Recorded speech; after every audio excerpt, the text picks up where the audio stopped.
Chapter 1. Becoming a rich, fair-skinned, beautiful, a desirable type of woman system. Warning. Warning. Entering an unknown area and about to crash. Please find a host to parasitize immediately. In Sea City, Z Country, a blue light streaked across the night sky and entered an old residential building. Hiss, it hurts so much. Jiyu, who was sound asleep, was suddenly woken up by a pain in her abdomen. It must be that fried chicken from last night. Jiyu, groggy after a full day of work, thought, just bear with it. I have to get up at 6, just bear with it a little longer.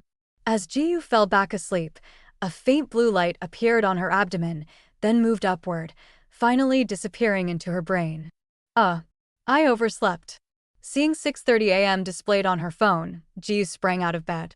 The apartment Jiyu rented was located in an old residential complex near Sea City's Second Ring Road, a 2-bedroom, 1 living room, 1 bathroom layout, costing 12,000 yuan a month. Jiyu rented it with 2 other girls. The living room had been partitioned into an extra room, which is the one Jiyu lived in. In terms of rent division, Jiyu paid less, only 3,000 yuan. Jiyu had to work 3 jobs a day, so to make commuting easier, she didn't consider housing in the suburbs. If the rent was a bit expensive, then so be it. Quickly dressing, Jiyu rushed to the bathroom to wash up, only to bump into her roommate Jin Xiaoqiao's boyfriend right outside the door. The man had just finished showering, his upper body bare, casually wrapped in a towel. He swaggered toward Jiyu, flirting, "Yo, Yu is up so early?" Watching the man size her up with ill intent, Jiyu felt sick to her stomach, dodged him, and quickly entered the bathroom. 10 minutes later, Jiyu was ready to leave. After thinking it over, she knocked on Jin Xiaoqiao's door. "What's wrong, Yu?" Jin Xiaoqiao was a petite, cute, and well-behaved girl who usually spoke softly and gently. "Xiaoqiao, when we rented this place, we agreed it would be shared by 3 girls. It's really not appropriate for you to bring your boyfriend back so often, is it?" As soon as Jiyu finished speaking, Jin Xiaoqiao's face immediately darkened. She forced herself to say to Jiyu, "It's not that often, is it? Maybe once or twice a week." Jiyu was rushing to work and didn't want to waste time arguing with Jin Xiaoqiao. "Regardless, this is a place shared by the 3 of us. You don't have the right to bring your boyfriend back to stay the night without our permission. I hope I won't see your boyfriend in this apartment again, okay?" Having said that, Jiyu turned and left the apartment without waiting for Jin Xiaoqiao to reply. The old neighborhood in the early morning was shrouded in mist. Jiyu ran all the way, finally arriving at the restaurant exactly at 7:30 a.m. "Jiyu, hurry, there are 50 servings of small soup dumplings here, and the order addresses have been sent to your phone." After instructing Jiyu, the boss went back to attending to the customers in the store. Jiyu quickly grabbed the takeout orders, hopped on the store's small scooter, and started making deliveries. Sea City is the economic center of Z Country, home to the best talent and the best job opportunities, but none of this had anything to do with Jiyu. Jiyu was a 3-0 girl who came to Sea City to make a living without even finishing high school. No money, no looks, and no talent. Her only advantage might be her large chest. The CE building is located in the city's center, housing many companies, and the people entering and exiting are all industry elites. Jiyu, wearing a faded white t-shirt, denim shorts, and canvas shoes, looked completely out of place. Fortunately, the takeout box she was carrying allowed her to enter the building smoothly. "Wait a minute." Seeing the elevator doors about to close, Jiyu quickly yelled. There were many people in the elevator, but they all watched coldly and no one helped. Jiyu had no choice but to slide her foot into the gap to stop the door. "What are you doing?" "We're going to be late," a woman in red shouted. Jiyu offered an apologetic smile, "Sorry." The woman in red sized Jiyu up and down, then snorted disdainfully, "Bumpkin." Jiyu held back her anger and pretended not to hear. Everyone in this building, even the lowliest clerk, was someone she couldn't afford to offend. Jiyu couldn't help but think how wonderful it would be if she were rich and capable enough to work in this building too. Host desire detected. System initiating. Please strive to learn and become a rich, fair-skinned, beautiful, a desirable type of woman. The sudden voice in her mind startled Jiyu, causing her to flinch and throw the soup dumplings in her hand directly at the woman in red. As the woman in red screamed, Jiyu thought to herself, I'm finished. Chapter 2. Failed face slapping deducts 10,000 yuan. The small soup dumpling collided with the woman in red clothes, and all the soup inside the dumpling burst out, splashing onto her clothes. Fortunately, the dumpling wasn't very hot, so the woman in red clothes wasn't scalded. The dumpling rolled down her chest and fell to the ground. Her skirt and the floor were covered in greasy liquid and ruined dumplings. The woman in red clothes' face turned livid with anger. Pointing at Jiyu, she cursed, You mongrel, do you know how much this dress costs? Can you even afford to pay for it? Liking luxury goods was a woman's nature. Jiyu was poor, but she usually paid attention to news about luxury items. If she couldn't afford them, she could at least look. Jiyu recognized immediately that the woman in red clothes was wearing a Burberry monogram skirt suit, which cost at least 4 figures. Jiyu truly couldn't afford the compensation, so she quickly apologized. I'm really sorry. I apologize. I didn't do it on purpose. Jiyu reached out, intending to help the woman in red clothes wipe the stain dry. As soon as her hand reached out, the woman slapped it away. Don't touch me with your filthy hands. Just then, Jiyu heard the voice that had appeared in her mind again. Random task. Face slapping the woman in red clothes grants a 100,000 yuan reward. Failure deducts 10,000. Task will be automatically accepted in 5 seconds. Jiyu thought to herself, face slap what? I accidentally ruined her skirt. It's already good enough that she isn't demanding compensation. There were still many people in the elevator. Seeing that Jiyu looked like she couldn't afford to pay, the woman in red clothes didn't want to argue further. After reaching her floor, she cursed and walked away. They really let any riffraff into this building. Jiyu let out a long breath, relieved that she hadn't been asked to compensate. Looking at the soup dumplings scattered everywhere, Jiyu grew melancholic again. She had worked for nothing today and even had to pay out of pocket. Jiyu walked out of the CE building, calculating in her mind how much she had lost on this order today, when her phone received a text message. Citibank, your bank card ending in 9956 has been charged 10,000 yuan. Current balance, 4,960 yuan. What is this? Jiyu was so startled she nearly dropped her phone. She worked 3 jobs a day. After a month, excluding living expenses, rent, and utilities, and sending 5,000 yuan home, her total savings after 3 years of work was less than 15,000 yuan. The sudden loss of 10,000 yuan terrified her. Jiyu suddenly remembered the voice in her mind. Face slapping the woman in red clothes grants a 100,000 yuan reward. Failure deducts 10,000. Was that not a hallucination? That's right, you failed the task. The voice appeared again.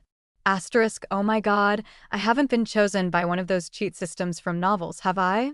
Other people's systems let the female protagonist use money freely, so why does mine deduct money instead? Jiyu thought. What kind of broken system is this? Based on the host's desire, System 365 is the study hard and become a rich, fair-skinned, beautiful, a desirable type of woman system. Please actively complete tasks, host, and become a rich, fair-skinned, beautiful, a desirable type of woman. Random task rewards are generous. The host may refuse, but once accepted, failure results in punishment. But why me? System 365 mistakenly entered the Earth space-time continuum while executing a mission, lost signal, and crashed. You are the nearest host body. System 365 originated from the highest civilization in another space-time continuum. It was originally a system designed to help the highest-ranking people on its home planet learn and improve, but somehow it mistakenly entered the Earth space-time continuum during an interstellar crossing. To open the space-time continuum and return to its mother star, the host needs to provide energy. Once the host diligently completes tasks and achieves the final accomplishment, the energy obtained by System 365 will be sufficient to open the space-time continuum for return navigation. In return, the system will grant rewards when the host completes a task. Suddenly, a light screen appeared before Ji-yu. It displayed: Host, Ji-yu, penniless. Gender, female. Age, 18. Height, 159 centimeters. Weight, 55 kilograms. Achievements gained, none. Seeing that the people coming and going around her paid no attention to her, Ji-yu knew that only she could see this light screen. Then can you please return the 10,000 yuan you just deducted? Apologies, the penalty cannot be revoked. The host may activate daily tasks to receive rewards. As soon as the system finished speaking, Ji-yu immediately said, Activate. Immediately, the text on the light screen before Ji-yu changed. Daily tasks. Run 100 meters, gain 100 yuan, 0/10,000. Other tasks pending development. Ji-yu's eyes lit up. She could earn money just by running and reading? She could make 20,000 yuan if she completed all the tasks in a day? Heavens, that was almost 2 months of her income. Can I start doing the tasks now? Ji-yu asked. The system has already activated automatic acceptance for daily tasks. There is no penalty for failing a daily task, 365 replied. Chapter 3. Running to earn 10,000 yuan. Shoot. It was almost 10 o'clock, and she still hadn't returned to the shop. The order was ruined, and the boss was probably furious. She could put off the daily task for now. Completing it by the end of the day was fine. Ji-yu quickly rode her scooter toward the shop. Ji-yu, what is wrong with you? Not only did you fail to deliver the takeout and get a complaint, but you were also lazy and came back so late. Don't even think about getting this month's salary. The boss of the internet-famous restaurant, a fat man, launched into a furious tirade against Ji-yu. The restaurant only opened from 7:30 a.m. to 10 a.m. every day to sell specialty breakfast. Ji-yu was specifically responsible for delivery. Working for just over 2 hours earned her 150 yuan, which covered her rent by the end of the month. It was a great deal. The boss was stingy and petty, often finding excuses to deduct Ji-yu's salary. Today, having caught her making a mistake, he immediately decided to withhold her entire month's pay. Random task. Slap the boss. Successful completion earns 100,000 yuan. Failure deducts 10,000 yuan. The task will be automatically accepted in 5 seconds. System 350 SIXS voice rang out.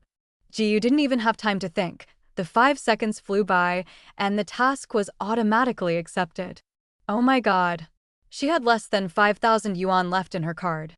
Deducting another 10,000 meant she would be in debt. What kind of broken system was this? Host, please actively complete the task. The reward is 100,000 yuan. 100,000 yuan. She could get 100,000 yuan just by slapping the boss.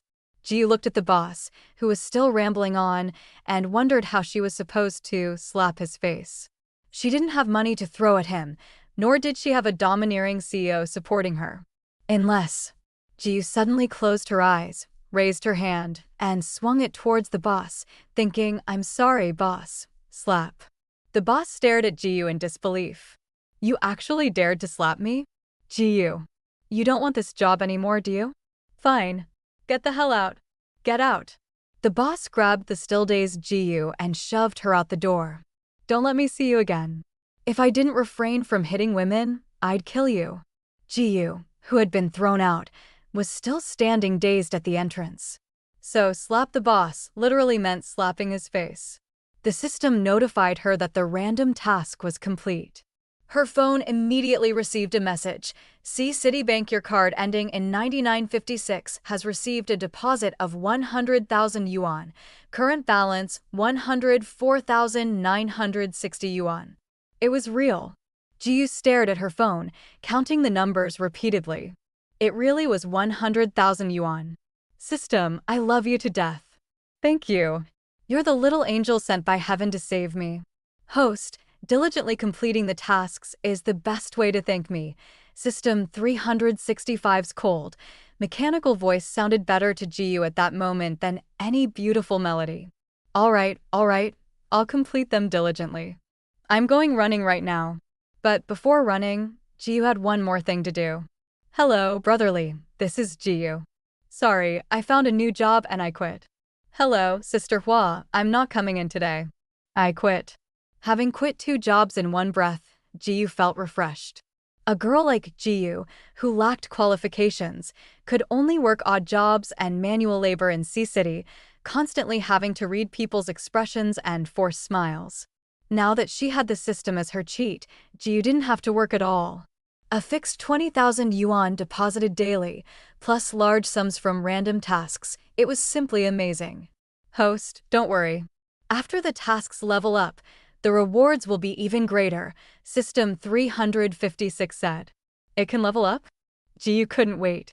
Although she felt a bit guilty for inexplicably hitting her boss, that tiny bit of guilt vanished when she remembered he had tried to withhold a month's salary. The most urgent matter was completing the task first. Jiyu sprinted toward the nearest park, ready to secure the 10,000 yuan reward for running. Haitian Park wasn't far from where Jiyu rented her place. In her free time, Jiyu enjoyed taking walks there, but this was the first time she was running like her life depended on it. Jiyu usually didn't exercise much, so running 10 kilometers was tough. Stopping and starting, she was filled with motivation as she saw the money constantly increasing. After more than an hour, Jiyu finished 10 kilometers. The system's daily task displayed: run 100 meters, receive 100 yuan, 10,000/10,000. Daily task rewards will be deposited into the host's account after settlement at 2400 hours every night. After running, Jiyu felt her stomach protesting. She looked at the time, it was almost 2 p.m. Jiyu decided to go to Shishi Bookstore to read and have afternoon tea. Shishi Bookstore was not just a place for reading, it was also a charming Western restaurant. Jiyu had previously worked near Shishi Bookstore and had long coveted their Napoleon cake and cream pasta. Shishi Bookstore was genuinely expensive. According to food bloggers' reviews, the average consumption per person was over 1,000 yuan, and entry required a 500 yuan fee. The former Jiyu could only stare at pictures and drool. Shishi Bookstore was located in the city center. Despite the high prices, the foot traffic was considerable. When Jiyu arrived, a window seat on the first floor happened to open up. She immediately used WeChat to scan the code, paid the entrance fee, and headed to the seat. The waiter collecting the fee was a little stunned. It was the first time they had seen such shabbily dressed, oh no, such plainly dressed rich person. Chapter 4: Enrolling in Haisher High School.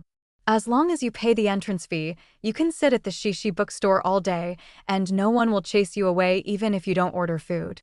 The waiter thoughtfully brought an iPad, allowing customers to order food and select books to read using the device. Jiyu ordered the long-desired Napoleon cake and creamy pasta, plus a serving of cherry foie gras and a glass of freshly squeezed pineapple juice.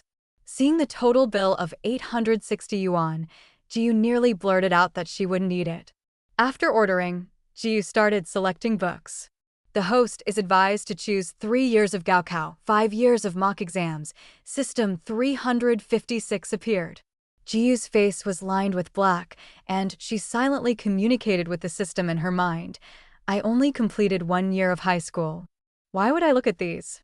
To become a rich, fair-skinned, beautiful, a desirable type of woman, you need excellent academic qualifications and high intelligence. Therefore, you must first enroll in Haisher High School and then test into Shangjing University. As soon as 356 finished speaking, Jiyu saw a system prompt. Main Mission 1. Enroll in Haisher High School. Progress, 0 out of 10. Haishi High School is the best high school in C-City. I have no connections and no qualifications. How am I supposed to attend high school and get into university? Jiyu asked. The host only needs to study diligently, and the system will help you. 356 guaranteed confidently, easing Jiyu's worries. Dropping out of high school was a thorn in Jiyu's side. She had always been a good student.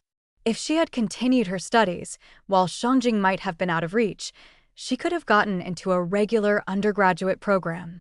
If it weren't for them. Host, begin studying. Advance toward Haisher High School. Please bring me a copy of 3 years of Gaokao, 5 years of mock exams, Jiyu said somewhat awkwardly to the waiter. The professionally trained waiter remained calm on the surface, Thinking internally, rich kids really are different. Ji put the book aside, planning to study after eating a satisfying meal. The dishes arrived quickly. Ji looked at the exquisitely plated food before her, took out her phone, and snapped countless photos of the dishes. Since she rarely got to eat such a feast, her phone had to eat first. After selecting a few photos and posting them to her moments, Ji began to enjoy the food. She usually felt envious seeing others post pictures of gourmet food, travel, and luxury items in her moments. Now, she could finally post some herself. After finishing the meal, Ji started reading. She found it strange. With only a first-year high school education, she should logically be unable to understand these books, yet she felt she could grasp any knowledge point and extrapolate from it. This is the system's conversion function, which allows the host to achieve twice the results with half the effort in studying. Furthermore, there is a beginner's bonus applied, which will accelerate the completion speed of the main mission. This was practically a cheat artifact. 2 hours passed, and Ji felt she had already mastered most of the high school curriculum. It was incredible. The system now displayed. Main Mission 1. Enroll in Haishur High School. Progress 2 out of 10. Daily Mission. Run 100 meters. Gain 100 yuan. 10,000/10,000. Read 1 minute. Gain 100 yuan. 10,000/10,000. Ji let out a long breath. Too many things had happened today. Ji planned to go back and rest, but before that, she needed to go buy a new phone. The phone Ji currently used was a second-hand smartphone, which was fine for making calls, but when she took photos just now, Ji realized the pixel quality was too low and the memory was full. Ji bought the latest model of the Fruit brand phone at the store, costing 14,000 yuan. This was the most money Ji had ever spent at one time in her life. Ji encouraged herself, knowing she would have much more money in the future. Afterward, Ji went to see City's famous Same Fortune studio to buy a few boxes of pastries, preparing them for when she got hungry at night. A regular box of plum blossom crisps at Same Fortune studio cost over 80 yuan. The plum blossom-shaped pastries were delicate and miniature, carrying a faint floral fragrance. Ji bought 2 boxes of plum blossom crisps and also a box of their signature dessert, Imperial Osmanthus cake. The snowy white osmanthus cake had a rich osmanthus fragrance, and a box of only 8 pieces sold for 108 yuan. She couldn't afford them before, but now Ji wasn't going to shortchange herself. Having spent over 10,000 yuan in half a day, Ji genuinely felt a pang of heartache. She picked up the pastries and immediately headed home. Chapter 5. Heavily Indebted Ji. The phone rang the moment she stepped through the door. The caller ID showed Mom. The smile immediately vanished from Ji's face. Usually, at this time, Ji would be working, and her mother wouldn't call unless something had happened at home. "What is it, Mom?" Ji asked anxiously. Ji's family lived in a small county in Chuan Province. Her father had heart disease and couldn't do heavy labor, so the family relied entirely on her mother's small vegetable stall to scrape by, which was barely enough for the family of 3. However, later on, Ji's parents tried for a boy and had another younger sister and brother. When Ji was in her first year of high school, her father's condition worsened, forcing them to borrow money everywhere for treatment, and they couldn't even afford Ji's tuition. This is why Ji dropped out of high school to work. With her mother suddenly calling, Ji worried that her father's illness had become serious again. Ji regretted impulsively spending so much money today.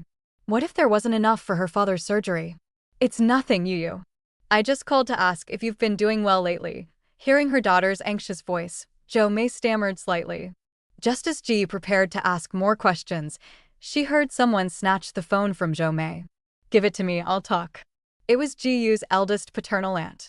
"Jiyu, your family still owes us over 100,000 yuan. You remember that, right?" Jiyu frowned. "Of course, I remember. I quit school and came out to work. Wasn't it to pay you back? I will pay you back the moment I have the money. I'm just worried that once you have money, you won't care about your parents and won't pay us back." Aunt sneered. Today, Jifeng told me he saw his sister Yu post on her moments. It was all delicious food, including foie gras. That table must have cost at least 1,000 yuan, right? Poor people like us can't afford things like that. Only then did Ji recall that when she posted on Moments, she had only blocked the elders and forgotten to block everyone else. Ji Feng was An's son, Ji's cousin, and a prospective grade 12 student whose grades were always at the bottom of the class. He spent his days messing around with his cronies, so Ji wasn't surprised that he was the one who tattled.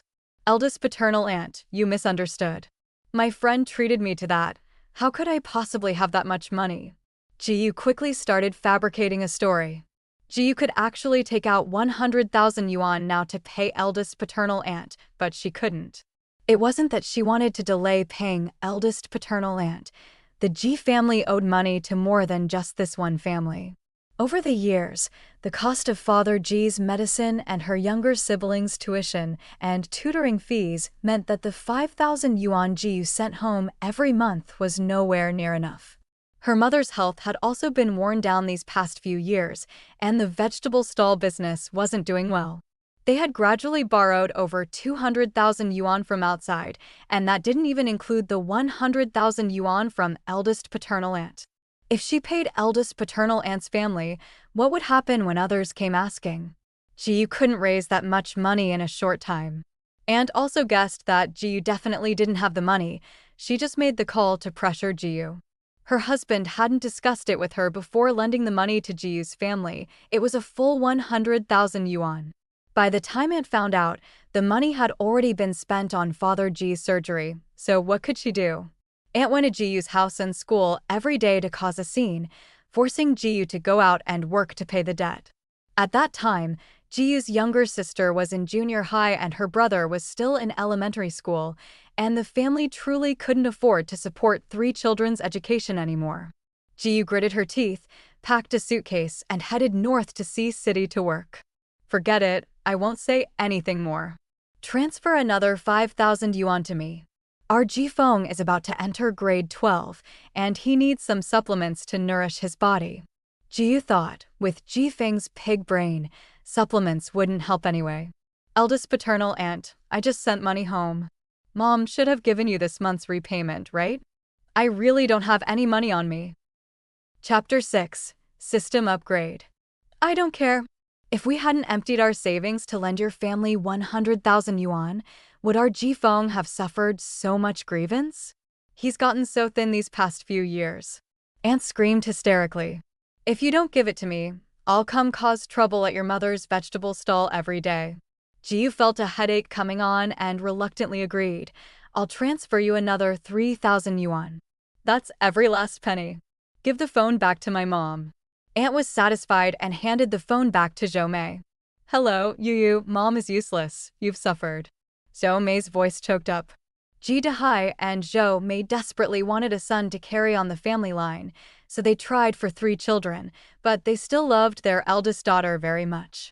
They had always disagreed with Ji dropping out of school to work, but the family simply had no money left. It's okay, Mom. I'll transfer you another 5,000 yuan.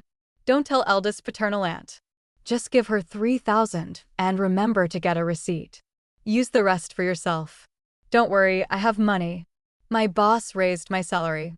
After comforting Zhou Mei, Ji sighed. It wasn't that she didn't want to give her family more money, but she knew her parents' personalities. If they had money, the first thing they would do is pay off debts, and then they would ask her where the money came from. The money still wasn't enough. Ji decided that for the next few days, she wouldn't go out except to run. She would stay home and study hard. Every time she went out, she felt like engaging in revenge spending. At 2,400 hours that night, 20,000 yuan arrived on time. Novice task complete. System upgrading. 356 prompted that the system tasks had been refreshed. Main quest, enroll in Haishur High School. Progress, 2/10. Daily quests. Run 100 meters, gain 1,000 yuan, 0/1000000. Read 1 minute, gain 1,000 yuan, 0/1000000. Other quests pending development. The daily quest reward has become 200,000 yuan. Oh my god, Ji rolled around twice on the bed. If this continues, she can pay off the family's debts in 2 days. Novice task complete. Reward skill, eidetic memory. Jiyu's eyes lit up. Was this the essential skill for a top student? Jiyu's task panel had already updated. Host, Jiyu, penniless. Gender, female. Age, 18 years old. Height, 159 centimeters. Weight, 55.1 kilograms. Skills acquired, eidetic memory. Ignoring the weight gain, she must have eaten too much good food today. Jiyu picked up the 3 years Gaokao, 5 years mock exams beside her, which she had bought at the Shishi bookstore along with some other study guides. She flipped through a few pages and found that learning was much easier than in the afternoon. After reading it once, she could remember it completely, and related knowledge points were perfectly integrated. Jiyu suddenly thought, if she suddenly had so much money, wouldn't the bank investigate? Host, rest assured. This system operates above Earth's technology. All sources of the host's money are legal and compliant. The host can tell others that she won the lottery and subsequently invested in the stock market. The system will erase all traces. Anyone who investigates will receive the same answer. Hearing the system's explanation, Jiyu finally relaxed. Jiyu slept until noon the next day. Jiyu hadn't slept in for several years, and the feeling of not having to work was truly wonderful. Jean Xiao and the other roommate were both gone. Jiyu slowly finished washing up, took out the same Fortune Studio pastries she had bought last night, and casually ate a few pieces. Jiyu planned to go downstairs and run 10 kilometers first to complete the running quest. Jiyu jogged along Binjiang Road behind the residential area. After running 3 more kilometers, today's quest would be complete.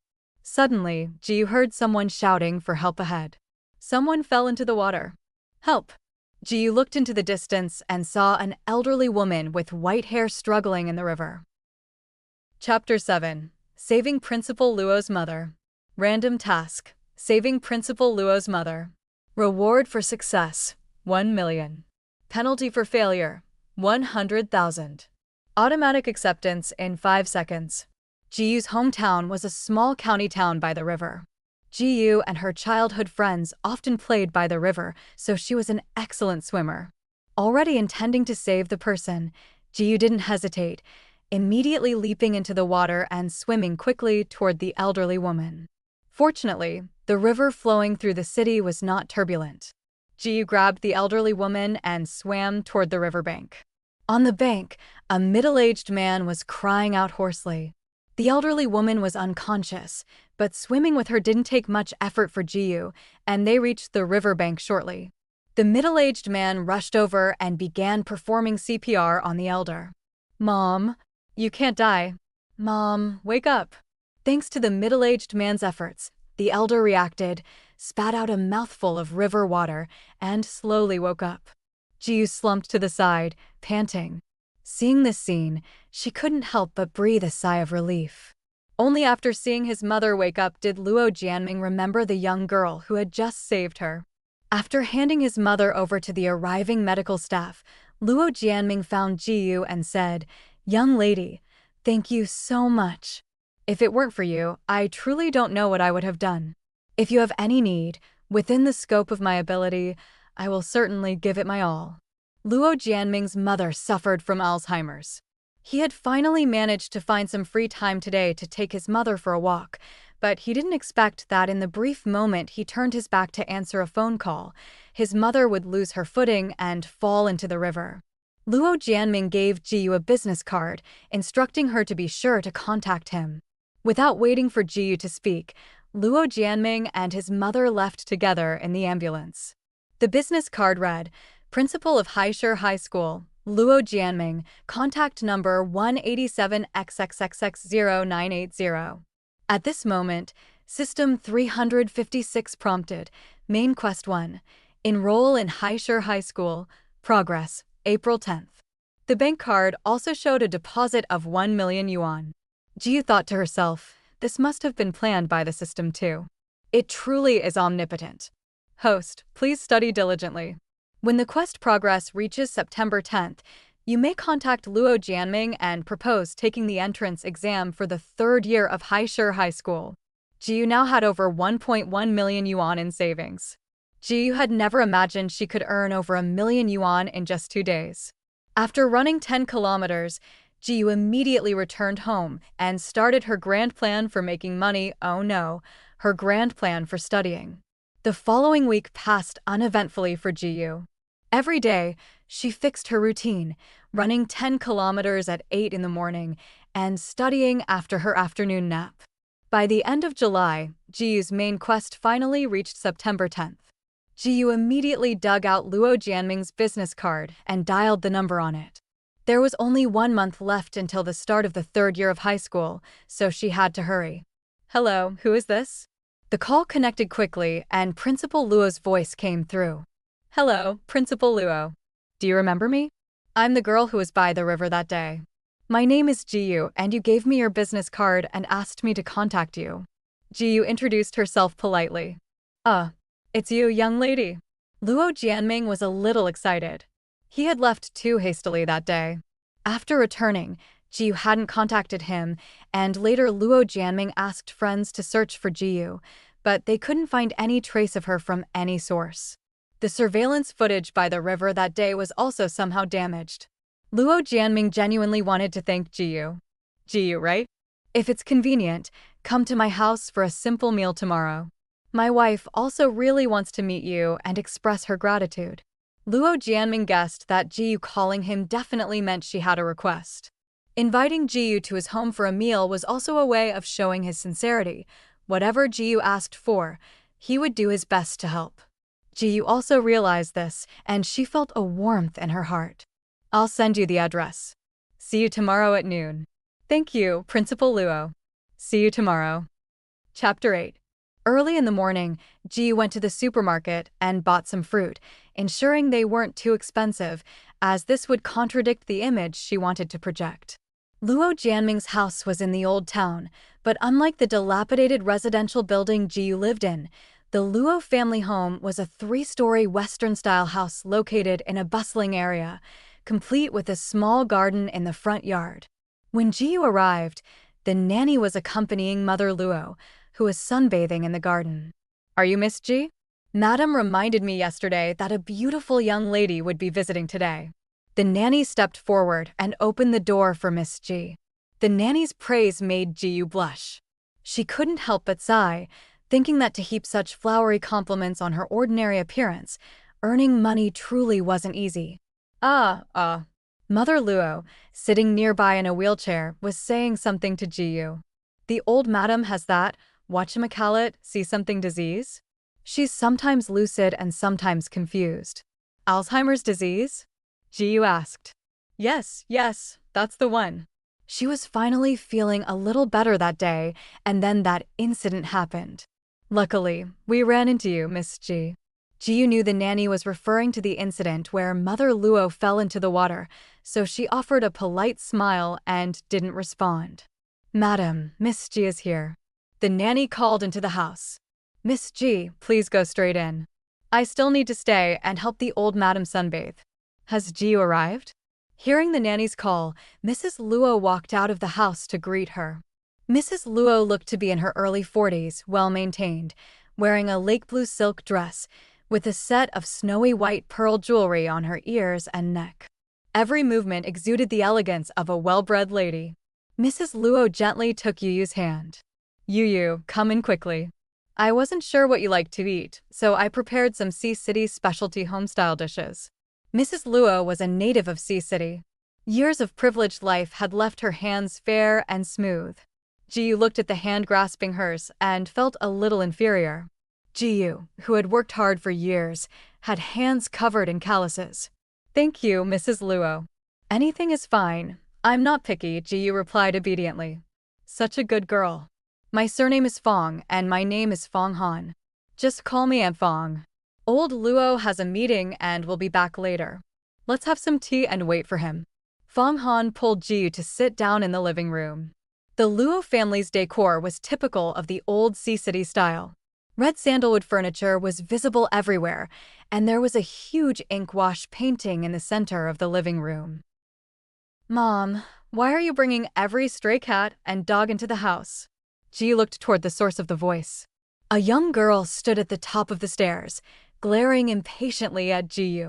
Fang Han's face instantly darkened. Luo Zian, where are your manners? Apologize. For her visit to the Luo family today, Ji had specially worn a new, pale yellow dress she had just bought for over 300 yuan. The small floral pattern made the ordinary Ji look much cuter. Ji felt her outfit was respectable, but in Luo Zian's eyes, Ji was just some poor woman who had popped up out of nowhere, looking to sponge off their family. Luo Zian rolled her eyes, ignored Aunt Fang, and slowly walked down the stairs. Luo Zian was wearing a pink mini skirt, a white camisole top, and a sheer, short jacket. Most exaggeratedly, she had a perm styled into a huge afro and was wearing heavy makeup. Although she was clearly a young girl, she had managed to dress herself up to look at least 10 years older. I'm not eating at home. Bye, old mother. Luo Zian waved at Fang Han, gave Jiyu another eye roll, and ran out the door. Fang Han's hands trembled with anger. I'm so sorry, Yu. Old Luo and I are usually busy with work and don't have much time to manage her, which is why she's developed such an arrogant temperament. Jiyu naturally wouldn't speak ill of Luo Zian. When parents complain about their own daughter, they usually don't appreciate outsiders criticizing her. It's all right, Aunt Fang. Little sister Luo is very lively. Let's not talk about her. She just makes me angry. Fang Han gestured for Jiyu to drink the tea. This is Da Hong Pao, a gift from a friend. I wonder if you're used to drinking it. Jiyu didn't understand tea, so after taking a small sip, she enthusiastically said it tasted good. Just then, Principal Luo finally returned. Jiyu, sorry to keep you waiting. I was delayed by something at school. Luo Jianming put down his handbag and walked straight toward Jiyu. Jiyu quickly stood up. Not at all, Principal Luo. You are a busy and important person. If anything, I apologize for intruding today. Don't be so polite. Just call me Uncle Luo, Luo Jianming said. All right, you two. Stop exchanging pleasantries and let's eat. It's almost 1 p.m. Aren't you hungry? Seeing that Luo Jianming had returned, Fang Han ushered the two to the dining table. Auntie, serve the dishes now. Fang Han called toward the kitchen. Chapter 9. The Luo family's dining table was a large, round table seating 12. Luo Jianming took the head seat, with Fang Han and Jiyu seated on either side of him. Luo's mother ate separately and did not join them. Fang Han had the nanny prepare 7 dishes and 2 soups. The meat dishes included 8 treasure duck, crystal shrimp, braised catfish, fried shrimp, and sweet and sour pork ribs.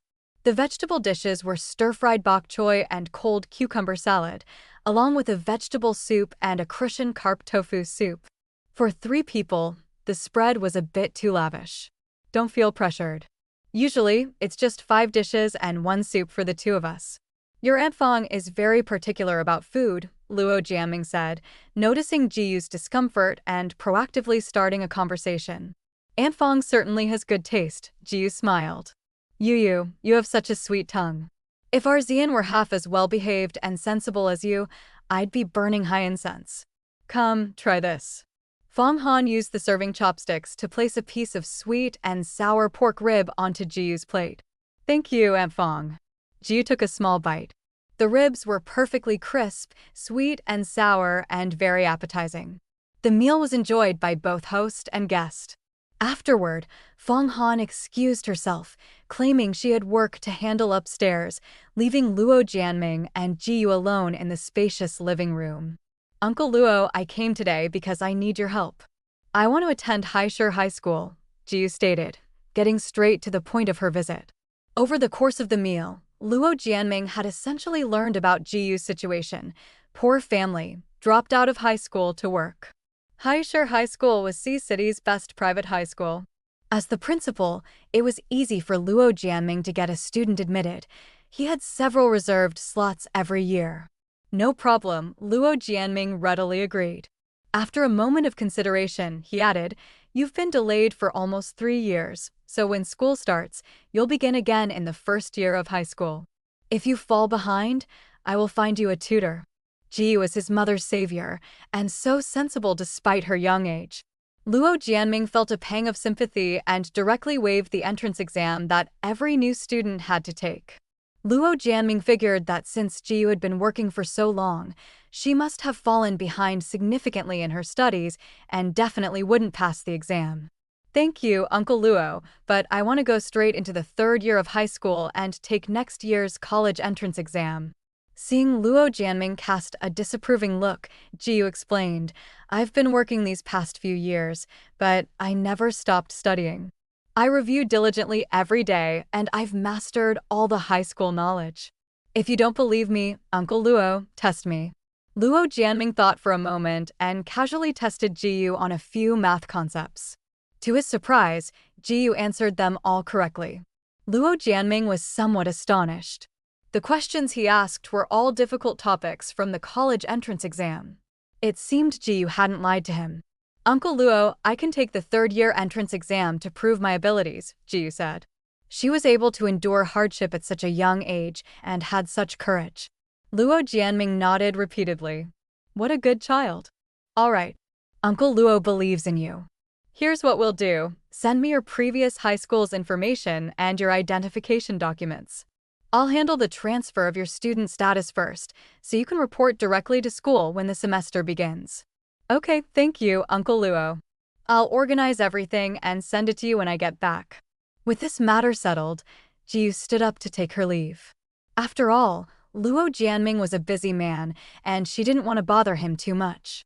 Mandatory mission: spend 3 million within 2 hours. Success reward: 30 million. Failure penalty: deduction of all savings. Mandatory mission automatically accepted, cannot be cancelled. The voice of System 356 sounded. Spend 3 million in 2 hours? Looking at the 3 million deposited into her card, Ji was excited. Success meant a 30 million reward. As for failure, Ji wouldn't allow that to happen. Chapter 10. 2 hours wasn't a lot of time, and there were no large shopping malls near the old city district, so Ji hailed a taxi and headed for the city center. On the way, Ji calculated that once she completed this mission, she would have over 30 million. She could definitely buy a house in Sea City and bring over her parents and younger siblings. Her father's condition could also receive better treatment. Ji decided to look for a suitable house as soon as possible, preferably one close to Haishur High School and the hospital. Today was the weekend, and there was traffic congestion all along the way. Half an hour later, Ji finally arrived at the MixC shopping center in the city center. With just over an hour left before the mission ended, Ji felt a bit nervous. If the mission failed, all the money she currently had would be gone. MixC shopping center followed a high-end route, and all the brands inside were international big names. The first floor of the shopping center was the makeup area, where basically all internationally renowned cosmetic brands had a presence. Ji sprinted all the way with a clear goal, rushing straight into Dior. Seeing this plainly dressed girl, the sales associate was not very enthusiastic. They had seen all sorts of people. Although Dior was a luxury brand, the prices of its makeup line were affordable for ordinary people, with a single lipstick selling for around 300 yuan. A girl like Ji was likely just buying a lipstick to keep up appearances. As the sales associate expected, Ji walked straight over and picked up a Rouge Dior lipstick, but what she said next shocked the sales associate. Give me 3 sets of this lipstick collection. Next, Ji casually picked out some other items. There were lip balms from the Attic line, as well as the Miss Dior Blooming Bouquet Eau de Toilette that Ji had liked for a long time. The pink packaging and cute bow really appealed to Ji's girlish heart. Ji also selected some other perfumes, as well as foundations, cushions, eyeshadows, and so on. If she couldn't use them herself, she could give them to her mother, or give them as gifts later. Give me 3 of everything here, in every different color. Also, for any other products I haven't picked out, pack up 3 of each for me. The sales associate had recovered from her initial shock and called over several colleagues to help. They nimbly packed up the items Ji wanted. Ji looked at the time on her phone. 50 minutes had already passed. She urged, I'm in a hurry.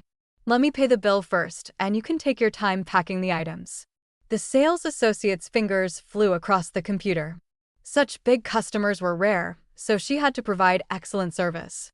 The total is 350,000 yuan. How would you like to pay? Swipe the card, no password. Jiyu handed over her bank card. This was a spending card she had specifically set up after getting the system, just to handle these kinds of sudden situations. The sales associate quickly took the card and swiped it. Once everything was settled, Jiyu took her bank card and moved on to the next store. Spending money on makeup was a bit too slow. An hour had passed, and she had only spent 350,000. Jiyu took the elevator up to the third floor, which was the clothing area. Ignoring the Hermes on the side, she walked into Chanel. Her 3 million would probably only be enough to buy some quota items at Hermes anyway. Welcome. The staff at Chanel greeted Jiyu with bright smiles. So far, Jiyu hadn't encountered the kind of store clerks often found in novels who would bully others based on their status, look down on customers, or refuse service. Hello, I need to buy some clothes, shoes, and bags. I'm 159 centimeters tall, weigh 55 kilograms, and wear a size 36 shoe. As for the styles, just help me pick them out. My budget is around 2.7 million. My only requirement is that I need to check out quickly. The short-haired clerk who received Jiyu was a young girl, likely new to the industry. It was also her first time hearing such a request, and she didn't react for a moment. Jiyu was getting a bit anxious and directly pulled out her bank card.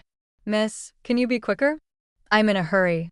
A slightly plump senior clerk who had been watching from the side walked over. She reminded the short-haired clerk, pour this lady a cup of tea, and then led Jiyu to sit down in the lounge area. Please wait a moment, ma'am. I'll prepare everything for you immediately. Chapter 11. The slightly chubby shop assistant seemed more reliable, so Jiyu relaxed. There should be enough time. Jiyu. A surprised female voice came. Jiyu looked up and saw that it was her roommate Jean Xiaoqiao. What are you doing here? This isn't a place you can afford to go.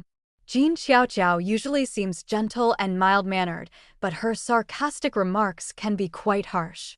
Jiyu didn't answer Jean Xiaoqiao, but looked at the middle-aged, overweight man Jean Xiaoqiao was holding hands with. The man had slicked back hair and was shorter than Jean Xiaoqiao, who was wearing high heels. Jiyu, don't misunderstand. I'm just concerned about you. You can't afford these things, so don't wander around. Noticing Jiyu's scrutiny, Jean Xiaoqiao panicked a little. She had finally managed to get close to President Wang, and she couldn't let Jiyu say anything she shouldn't. The short, stout man glanced at Jiyu, who looked like a callow youth and seemed a little unmotivated. He said impatiently to Jean Xiaoqiao, "Are you going to buy it or not? I don't have time to wander around here with you." "I'm sorry, Brother Wang," Jean Xiaoqiao said to the man in a coquettish tone, then turned to the short-haired shop assistant and said, "I want that CF little gold ball, just wrap it up for me." The hairdresser said awkwardly, "I'm sorry, the last one in our store has just been sold." Jean Xiaoqiao's eyes widened. She had her eye on that bag for a long time. Last night, she'd played many new games with Mr. Wang, and only today did he agree to give her a bag. "Who did you sell it to?" The short-haired shop assistant gave Jiyu a troubled look. Jiyu was completely bewildered. How did she end up in this mess? Weren't they supposed to be the ones who picked out the items for her? Jiyu had no idea what she had bought. Her? Where did she get the money? Jean Xiaoqiao couldn't believe it. Jiyu, who worked 3 jobs a day and barely made ends meet, could afford Chanel. "Jiyu, don't try to fool me. Do you know where this is?" Jean Xiaoqiao said to Jiyu, her eyes wide. Random mission. Slap Jean Xiaoqiao in the face. Success rewards 1 million. Failure deducts 100,000. Automatically accepted in 5 seconds. System 356 suddenly appeared. Jiyu hesitated. Jean Xiaoqiao hadn't done anything too outrageous. It wouldn't be right to hit her just because she said a few words. Just as Jiyu was about to refuse the task, the 5-second countdown of 356 suddenly reached 0. System, are you doing this on purpose? Jiyu asked. 356, of course, didn't answer. Just then, the slightly overweight shop assistant came out with Jiyu's bank card. "Ma'am, as you requested, not a penny more, not a penny less. Seeing that there were other people around, and that they seemed to have had a conflict with Jiyu, the slightly overweight shop assistant did not mention the specific amount. Two male shop assistants in suits neatly arranged the packaged items in front of Jiyu. At a glance, there were about 50 paper bags. Seeing Jean Xiaoqiao's incredulous expression, the system then notified her that both the mandatory and random tasks were completed. Jiyu thought to herself, so, you can get your face slapped with money after all. How did Jiyu suddenly have so much money? Could she be being kept by a sugar daddy? Looking at Jiyu, who had neither good looks nor a good figure, Jean Xiaoqiao dismissed the thought. Jean Xiaoqiao wanted to say something more, but seeing that the short, fat man was on the verge of getting angry, she had no choice but to give up, thinking that she could ask him again when she got back to her rented room. Wrap this up for me. Since she didn't have a favorite, she'd choose the most expensive one, Jean Xiaoqiao gestured to the shop assistant. Then, in a sweet, cloying tone, she said to the short, chubby man, "Thank you, Brother Wang." Brother Wang is the best. Jiyu asked the slightly overweight shop assistant to arrange for home delivery, since she couldn't carry all that stuff by herself. While Jean Xiaoqiao and the short, fat man went to the counter to pay, she quickly slipped away. Jiyu really didn't want to get entangled with Jean Xiaoqiao any longer. Every minute of her time could be used to make money, Jiyu thought smugly. Chapter 12. To complete the 3 million target, Jiyu even had to pay out of her own pocket 50,000, but compared to the 30 million she received, it was insignificant. Jiyu returned to the Dior cosmetics store and asked the sales assistant to arrange delivery for her as well. She also went to the nearby CPB store and bought several sets of skincare products. Jiyu's features weren't actually ugly. She had almond-shaped eyes and a small, well-proportioned nose that wasn't particularly prominent. However, her skin was really bad, dull, yellowish, and with blackheads on her nose. Jiyu looked in the mirror and was somewhat disgusted with herself. If the mandatory task is completed, the host can choose a skill reward. Jiyu's eyes lit up. There were even other rewards. She brought up the rewards page, which was filled with a dense array of text. Light as a feather, bright eyes and white teeth, fair skin and delicate bones, petite and charming, graceful and elegant. These all seemed to be related to appearance. Jiyu continued reading, revealing a brimming talent, vast knowledge, extensive experience, exceptional martial arts skills, and approachable nature. How come something so approachable can be used as a reward? Jiyu complained. Host confirms selection of approachable. Skill has been issued. Wait a minute, 356. Are you kidding me? As a system for beautiful, rich, and successful women, shouldn't you be helping me choose skills like fair skin, beautiful face, bright eyes, and white teeth? What the heck is approachable? Jiyu roared. As a rich and beautiful woman, you need to have the ability to win people's hearts. Keep it up. Even though 350 SIX's cold, mechanical voice was devoid of any emotion, Jiyu could still detect a sense of schadenfreude in it. Okay, Jiyu held back, since she wasn't losing out on a skill that was given away for free. I haven't finished today's reading assignment, so I need to hurry back. Passing by the bookstore, I bought a few more books based on 350 SIX's suggestion, Fashion Weekly, How to Be an Elegant Woman, Men's Weaknesses, Women's Pride, what a jumble of random things. As a rich, beautiful, and successful woman, you naturally need to be at the forefront of fashion, stay away from scumbags, and identify manipulative women. These books can help you, 356 said. Jiyu had no choice but to accept them all. Not long after Jiyu arrived home, all the things she bought arrived. The small bedroom was so full of these things that there wasn't even room to step inside. Jiyu took out a Chanel platinum dress, tried it on, and surprisingly, it fit perfectly. No wonder she was a saleswoman at a high-end store. She could find such a perfect fit just by giving her height and weight. Jiyu silently gave the slightly chubby saleswoman a thumbs up. She'd definitely go to her again if she needed to buy anything. By the time they finished cleaning up the mess, it was already quite late.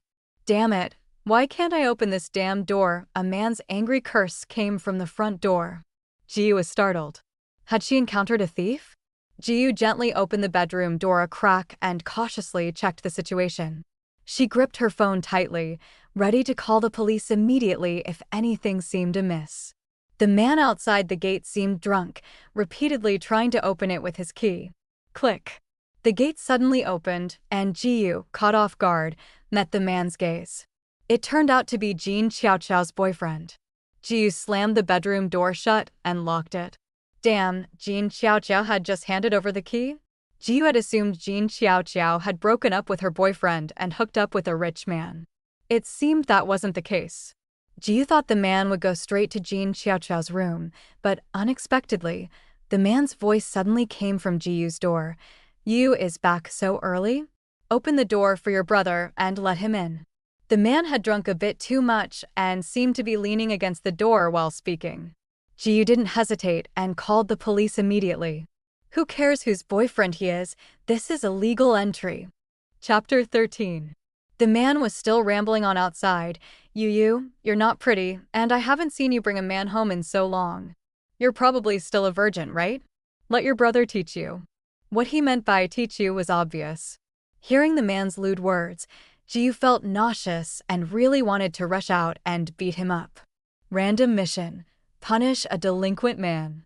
To ensure the host's personal safety, the system provides the skill, exquisite martial arts, valid for 30 minutes. Successful completion of the mission will make the skill permanent. Failure will result in a deduction of 100,000 yuan. A warm sensation flowed through Ji-yu's body, and she felt her limbs become much stronger. Suddenly, many martial arts moves appeared in her mind. Just when she was sleepy, a pillow appeared. Ji-yu silently thanked the system. Ji-yu suddenly opened the door, and the man, caught off guard, stumbled and almost fell to the ground. "Oh, little Yu." The man reached out to hook Ji-yu. "You've got quite a temper, haven't you? Come on, give your brother a kiss." In a flash, Ji-yu grabbed the man's outstretched hand and threw him to the ground. The man was already drunk, and the fall made him see stars. He struggled to get up, yelling, "You bitch, I'll kill you." Ji-yu sneered and stepped forward to punch the man in the face. The man's screams and the system notification sounded simultaneously. Random mission completed. Host has acquired the skill, exquisite martial arts. At this moment, 2 police officers arrived. Seeing Ji-yu open the door unharmed, and then seeing the man lying on the ground groaning, the taller officer asked Ji-yu suspiciously, "Did you call the police?" Ji-yu nodded. "This man broke in illegally and tried to break down my bedroom door. If I hadn't reacted quickly, boohoo." Ji-yu started to act pitiful, making it clear that she was acting in self-defense. The shorter police officer reassured him, "It's all right. We'll take him back to the police station for questioning. Don't worry." The 2 police officers pulled the man up from the ground and handcuffed him. The man was already dazed and didn't struggle, leaning against the shorter officer. "What are you doing?" It was Jin Xiaoqiao who had returned. Seeing her boyfriend in handcuffs, Jin Xiaoqiao said in a panic, "Officers, what happened?" "This is my boyfriend." The 2 police officers exchanged a glance, then looked at Ji-yu beside them. This lady called the police, saying that this man broke into her home illegally. Jin Xiaoqiao explained, "Isn't there some misunderstanding? I gave him the key." Ji-yu, you know that." Jin Xiaoqiao tried to get Ji-yu to help explain. Ji-yu wouldn't help. She was still trying to immerse herself in the victim's performance. Seeing Ji-yu looking at them pitifully, the 2 police officers couldn't help but feel inclined to side with her. They both felt, without prior agreement, that Ji-yu seemed like a good person, therefore this drunken man must be a bad guy. If Ji-yu knew what they were thinking, she'd probably give the system a thumbs up. Is this the approachable buff? Whether it's a misunderstanding or not, this man is going to the police station with us. The tall policeman said to Ji-yu, "It's so late. It's not safe for a girl like you to be alone. Come to the police station again tomorrow morning to make a statement." After saying that, he dragged the man away. Jin Xiaoqiao glared fiercely at Ji-yu and quickly followed. Ji-yu thought to herself that she needed to find a place to live and move away from here as soon as possible. Ji-yu immediately went online to contact a real estate agency and sent them a list of her needs. After everything was set up, Ji-yu lay in bed and started reading economics books. She had already begun to study university courses on her own, and with the help of the system, she could master any subject with ease. She'll have even more money later, and since it's just sitting there anyway, she wants to find some investment projects to make the money more legitimate. So Jiyu is reading books on economics and management. Chapter 14. The next morning, Jiyu went to the police station to give a statement. Jean Xiaoqiao was still there with her boyfriend. Seeing Jiyu come in, she grabbed Jiyu and pleaded, "Jiyu, let's settle this privately, okay?" Jean Xiaoqiao's boyfriend had regained consciousness and roared at Jiyu through the fence of the quarantine area. "You bitch, I'll kill you when I get out of here." The police officer stepped forward and tapped the railing with his baton, saying, "Quiet. Do you know where you are? How dare you talk such threats?" Jiyu sneered, "What a terrible teammate." Then she told the police officer, "I do not accept a settlement." Jiyu ignored Jean Xiaoqiao and went straight to the side to give her statement. The man then cursed at Jean Xiaoqiao, "Useless thing. Didn't I introduce you to Boss Wang? Tell him to come and get me out of here." So it turned out that Jean Xiaoqiao's boyfriend had cheated on her? Jiyu listened intently to their bickering. "Keep your voice down. I only stayed with him for a few nights. I can't even get him to move," Jean Xiaoqiao said, feeling wronged. "Damn it, you slept with my woman for free and didn't even give me anything in return?" Their voices grew softer and softer until Jiyu couldn't hear them anymore. She wasn't really interested in what they were saying anyway. After quickly completing the statement, Jiyu left. The police officer said the man would probably only be detained for a few days. Jiyu is preparing to find a place to move out quickly, because if the man comes out, there might be more trouble. Jiyu spent 2 uneventful days running and reading. It was already August when Jiyu received a call from the real estate agent. He said he had selected several apartments based on her requirements and asked when she would be free to take a look. Jiyu readily agreed and arranged to go after lunch. In August, the highest temperature in Haishur reached nearly 40 degrees Celsius. Jiyu, holding a parasol and eating ice cream, walked towards the agreed meeting place. Jiyu regretted not scheduling the viewing for the morning. The temperature was definitely not suitable for going out. The first apartment I looked at was in a high-end residential area near the river, a 10-minute drive from the city center. The real estate agent waited for Jiyu at the entrance of the residential complex under the blazing sun. As Jiyu walked towards him, he asked eagerly, "Are you Miss Ji?" Jiyu dressed up specially today, wearing a pink tweed dress from Chanel, with a slightly A-line silhouette and double pearl shoulder straps, which was both elegant and lively. She wore matching pink tweed sandals with a closed toe and carried a black and gold chain clutch from Chanel. Buying a house is a big deal, and buying a house in Haishur is an even bigger deal. Luckily, Jiyu bought a bunch of stuff from Xiaoxiang's shop during the last mission, so she can use it to make a good impression this time. After verifying her identity, the real estate agent led Jiyu into the residential area. Dingchen Residential Complex covers an area of over 20,000 square meters, with a total construction area of over 110,000 square meters. The entire complex consists of only 3 residential buildings, all of which offer river views, the real estate agent enthusiastically explained to Jiyu. The community also has a high-end clubhouse with chess and card games, a supermarket, a gym, and other amenities. Residents get a 30% discount on tips. The real estate agent gestured for Jiyu to look at a residential building in the center. "This is the one I'm showing you today. The apartment is on the 26th floor, with 400 square meters of space and 2 elevators serving 1 unit per floor. Upon entering, there is an entryway and a public bathroom. Further in is a 7.2-meter-long reception hall. The living room faces south, and the huge floor-to-ceiling windows perfectly showcase the view outside. The afternoon sun shone on the river, making it sparkle, and Ji was so captivated by the beauty of the scene that she was mesmerized. Behind the living room is an open-plan study, and to the right is a balcony with a view. It's wonderful to read here, and when you get tired, you can always go to the balcony to breathe some fresh air." Seeing Jiyu's satisfied expression, the real estate agent became even more enthusiastic in his presentation.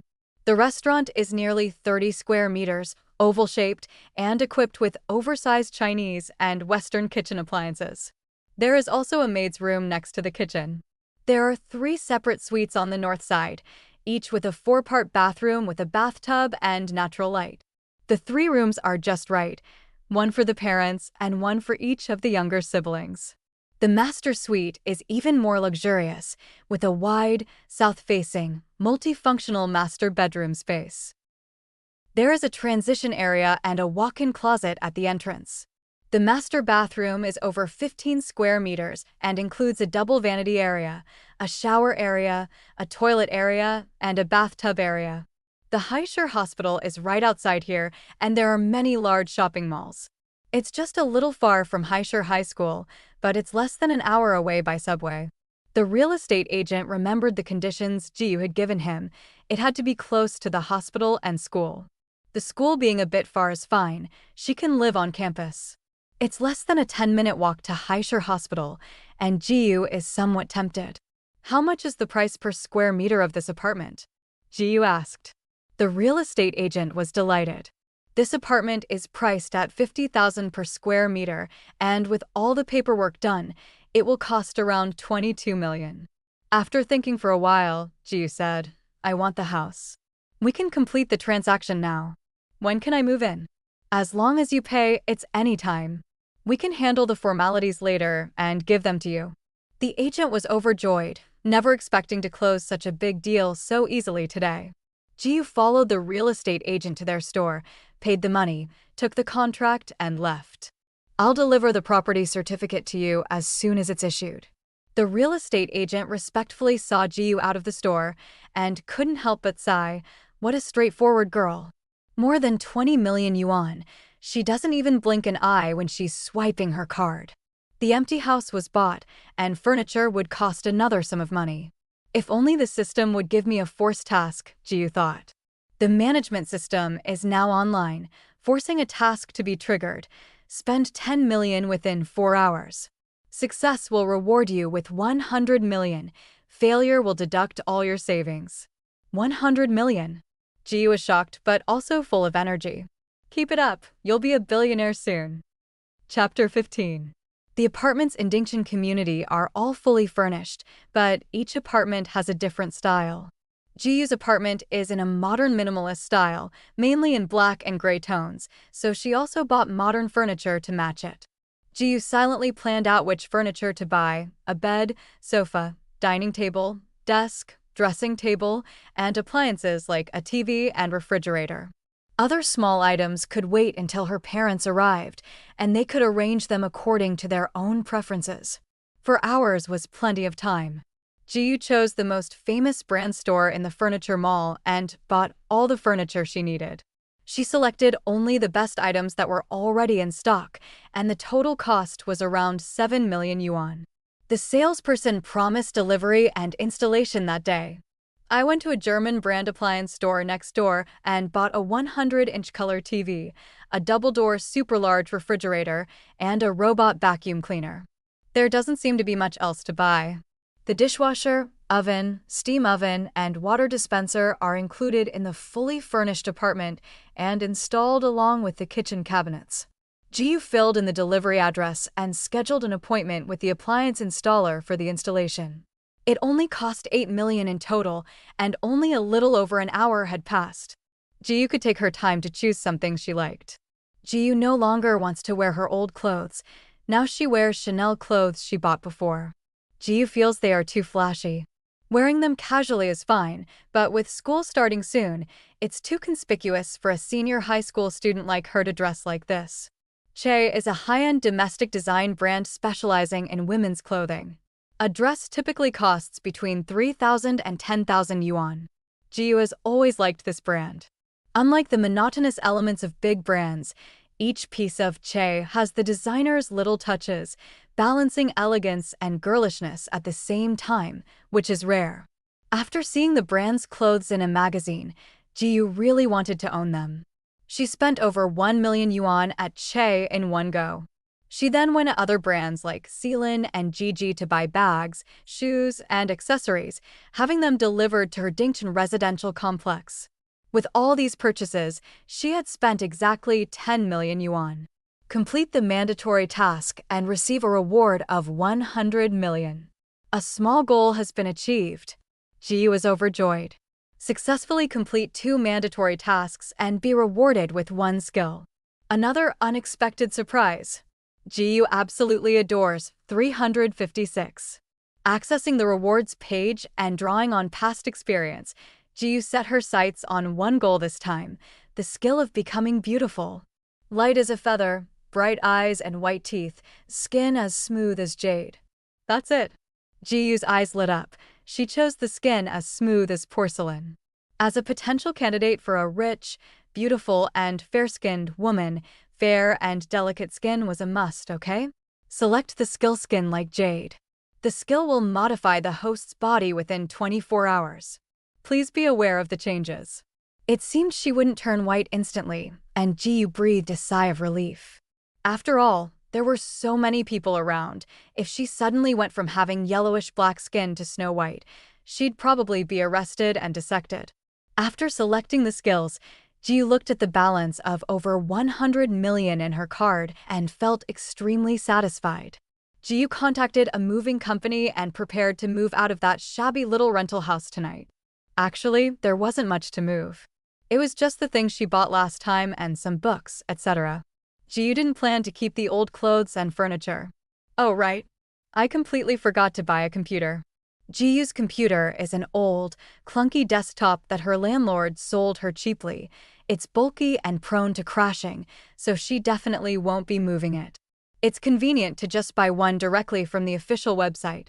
While the movers were packing, Jiyu ordered a desktop computer and an ultra-thin laptop online. The desktop can be used in the study. Jiyu's phone rang. It was the property manager from Dingchen calling. Hello, Ms. Ji. I'd like to confirm with you that a furniture company is delivering something. Is that right? Jiyu was surprised that the things arrived so quickly. Yes, I'm planning to move here today. Okay, Ms. Ji.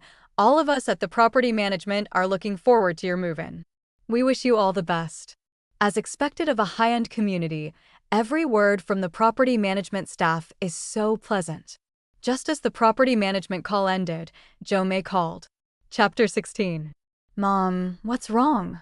Jiyu asked. Happy birthday, Yuyu. Jomei said with a smile. Ji Dehai chimed in from the side. Happy birthday, Yuyu. Your parents aren't here with you, so you have to take good care of yourself. I hope your new year goes smoothly.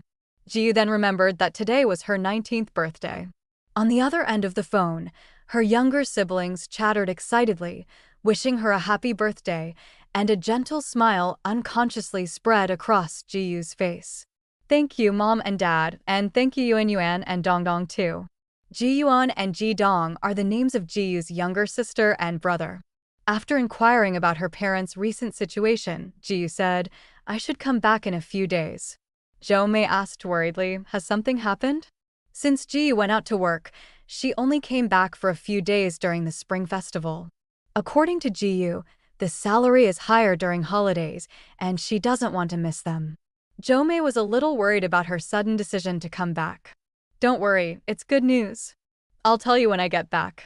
It's hard to explain over the phone, so Jiyu decided to tell her family in person. Well, you're a grown woman now. Let me know in advance if you're coming back, and I'll have your dad pick you up at the station. Okay. Don't worry about it, I know, Jiyu readily agreed. After hanging up the phone, Jiyu ordered a cake online and asked it to be delivered to Dingchen community. When Jiyu was little, her parents would buy her a birthday cake every year to celebrate. After her younger siblings were born, the family's financial situation deteriorated, and her parents stopped buying her a birthday cake. Of course, neither did her younger siblings. On family birthdays, Jomei would make a cream-free version of a steamed bun cake at home, topped with homemade jam. The whole family would happily eat it. Jiyu fondly remembers the sweet, creamy, and fluffy texture of cakes from her childhood. Even after coming to Husher to work, she's bought small cakes a few times. They're exquisite and delicious, but they never seem to taste the same as they did in her childhood. After the moving company moved all the belongings into Jiyu's new house, they started organizing them. Ji-yu had purchased a full-service package, including moving and organizing. The furniture was all in place. A sofa sat in the center of the spacious living room, arranged in a semicircle. Ji-yu sprawled out on the sofa in a starfish position. So comfortable, Ji-yu sighed contentedly. Ms. Ji, everything has been packed. Please feel free to contact us if you need anything. The moving company workers left. Ji-yu slowly got up from the sofa and began to tour her new home. As night fell, looking out from the living room, a cruise ship passed by on the river and the figures of people on board could be vaguely seen. The banks of the river are brightly lit and the entire city is bathed in flashing neon lights. The restaurant features a round marble table and chairs made of imported Italian leather in a black, white, and gray color scheme. The newly bought refrigerator was empty, and Ji reminded herself to buy some groceries to fill it up. All 4 rooms have 2-meter king-size beds, but they are slightly different colors. Ji's bed is white, her parents' bed is gray, and her younger brother and sister's beds are blue and pink, respectively. Ji wasn't sure if they would like it, but now that she had money, she could just change it if they didn't like it. Ji, who was rich and powerful, said that she now had a small goal. She set up a dressing table in her own room and in her parents' and sister's rooms, but the dressing tables were empty. She decided to wait until they arrived to help them choose skincare products, jewelry, clothes, and so on. My younger brother's room has a desk and a bookshelf. The study also has a desk, which is 3 meters long and can be used by 2 people at the same time. After touring the room, the cake Ji ordered arrived. Ji had bought a unicorn birthday cake. At the very top of the cake was a panda leading a unicorn. Ji couldn't help but laugh. It was so cute. Behind the panda and unicorn are colorful macarons, and in front is a small rainbow. The cake is so cute that you almost don't want to eat it. Ji lit the candles and sang happy birthday to herself. Happy birthday, Ji. You'll have even more and better things in the future. Ji shouted to the empty hall. Happy 19th birthday, host. The appearance of System 356 made Ji feel less lonely. Thank you, 356. Without you, I wouldn't have so much. Ji was genuinely grateful for 350 SIX's arrival. I hope I become a rich and beautiful woman soon, and I also hope 356 can go home soon. Ji blew out the candles in one breath. Ji ate the entire 8-inch cake by herself and was so full she could barely stand up straight. When Ji stepped on the scale, she was shocked to find that her weight had soared to 56 kilograms. Ji's pupils dilated in disbelief. She couldn't believe she had gained 2 pounds. During this period, Ji insisted on running every day, and her body seemed to have become firmer because her clothes were a bit loose, but she did not lose any weight. Ji is speechless. She can only hope that the next skill reward will allow her to choose a skill that lets her eat without gaining weight. Ji's room bathroom has an extra-large heated jacuzzi that can easily accommodate 2 adults. Ji poured herself a glass of red wine and placed it beside the bathtub. She slowly entered the tub, which was filled with essential oil bubbles. The Bluetooth speaker played soothing music, and the aroma of the essential oils seemed to seep into her skin. Ji felt so comfortable she almost fell asleep. She booked a flight home for 3 days later. Her hometown doesn't have an airport, so she had to get off the plane in the provincial capital and then transfer to a bus, which would take 4 hours to reach the county town. Ji made a list, planning to buy some necessities in the next couple of days, such as gifts for her parents and younger siblings. She also needed to pay off all the family debts she was owed. That night, Ji slept exceptionally well in her new bed. Seriously, this mattress alone cost Ji 200,000 yuan. How could it not be comfortable? Chapter 17. Ji was woken up by the stench. She should have been sleeping soundly in her big bed in her new home until noon, but Ji was woken up by the stench of her own body just as dawn was breaking. Ji screamed as she looked at the thick layer of black, unidentified substance covering her body. A large patch of black mud was also on her newly bought silk bedding. Startled, Ji rushed into the bathroom. In the mirror, she saw herself looking utterly disheveled from head to toe. Black mud seemed to be oozing from her body, and her silk nightgown was also covered in mud.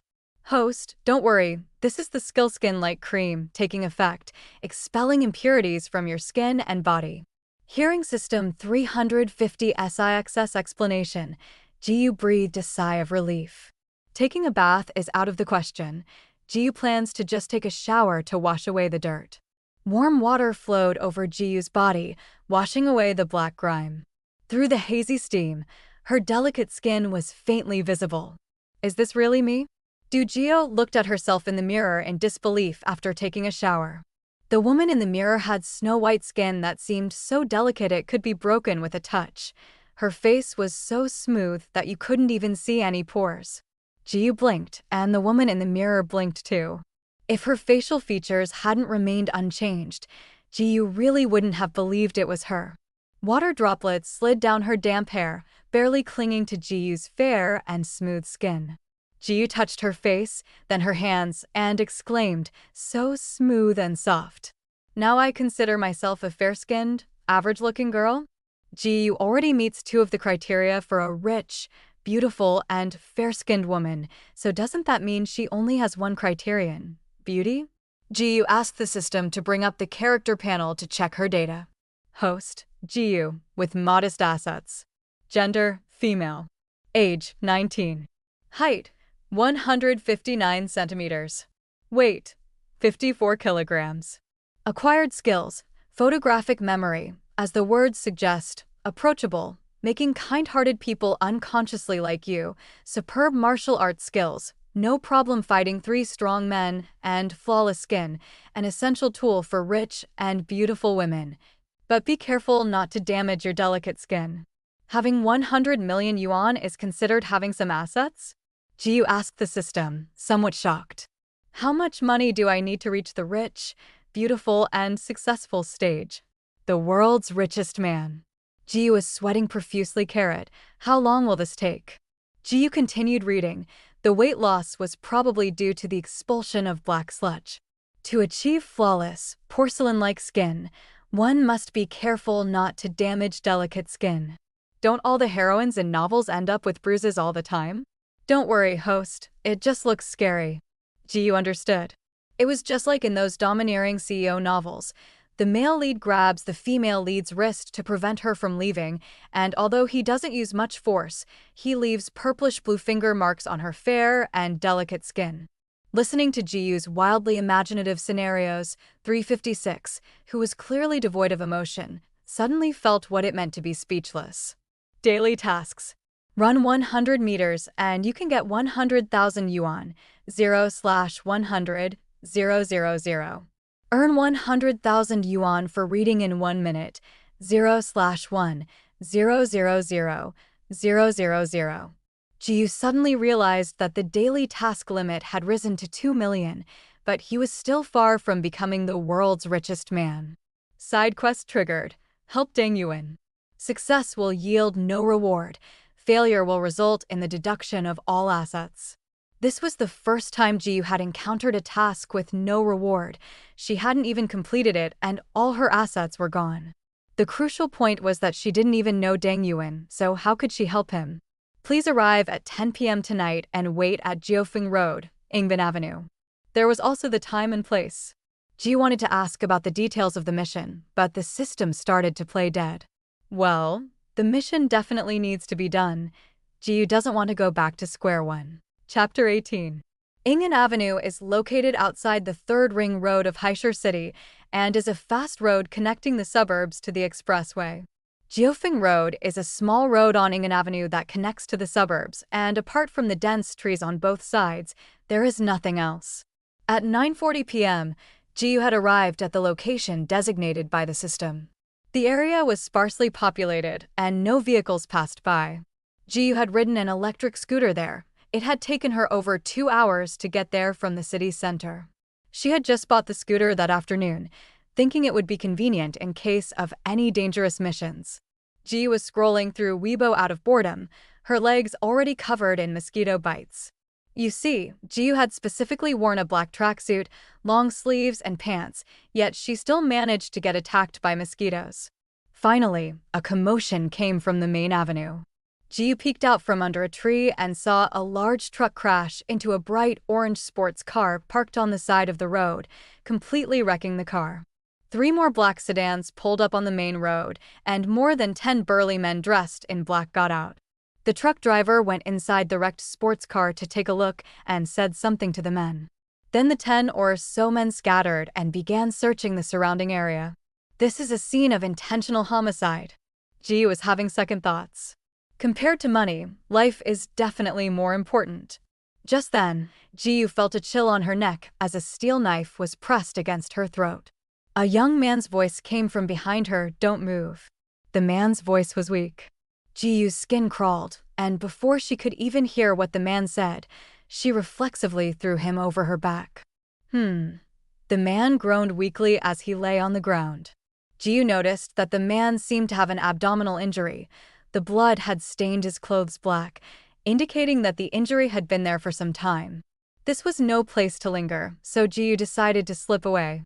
In the darkness, Ji saw several burly men walking towards them. Damn it, Deng Yuan couldn't have gotten far after being shot. So many of us couldn't catch him. What a bunch of useless cowards. One of the burly men who had caught up seemed to be the leader, and he was scolding the others. Is this man Deng Yuan? Ji looked at the dying man on the ground, hesitated for a second, and still chose to do the mission. Ji dragged the man into the woods beside the path, then laid the electric scooter down, and the 2 of them lay prone in the grass. The group of burly men had already reached the area in front of where Ji and her companion were hiding. Ji clenched her fists, calculating whether her superior martial arts skills would allow her to defeat these men if she were discovered. Fortunately, the strong men did not stop and continued searching for Deng Yuan's whereabouts. The footsteps grew fainter and fainter. Ji turned off the lights on the electric scooter, got on, and asked Deng Yuan, "Do you still have the strength? Get on yourself, I'll take you to the hospital."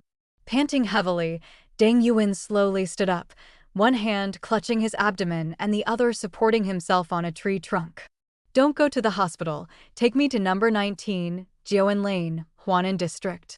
Fine, Ji tilted her head and shrugged indifferently. The task hadn't been marked as complete yet, so of course she'd do whatever the task recipient said. Jiuan Lane is one of the oldest lanes in Shanghai. Ji carried Deng Yuan, looking at each house one by one, and finally found number 19 at the deepest part of the lane. Deng Yuan was no longer making a sound. If it weren't for the faint rise and fall of his chest, Ji would probably have thought he was dead. 2 small stone lions stood on either side of the vermilion wooden gate, giving it a vintage feel. "This is number 19, Ji said, embracing Deng Yuan as they knocked on the door. A moment later, a fair-skinned young man opened the door, looked Ji and Ji up and down, and asked, "Are you here for medical treatment?" Ji nodded quickly. "Come in." The fair-skinned young man stepped aside to let Ji and the other person in. "Sister Chow, we have guests." The fair-skinned young man called out to the inner room. Unlike the rustic gate, the house was brightly lit, very clean, and had a modern feel. In the hall, a woman wearing gold-rimmed glasses was writing something in a notebook. Hearing the young man's voice, she looked up. Seeing the woman look up, Ji exclaimed in surprise, "Chaoshi? What are you doing here?" Chapter 19. Previously, Ji shared an apartment with 2 girls. One was Jin Qiao and the other was Chaoshi. Chaoshi is around 30 years old. She's average-looking, but has a fantastic figure. She has a perfect waist-to-hip ratio and is 1.72 meters tall. Every time Ji sees Chaoshi, she can't help but glance at her long, straight, slender legs. Everyone has a love for beauty, right? Chaoshi has a rather aloof personality and doesn't like to interact with Ji and the others. Moreover, it seems that Chaoshi always works the night shift and sleeps at home during the day, so Ji rarely sees her. Chaoshi was a little surprised to see Ji, but she remained calm and said, "It's 2 million for an urgent customer, but I'll give you 1.5 million because we're acquaintances." Asking for 1.5 million right off the bat left Ji a bit bewildered. "Do you have a doctor here? Can he be saved?" Ji asked, pointing to Deng Yu. "Are you kidding me? Sister Chow is a doctor. Otherwise, what would you be doing here?" Before Chaoshi could speak, the fair-skinned young man interrupted. It turned out that Chaoshi was a doctor, and it seemed she only worked at night. Jiyu didn't ask any more questions and said to Chaoshi, "Okay, please take a look at him, Dr. Chao. He's been shot for a while now." Chaoshi remained unmoved, still sitting in her seat. "Save him, 1.5 million, do you have the money?" Chaoshi asked calmly, simply asking Jiyu if she, who needed to share an apartment, could afford 1.5 million. Jiyu couldn't understand why Chaoshi, who charged 1.5 million yuan to save one person, would rent a dilapidated house with them. "This isn't the time to ask that," Jiyu said, taking out her phone. "What's the card number?" "I'll transfer the money right now." Chaoshi handed over a card. It was from a foreign account. "Transfer the money here." Jiyu was straightforward and showed Chaoshi the transfer record. Then, Chaoshi gestured for the fair-skinned young man to carry Dang Yuan into the inner room and followed him in, leaving Jiyu with 2 words, "Wait." Looking at the motionless Dang Yuan, Jiyu felt a little panicked. Should she be able to save him? Not only did she not get a penny for completing the mission, but she also lived in fear and ended up losing 1.5 million yuan. Exhausted both mentally and physically, Jiyu slumped onto the living room sofa and fell asleep. When she woke up again, it was already dawn. Chaoshi and the other 2 were still motionless in the inner room. Jiyu checked the time. It was already past 6 a.m. At that moment, Chaoshi came out of the inner room, wearily rubbing her eyes. Chaoshi ignored Jiyu and went into another room. "Your male companion is out of danger. Contact someone to pick him up as soon as possible. We don't accept patients who are recuperating." The fair-skinned young man followed Chaoshi out. "Okay, is he awake?" "I don't know how to contact his family. The anesthesia hasn't worn off yet. Let's wait a little longer." After answering Jiyu's question, the fair-skinned young man yawned. "I'm going to rest too. You guys should leave as soon as possible." With that, the young man walked towards the room next to the one Chaoshi had just entered. The empty living room was now empty except for Jiyu. Jiyu tiptoed into the inner room, wanting to check on Dang Yuan's condition. The inner room was divided into 2 parts. The innermost part was a sterile room, presumably for surgery. Near the door was a small hospital bed, on which Dang Yuan lay motionless, with an 4 drip in his hand. Last night it was dark and Dang Yuan looked disheveled, so Jiyu didn't even get a good look at him. Only now did she see what Dang Yuan looked like. Dang Yuan looked to be in his early 30s, with light stubble on his face, handsome eyebrows, narrow eyes that were closed, and slightly thick lips. He had a very masculine appearance. Jiyu took another step closer and saw Dang Yuan's hand pressing down on the 4 drip tube. Jiyu reached out to help tidy it up. Before her hand could even touch the tube, a large hand suddenly grabbed her from behind, stopping her movement. "What are you going to do?" It was Dang Yuan who had woken up. Chapter 20. The moment Dang Yuan opened his eyes, Jiyu received a notification that the mission was complete. "You're pressing on the 4 line." Jiyu remained calm and composed, naturally straightening the 4 line before obediently taking a step back, moving a little further away from the bed. "Call your family and have them come pick you up. Tell them we need to leave as soon as possible." Dang Yuan's expression was somewhat complicated. He took the phone from Jiyu and made a call. He told the person on the other end of the line that he was safe and that he was in a safe place. "They'll be here soon." "Thank you so much. Dang Yuan, will definitely repay your life-saving grace." After sincerely thanking Jiyu, Dang Yuan asked seemingly casually, "What are you doing out in the middle of nowhere so late at night?" Jiyu had anticipated Dang Yuan's question and had already prepared her answer. "Stealing vegetables, huh? Everyone says there's a vegetable base on Jiufeng Road that supplies vegetables to powerful and wealthy people. I have money, but they won't sell to me. So I thought I'd steal some for fun." Dang Yuan chuckled inwardly, mimicking a little girl throwing a tantrum because she didn't get her favorite toy, and asked, "What's your name?" "Jiyu, Ji as in season, Yu as in excellent." "Jiyu is a good name," Dang Yuan murmured to himself. Just then, footsteps came from outside the door. It was Dang Yuan's subordinates who had arrived. "Sir, we're late. We've already dealt with those people." The leader was a muscular man, nearly 1.9 meters tall, who looked like a small mountain when he stood there with his head down. "All right, let's talk about it when we get back. Let's settle the payment first," Deng Yuan said to the muscular man. "Sir, the payment has already been settled," the muscular man said, glancing at Jiyu. Deng Yuan was somewhat surprised. He had heard of the rules for the 19th. Regular customers were charged the normal rate. But for urgent customers like him, the fee started at 2 million. Deng Yuan pondered for a moment. Ji looked to be only about 18 years old. Could he be from a wealthy family? There didn't seem to be any families with the surname Ji in Shanghai's high society. Ji was also hesitant, wondering whether she should ask Deng Yuan to pay back the money she had advanced to her, which was a full 1.5 million yuan. That's enough to buy a huge villa back in her hometown. From now on, Ji will be my sister, Deng Yuan's sister. Li Jiang, send Jiyu's photo to the people below so they can get to know her, and make sure no one is foolish enough to cause trouble, Deng Yuan said to the muscular man. Deng Yuan then turned to Jiyu and said, "In Haishur, you can use all the properties under the Wenyu Group for free. From now on, you will be the second young lady of the Deng family." Jiyu was still completely bewildered. What was going on? Had she suddenly gotten involved with a big shot at the Wenyu Group? Wenyu Group is a well-known black-and-white enterprise in Haishur, owning KTVs, nightclubs, cinemas, and more, accounting for 80% of Haishi's entertainment industry.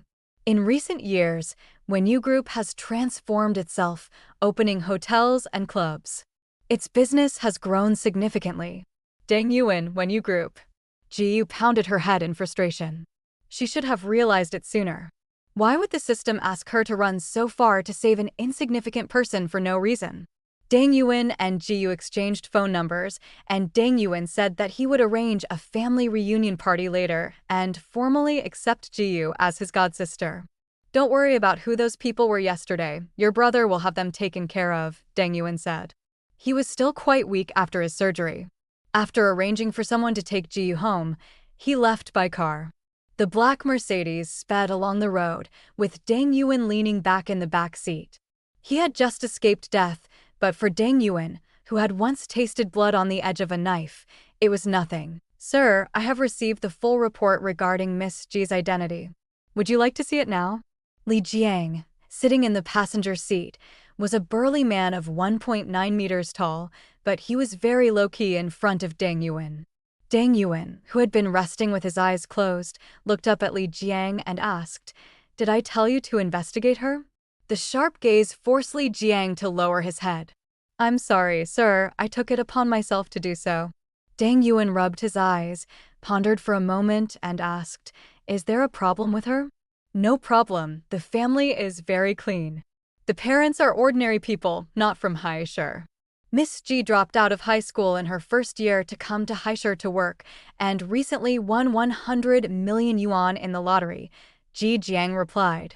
In fact, Deng Yuan himself was also puzzled as to why he would consider taking Jiyu as his godsister. He was a very wary person.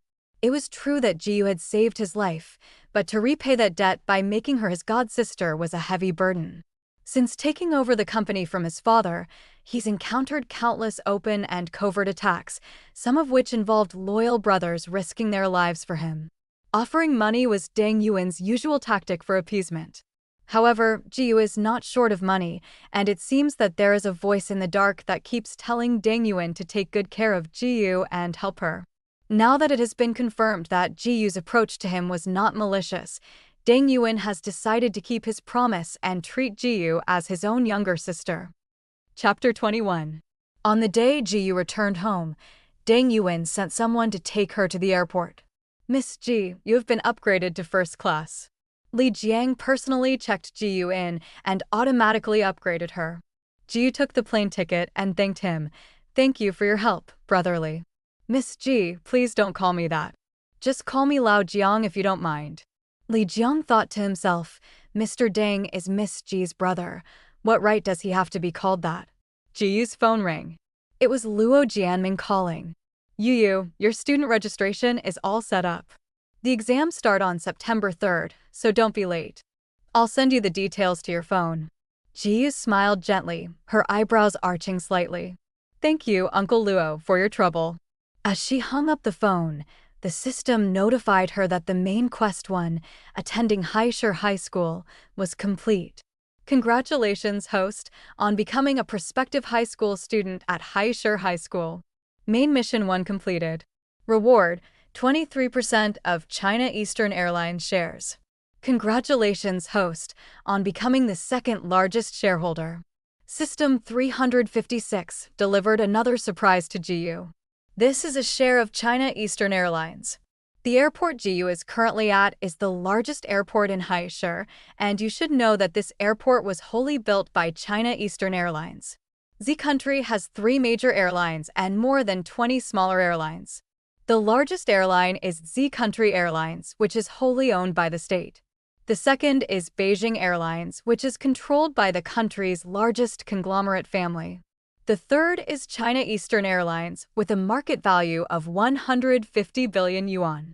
GU's excitement at becoming the second largest shareholder of China Eastern Airlines is palpable.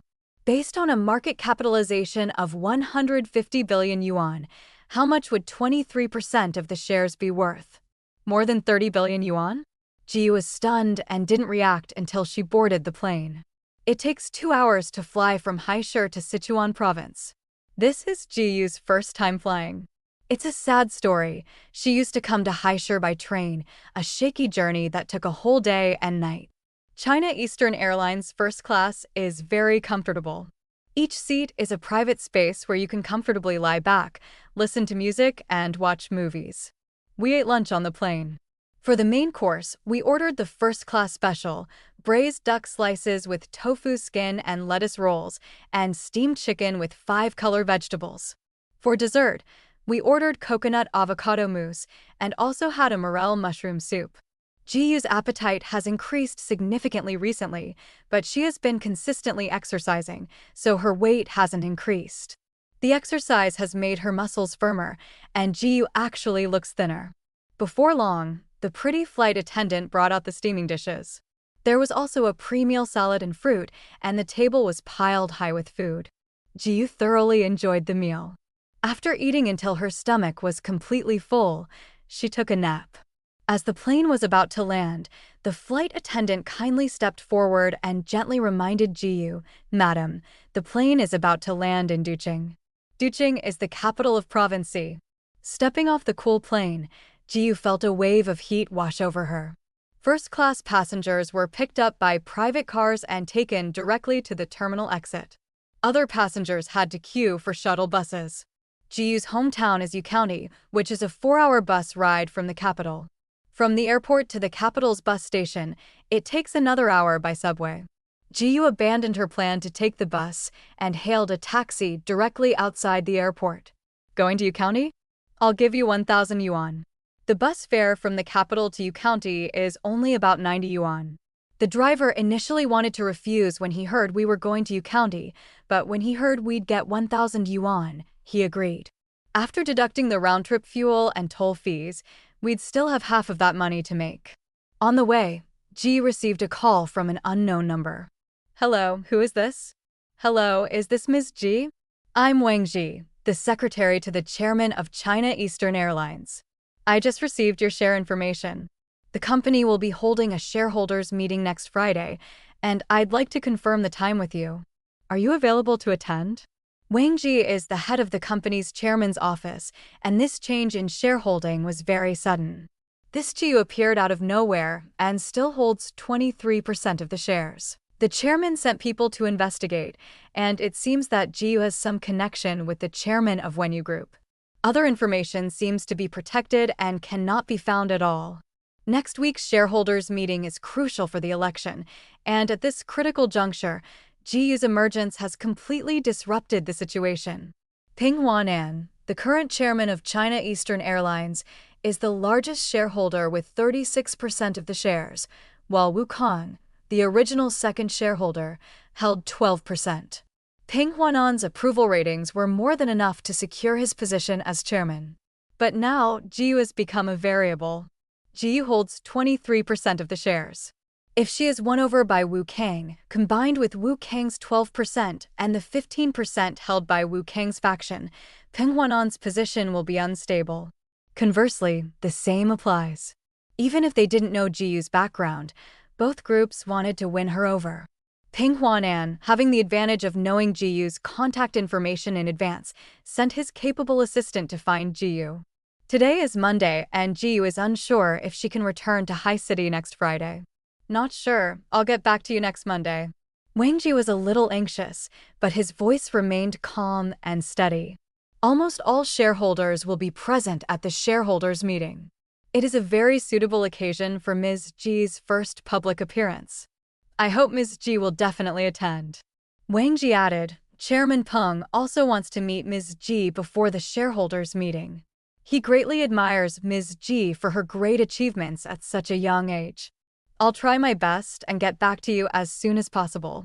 Jiyu could tell from Wang Ji's ingratiating and trying to win him.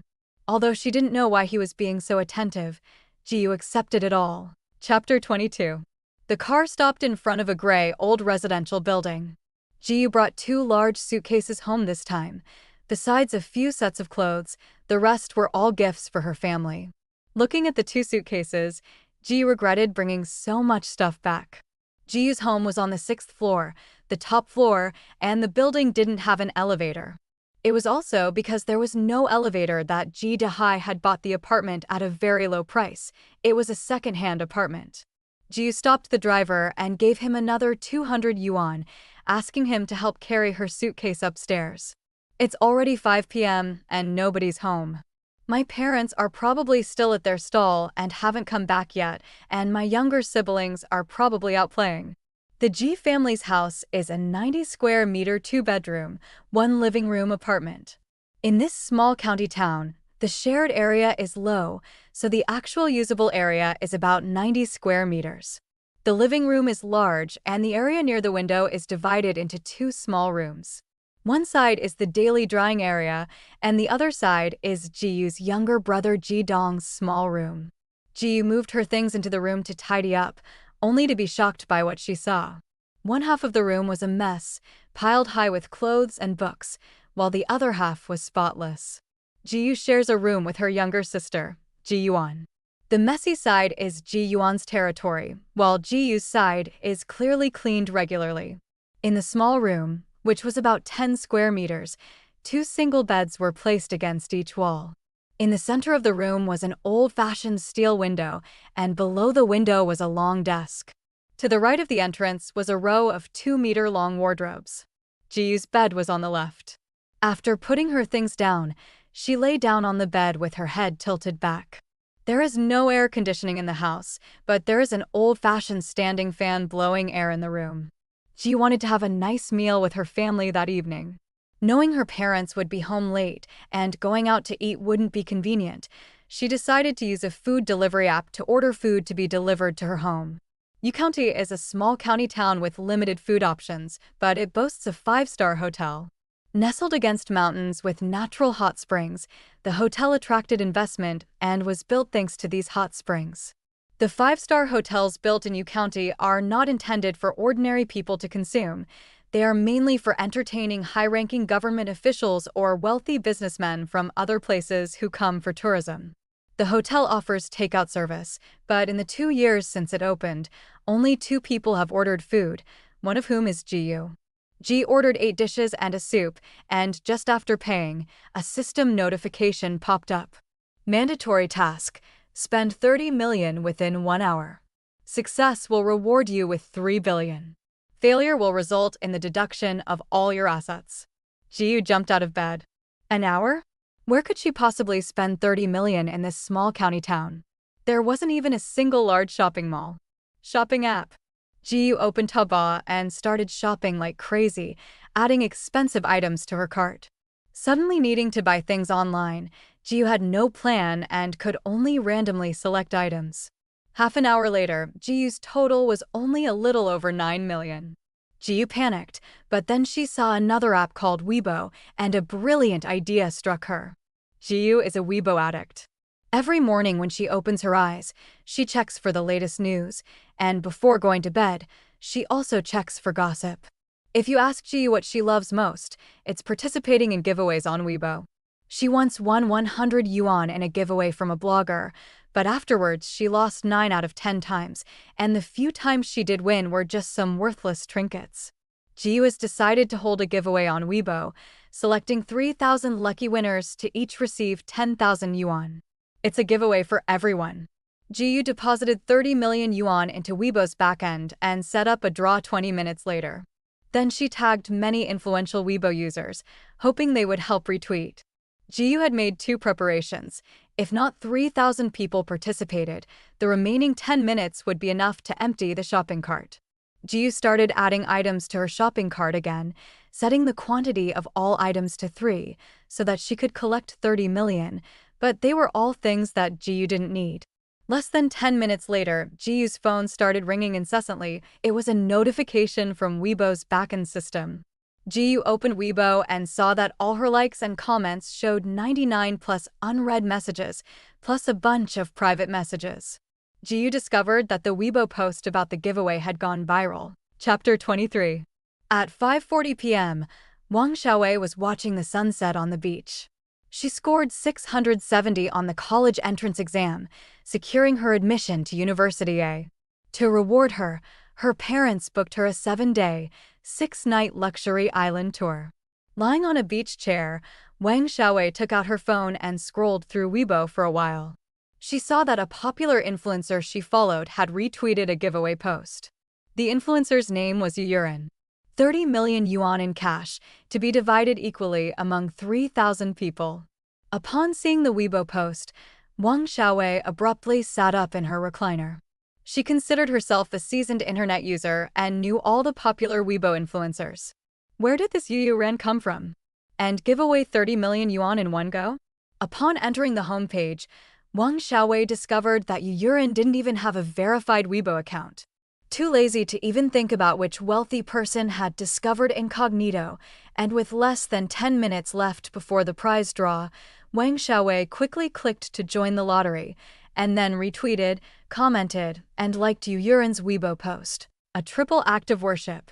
Wang Xiaowei immediately forwarded Yuran's Weibo post to her family and friends groups.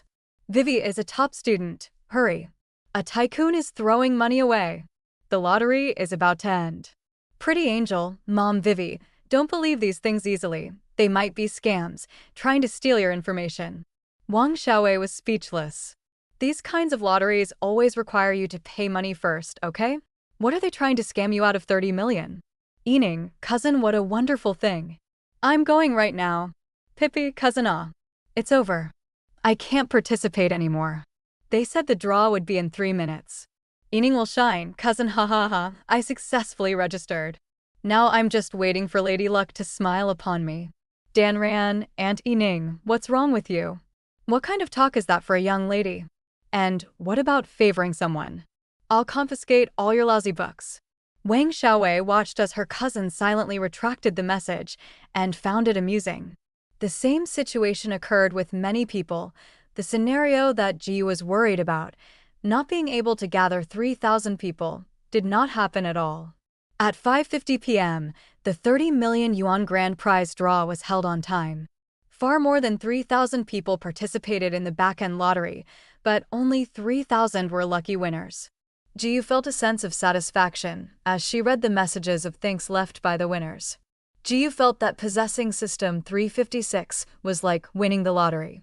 Becoming rich overnight completely changed her life. Ji also wanted others to experience this joy of winning the lottery. She thought that she could set up a foundation in the future to help people in need. Spending 30 million yuan boosted Jiu's Weibo followers from single digits to 50,000, and they continue to rise. Many influential bloggers mistakenly believed that Jiu had an extraordinary background and quietly followed her. Some fans, seeing that their favorite influential bloggers were following an unknown blogger, followed suit. After the giveaway, Jiu posted another blog entry. Thank you everyone for participating. Don't be discouraged if you didn't win. I'll be giving away prizes from time to time in the future. This blog post received 1,000 comments in less than a minute. Wei Wei is a top student. I won 10,000 yuan. I'm in awe of this tycoon. Giving away 30 million yuan in one go. You're the most generous person on Weibo. And there will be more benefits in the future. I declare myself your loyal fan. Evening will shine. Following up on the comment above, I also won. I've followed the blogger, and I hope the blogger will give out more giveaways in the future. Mwah. CEO life. Didn't win. I'm going to fight you to the death, blogger.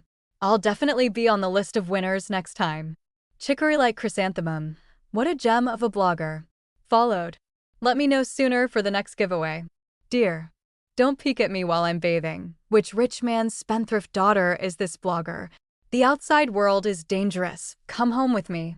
Among the row of cheerful comments, one person's comment stood out from the crowd. Hi Shang Mingyu. Using money to bribe people and gain followers? So, what if you have a few stinking bucks? It's disgusting. Jiyu frowned, wanting to delete Hai Shang Mingyu's comment, but then felt that would make her seem petty. Jiyu was a little unhappy, but soon someone stood up for her. Chapter 24. Several follow-up comments appeared after the comments, See Moon. Wei Wei is a top student. Yu Ran was kindly giving everyone a treat, so why are you barking and yelling like a dog? Are you upset because you didn't win? The CEO's life. Lack of education can be learned, being ugly can be fixed, but someone as purely malicious as you is truly incurable. Don't peek at me while I'm bathing. How dare you be so insolent under my beloved concubine's Weibo post? Drag her out and have her torn apart by 5 horses. Keep quiet. TSK, TSK, TSK. A woman's jealousy is truly terrifying. Her ugly face is frightening. Dozens of follow-up comments followed, all criticizing Hai Shang Mingyu. Finally, unable to withstand the pressure, Hai Shang Mingyu deleted the comments herself. Jiyu thought that if she were to frequently post messages online in the future, she would encounter many people like Hai Shang Mingyu. She needed to work on her resilience. It would be too fragile for her to be unable to bear a few sarcastic remarks from others. Ji Dong? Ji Yuan? You're back. Ji Dahai and Zhou Mei returned from their stall and saw the lights on in their house. Hearing her parents' voices, Jiyu happily rushed out of her room. Dad, Mom. Upon seeing Jiyu's sudden appearance, Ji Dahai and his wife were both surprised and delighted.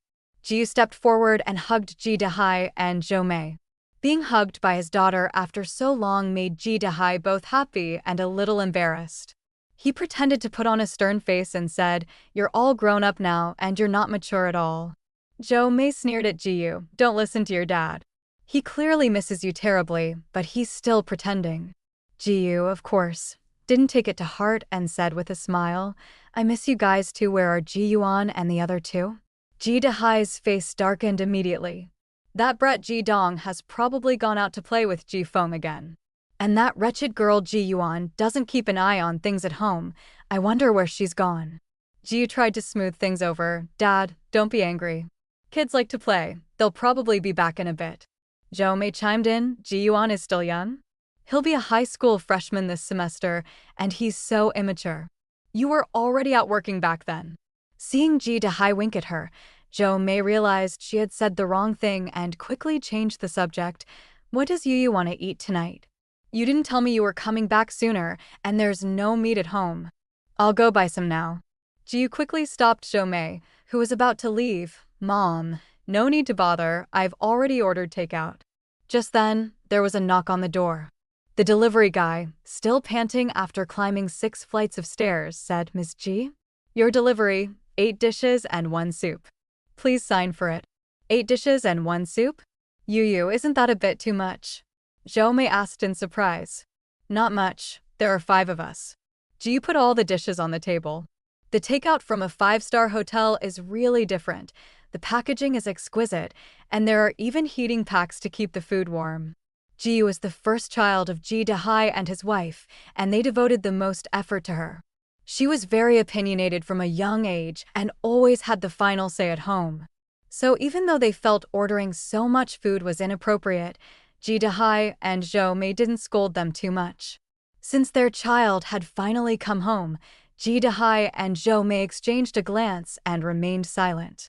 Fuck him, let him wait. Tomorrow I'll definitely bring my brother to kill him. Ji Dong said, talking on the phone with one hand and unlocking the door with the other. Inside the door, Ji Dahai trembled with rage, pointing his finger at Ji Dong. You bastard, who are you trying to kill? Despite being caught red-handed, Ji Dong showed no sign of panic as he listened to Ji Dahai's questioning. As the son that Ji Dahai and his wife desperately wanted to have, Ji Dong was pampered from a young age. Ji Dong knew that no matter how angry his parents were, they would only scold him verbally at most. They would never lay a hand on him. However, the arrogant Ji Dong also has a nemesis, namely his eldest sister Ji-yu. Seeing Ji-yu standing behind his parents, sneering at him, Ji Dong's mind went on high alert. Why is his older sister back? Ji Dong immediately hung up the phone and said awkwardly, "You misheard me, I'm just meeting up with friends tomorrow." Ji-yu ignored his excuses, stepped forward and slapped Ji Dong on the head, then kicked him in the butt. "Ji Dong, you're getting more and more outrageous." Several more slaps landed on Ji Dong. Ji Dong was crying loudly as Ji-yu hit him. Jo Mei stopped Ji-yu and said with heartache, "Don't hit him, Yu. Dong Dong is still young." "What do you mean little? He's 14 years old." "Ji Dong, come here. I'll kill you before you kill anyone." In her rage, Ji-yu had long forgotten that she was the one who had just advised Ji Dahai that Ji Dong and the others were still young and that she shouldn't get angry with them. Ji-yu looked at Ji Dong, who was hiding behind Ji Dahai, and was furious. "You guys spoil him too much." Ji Dong rubbed his buttocks, feeling like crying. How could his older sister be so strong now? His body must be covered in bruises. "I'll be watching from home tomorrow. Let's see where you, Ji Dong, dare to go." Ji said fiercely. "I'm not going. I'm definitely not going," Ji Dong quickly assured him, though only he knew whether it was true or not. Ji sneered, not wanting to say anything more. In any case, Ji Dong wouldn't be able to leave her sight tomorrow. Chapter 25. All right, Yu, Ji Dong knows he was wrong. Let's eat first. Ji Dahai patted Ji-yu's shoulder reassuringly. Ji Dahai's conciliatory attitude annoyed Ji-yu. "What's the use of you helping him admit his mistake?" "Forget it, I won't say anything more." Ji-yu thought that since she was going to bring the whole family to Haishur anyway, she would see what kind of trouble Ji Dong could cause under her nose. "Let's eat, the food's getting cold." Jo Mei pulled Ji-yu to sit down at the table, and Ji Dahai also pulled Ji Dong to sit down. Ji Dong cried out in pain and jumped up as soon as he sat down. After being kicked in the butt by Ji-yu, it was burning with pain, and sitting on the bench made it even worse. But looking at Ji-yu's death stare, Ji Dong had no choice but to grit his teeth and sit down again. "Where's Ji-yuan? Why isn't he back yet?" "It's almost 8 o'clock, Ji-yu asked. "Never mind her, let's eat first," Ji Dahai replied indifferently. Jo Mei chimed in, "Yu and Dong Dong must be hungry, right? Eat up, just leave some for Ji-yuan." If Ji-yu is the eldest at home, and Ji Dong is the apple of Ji Dahai and his wife's eye, then Ji-yuan is the one who is completely ignored. The Ji couple initially wanted a son, but their second child was a daughter. They already had an older daughter, Ji-yu, so they were somewhat displeased with this extra child. When Ji-yuan was 2 years old, Ji Dong was born. The already neglected second child was completely ignored by the Ji couple from then on. "I'll call you Anyuan. Aren't you all worried that a young lady like her isn't coming home this late?" Ji looked at Ji Dahai and the other two with some anger.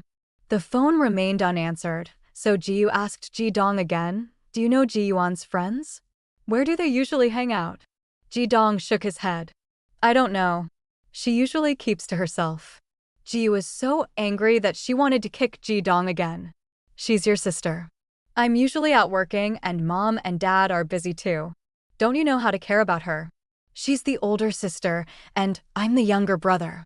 She should be the one who cares about me," Ji Dong muttered to himself. Ji was speechless. Ji-yuan had been neglected by his family for a long time, which had indeed made him appear withdrawn. Ji-yuan returned at this time.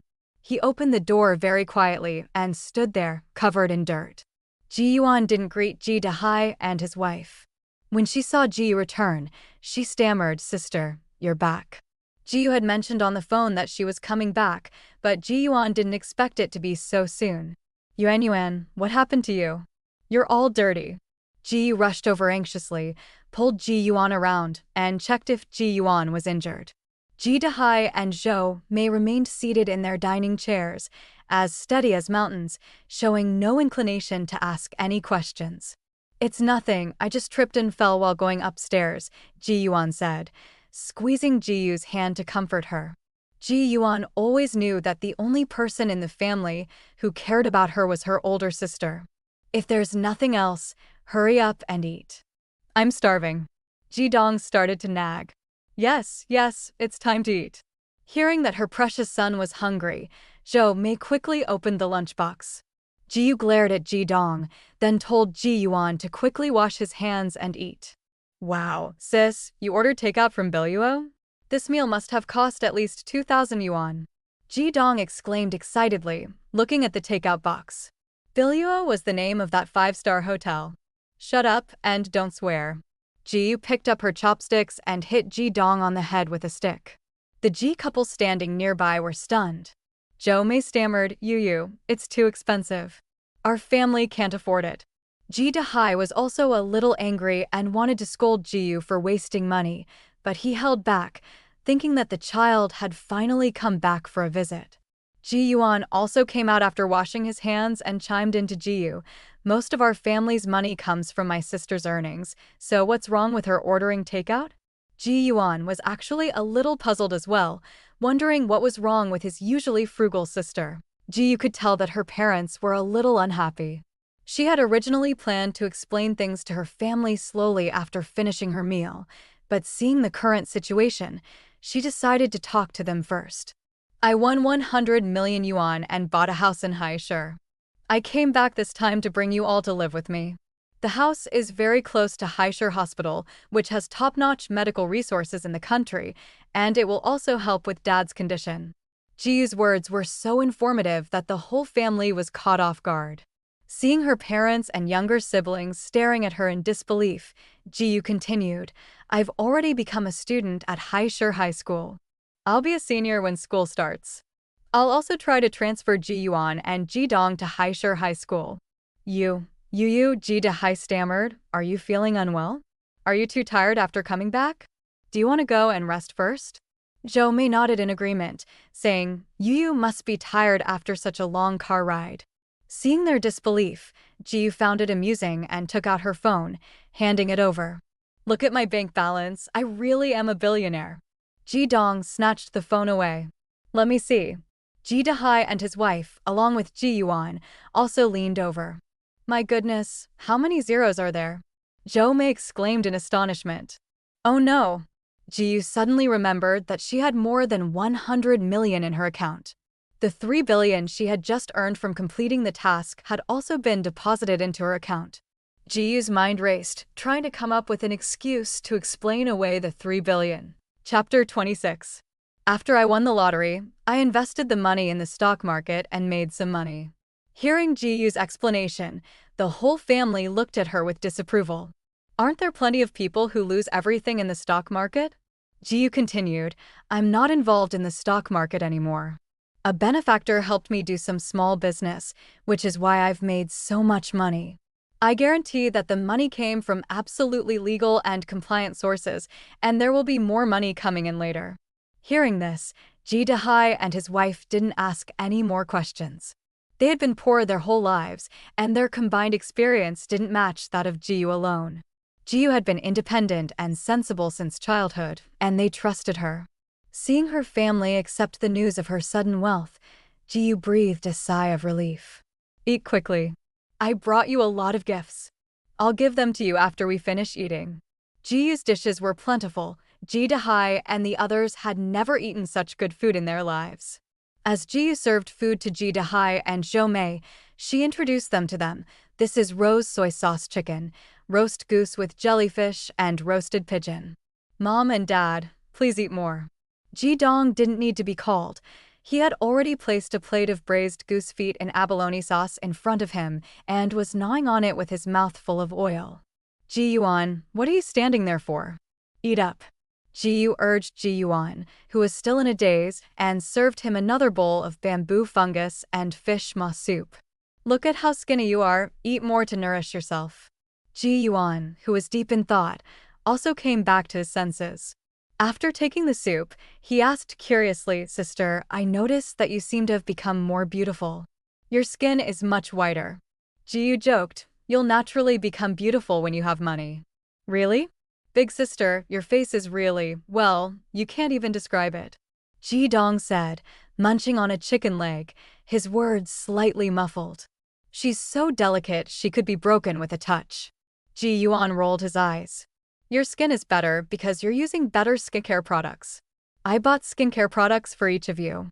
Ji wouldn't tell them that it was all thanks to the skill Flawless Skin. "I have all of these? I'm just an old man. Why would I want them?" Ji Dahai said. "Once your skin is in good condition, you'll be a completely different person." Ji began to paint a rosy picture for Ji Dahai. "When we go to Haishur in the future, you'll be treated like royalty. We'll hire a driver, a nanny, a cook, and a cleaner to serve you every day." Ji Dahai was so pleased with his daughter that he couldn't stop smiling. All right, your mother and I are just waiting to enjoy our retirement, ha ha ha." After dinner, Ji presented the gifts to her family members one by one. Ji Dahai received 3 Armani suits and leather shoes, a set of men's skincare products, and a Vacheron Constantin mechanical watch. "My family in Haishur has prepared some clothes for you all. Go and see them when the time comes, and if you don't like them, you can buy more." Ji put the watch on Ji Dahai's wrist. Ji Dahai lovingly touched the watch, saying with concern, "This must be very expensive." "It's not expensive, only 250,000. Ji genuinely thought it wasn't expensive. She bought it while doing a mission, essentially getting the system's money for free. 250,000? My goodness, that's like wearing a house on your wrist." Ji Dahai clicked his tongue in amazement. "They probably only sold their house for that price now." "Mom, this is for you." 3 Armani suits, a skincare set, and a diamond jewelry piece were prepared for Jo Mei.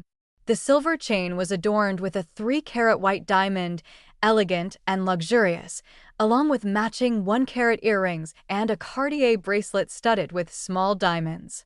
Sis, where's my gift?" Ji Dong couldn't contain his excitement and couldn't wait to know what his gift was. Ji Dong was also given 3 sets of clothes, all from Nike, a sportswear brand suitable for boys. "It's a PS5. Yes! Big sister, I love you to death." Holding the newly released game console, Ji Dong wanted nothing more than to pick up his sister and spin her around. That wasn't all.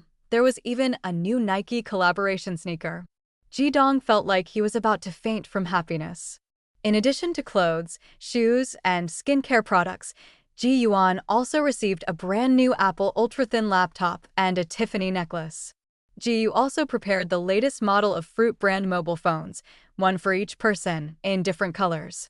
Ji was very happy to see that everyone loved the gifts she had given her. "Let's find some time to invite Uncle and the others to have a meal together and pay off all our family's debts," Ji suggested. But then she thought, why bother 2 people? So she simply asked Deng Yuan for help. Ji thought to herself playfully, well, what can I do? Deng Yuan is going to be my godbrother. Ji was initially worried that Ji Yuan might not be able to keep up with the pace at Haishur High School, but it seems that Ji Yuan's studies are still very solid. As for Ji Dong, there's no need for him to take the entrance exam. Ji already knows he's a terrible student. She'll find him a tutoring class in Haishur to attend first. It was too hot at noon, so we didn't have much of an appetite. We ordered cold noodles, cold rice noodles, and ice jelly to cool off. Ji and the other 2 ate a little bit. Ji Dong had been looking at his phone since he woke up, and after finishing his meal, he hesitated to speak to Ji. Ji sneered, "Don't open your mouth or you'll get beaten up. You're not going anywhere today. We'll go to Billua when Mom and Dad get back." Ji spent the entire afternoon reading on the sofa in the living room. In the middle of the day, she dragged Ji Dong down to run 10 kilometers with her to complete her daily task. After returning, Ji Dong lay on the bed and didn't want to go anywhere. He had run 10 kilometers and was almost exhausted. Ji Dahai and Jo Mei returned at 4 p.m.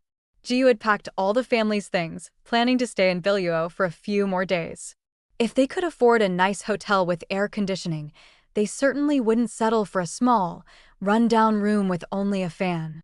The Ji family owns a second-hand pickup truck, which Ji Dahai bought a few years ago for 10,000 yuan. He usually uses it to haul vegetables. Now, Ji Yu and her two siblings are crammed into the back of the truck, and the cargo box, which used to carry vegetables, is now filled with the family's changes of clothes. Are we going to stay for a few days? Ji Yuan asked. I'll stay for a week, and then head straight to Shanghai, Ji Yu replied casually. Chapter 28. Ji Yu and her family checked in at the front desk. Ji Yu booked a presidential suite, which has 3 bedrooms and costs 30,000 yuan per night. Ji Yu extended her stay for 7 more days and will check out next Tuesday. Biluo Hotel covers an area of 10,000 square meters, not including the area of the natural hot springs on the back mountain. The hotel has a large number of multifunctional halls and private rooms, and many government meetings are held here. There are also indoor and outdoor tennis courts and a fitness center with a swimming pool. The presidential suite at Ji Yuding also comes with a private butler who provides 24-hour professional service. The presidential suite, spanning over 200 square meters, features a separate reception room, office area, kitchen, bathroom, and all the amenities of a hotel. Ji Dong was overjoyed to be able to live in such a big room by himself, and he immediately took off his shoes and jumped up on the bed. There was also a small spa room in the room. Ji Yu asked the housekeeper to find 2 therapists, and she and Zhou Mei had a rose essential oil treatment. They felt much more relaxed afterward. After resting, the family prepared to go downstairs for dinner. All purchases at the Biluo Hotel can be made using the room card, and the bill will be settled at checkout. Dressed in designer clothes, Ji Dahai and Zhou Mei still seemed somewhat timid and hesitant. Ji Yuan and Ji Dong, on the other hand, adapted well. Clothes make the man. Ji Yuan and Ji Dong are already good-looking, and when they wear decent clothes, they even have the air of rich kids. The family sat by the window and could see the faint lights in the mountains and forests. Ji Yu ordered 3 glasses of mulled wine, 1 for each person except for the underage Ji Yuan and Ji Dong. Ji Dahai and Zhou Mei weren't very familiar with Western food, so they chose the chef's recommended set meal recommended by the waiter. The seasonal selection included hazelnut cream mushroom soup, followed by an appetizer of lion-style poached egg salad with a secret fruit vinaigrette and mango pan-fried foie gras, and a main course of French red sauce seafood pasta. Ji Yuan and Ji Dong were still struggling with what to do, since everything looked so delicious. Is this Ji Yu, Miss Ji?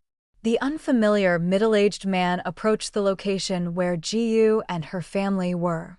Ji Yu looked up and saw a tall, handsome middle-aged man. Yes, that's me. And who are you? I've long admired Miss Ji's name. I work for Mr. Deng. My name is Zheng Gong, the Gong of Success. Li Jiang sent your photo to our group of brothers before. Zheng Gong stepped forward, wanting to shake hands with Ji Yu. Ji Yu politely shook Zheng Gong's hand and said, "Hello." When a stranger suddenly appeared and claimed to know her, Ji Yu became suspicious. While Zheng Gong was exchanging pleasantries with Ji Dahai and the others, Ji Yu sent a message to Li Jiang, wanting to verify Zheng Gong's identity. Wenyu Group is venturing into the hotel industry, and Zheng Gong is the one leading the charge. He has been inspecting hotels all over the country for more than a year, and it was just a coincidence that he met Ji Yu this time. Zheng Gong said enthusiastically, "Today, the county head of Yu County has invited some of our business representatives to have lunch here. Miss Ji, please come with me." County magistrate? The highest-ranking official Ji Yu had ever met was a police squad leader at a local police station. Ji Yu was somewhat tempted. "You're discussing business. It wouldn't be appropriate for me to go." "There's nothing wrong with it. You're our boss's sister, so coming here is giving them face," Zheng Gong said nonchalantly. He hadn't really wanted to attend this gathering in the first place. The county magistrate of Yu County invited some local businesses to accompany him, and the guest of honor was Zheng Gong from Shanghai Wenyu Group. The county magistrate of Yu County learned that Zheng Gong's trip this time, besides inspecting hotels, also included an investment mission. If they could persuade Zheng Gong to invest in Yu County, that would be ideal. Zheng Gong knew what the county magistrate was planning, but he wasn't going to invest in this small county. The Biluo Hotel was alright, but the business environment in Yu County was terrible. Coming to this meal was just a way of giving the government face. Ji Dong chimed in from the side.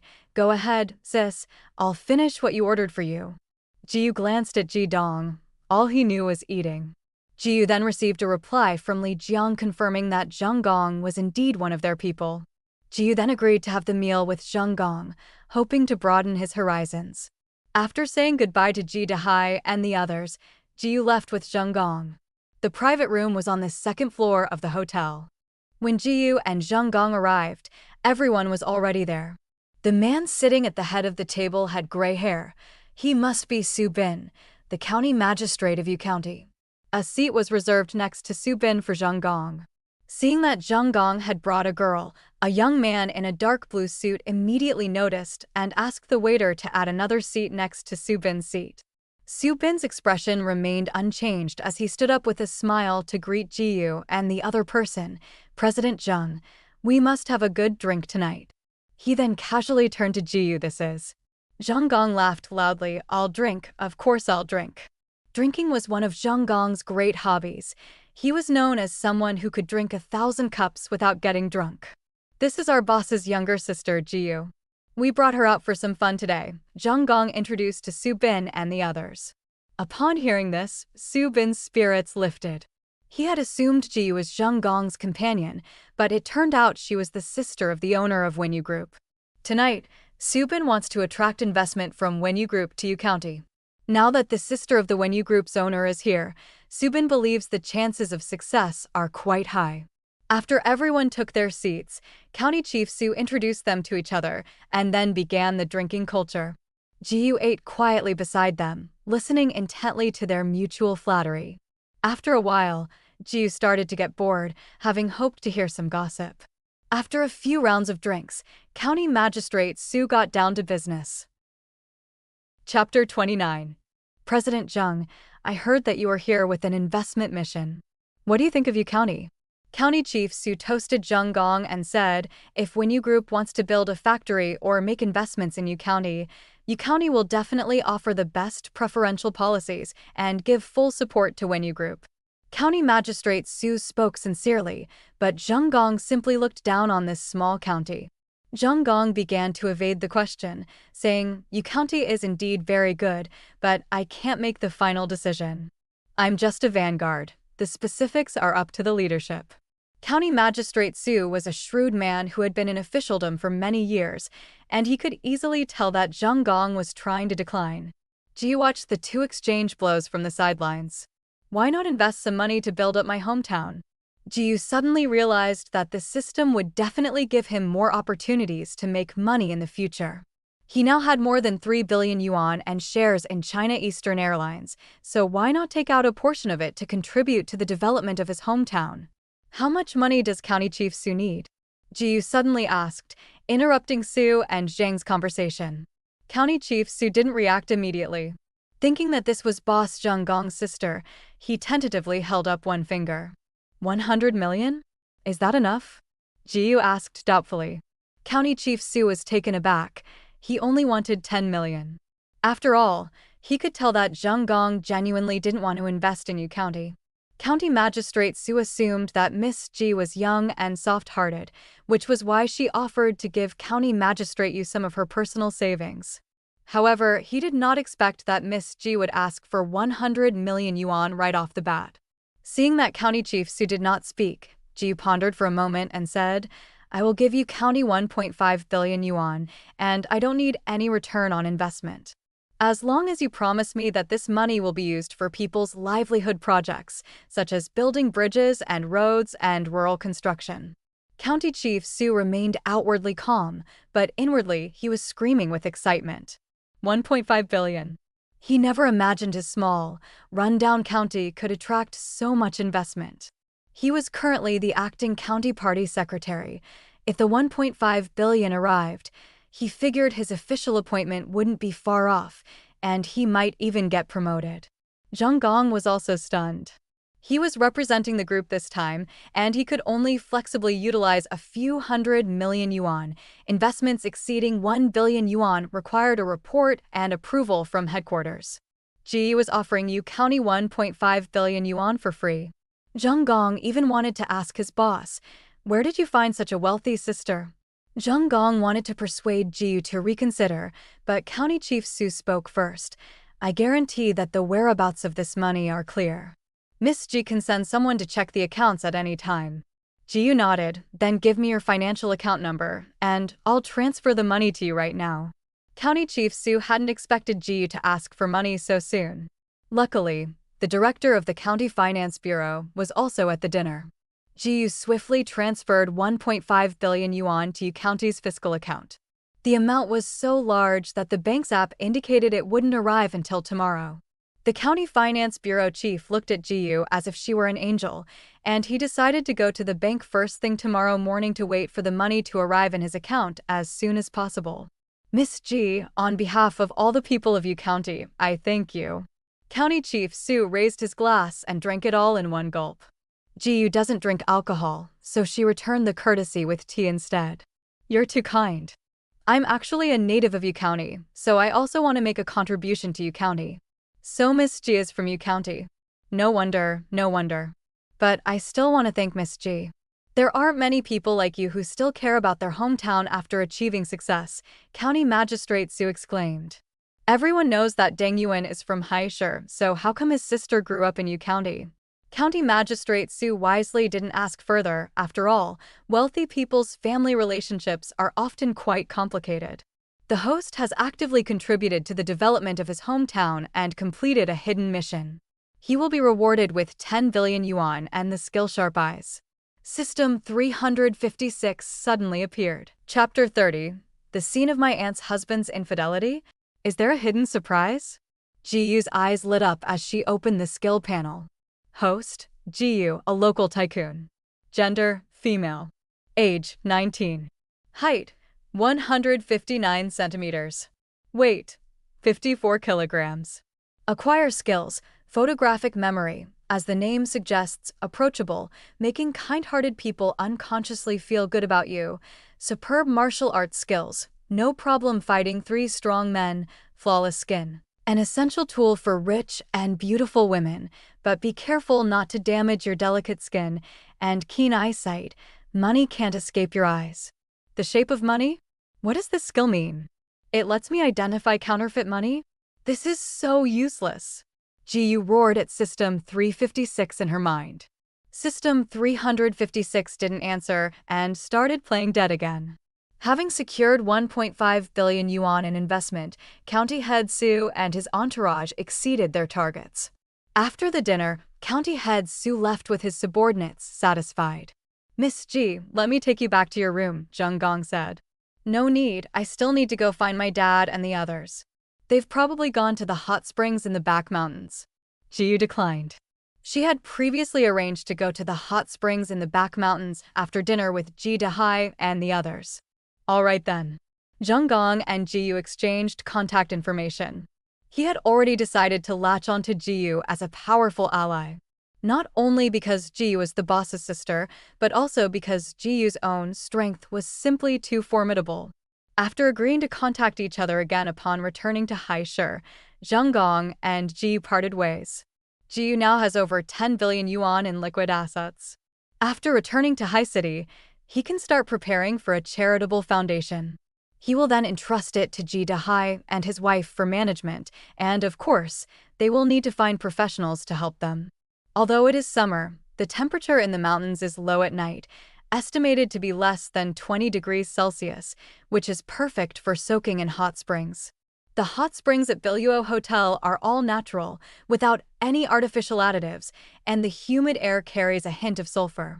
Ji walked along the path, with pools of all sizes on both sides. Biluo has more than 200 hot spring pools, of which more than 100 are public pools and dozens are private pools reserved for guests of the presidential suite and luxury business suite. After passing through a security-guarded intersection, Ji arrived at their private hot spring pool. Ji Yuan and Ji Dong were splashing around in the nearly 50-square-meter hot spring pool. Ji Dahai and Zhou Mei were resting at the private bar, with a waiter standing by at all times. Ji went to the restroom to change into her swimsuit, and after getting into the water, she leaned comfortably against the edge of the hot spring. Although it was summer, soaking in the warm pool didn't feel hot at all. The mountain air was cool, and the green trees and rocks by the pool were beautifully complemented by the breeze. All fatigue vanished instantly. Why can't I go in? I paid for this hot spring. I can go wherever I want. The rude male voice grew closer. The faint sound of a security guard trying to stop him could also be heard. Sir, this is a private area. If you insist on forcing your way in, we won't be polite. We're just going in to take a look. Why are you being so impolite? The man seemed to have accomplices. The one speaking was a young woman. Through the woods, Jiu saw a man and a woman struggling with two security guards. The man shoved one of the guards to the ground and ran towards the hot spring where Jiu's family was. Sister, brother-in-law? The rude man froze on the spot when he saw Ji Dahai and his wife. When he saw the three Ji siblings in the hot spring, he was even more confused. This was a private hot spring that only the rich and powerful could enjoy? How could the Ji family, who were so poor, be here? Jiu then saw the man's face clearly. It turned out to be her uncle-in-law, Hu Nanfang. The two security guards, who had initially intended to take action, refrained from doing so and stood silently to the side, seeing that Hu Nanfang and Jiu's family knew each other. Brother Fangyu ran too fast. It was a young woman who came in with Hu Nanfang. The woman was holding Hu Nanfang's hand, and her large breasts kept rubbing against Hu Nanfang's body. Ji Dong, young and impetuous, stared intently at the woman. Jiu, exasperated, slapped Ji Dong and said, "Turn around." This busty woman wasn't Jiu's aunt. Ji looked the two of them over. Was her uncle cheating on her? Ji Dahai and his wife thought so too. Zhou Mei, her eyes red with anger, questioned, "Hu Nanfang, what is your relationship?" Hu Nanfang was a little embarrassed when his wife's family saw him. He quickly pulled the woman off him and said, "Sister, brother-in-law, please don't misunderstand. She's just a close sister." Hu Nanfang is a small-time contractor whose current project has run into some problems. Hearing that a VIP was enjoying a hot spring here, Hu Nanfang decided to come and make his acquaintance and build some connections. Hu Nanfang brought his mistress along, thinking that if the important person took a liking to her, he would go along with it and let the woman spend the night with him. However, he did not expect to run into Jiu's family. Seeing the atmosphere sink to rock bottom, Hu Nanfang didn't ask why Jiu's family was there. He made an excuse that he had something to do and left with the woman. "Should we tell Auntie about this?" Jiu asked Zhou Mei. Hu Nanfang didn't confront them directly and even tried to cover things up, indicating that he didn't want to escalate the matter. Zhou Mei remained silent for a long time before saying, "Let me think about it." Chapter 31. In the end, Zhou Mei still didn't tell her younger sister about Hu Nanfang. Zhou Xiaomei has always had a gentle temperament. For over 10 years since marrying Hu Nanfang, she has stayed at home to be a wife and mother. She has no work experience and, apart from a few sisters, has no other friends. If Hu Nanfang really did cheat on her, what would happen to Xiaomei? Should she endure it or get a divorce? Where would Xiaomei's livelihood come from after the divorce? These were all questions Zhou Mei was considering. Zhou Mei decided to keep quiet for now. Sleeping in a 5-star hotel is so comfortable. Our family of 5 slept soundly until noon the next day. Lunch was delivered directly to our room by the butler. Besides the hot springs, Biluo Hotel also has a gym, a small private cinema, a book bar, and more, enough for Jiu and her family to relax and enjoy themselves. Jiu is inviting the Ji and Zhou families to dinner tonight. She estimates there will be 18 people. Since the older generations of both the Ji and Zhou families have passed away, the Ji family only needs to invite Uncle Ji's family of 3, Aunt Ji's family of 2, and Uncle Ji's family of 3. The Zhou family consists of Uncle Zhou's family of 4, Aunt Zhou's family of 2, and Aunt Zhou's family of 3. While Ji Dahai and the other 3 went to see a movie, Ji booked a private room in advance. Ji booked the largest single private room in Biluo, which can accommodate more than 20 people. The dining table is nearly 3 meters in diameter and is also equipped with a sofa for guests and a separate bathroom. The room fee alone is 10,000 yuan.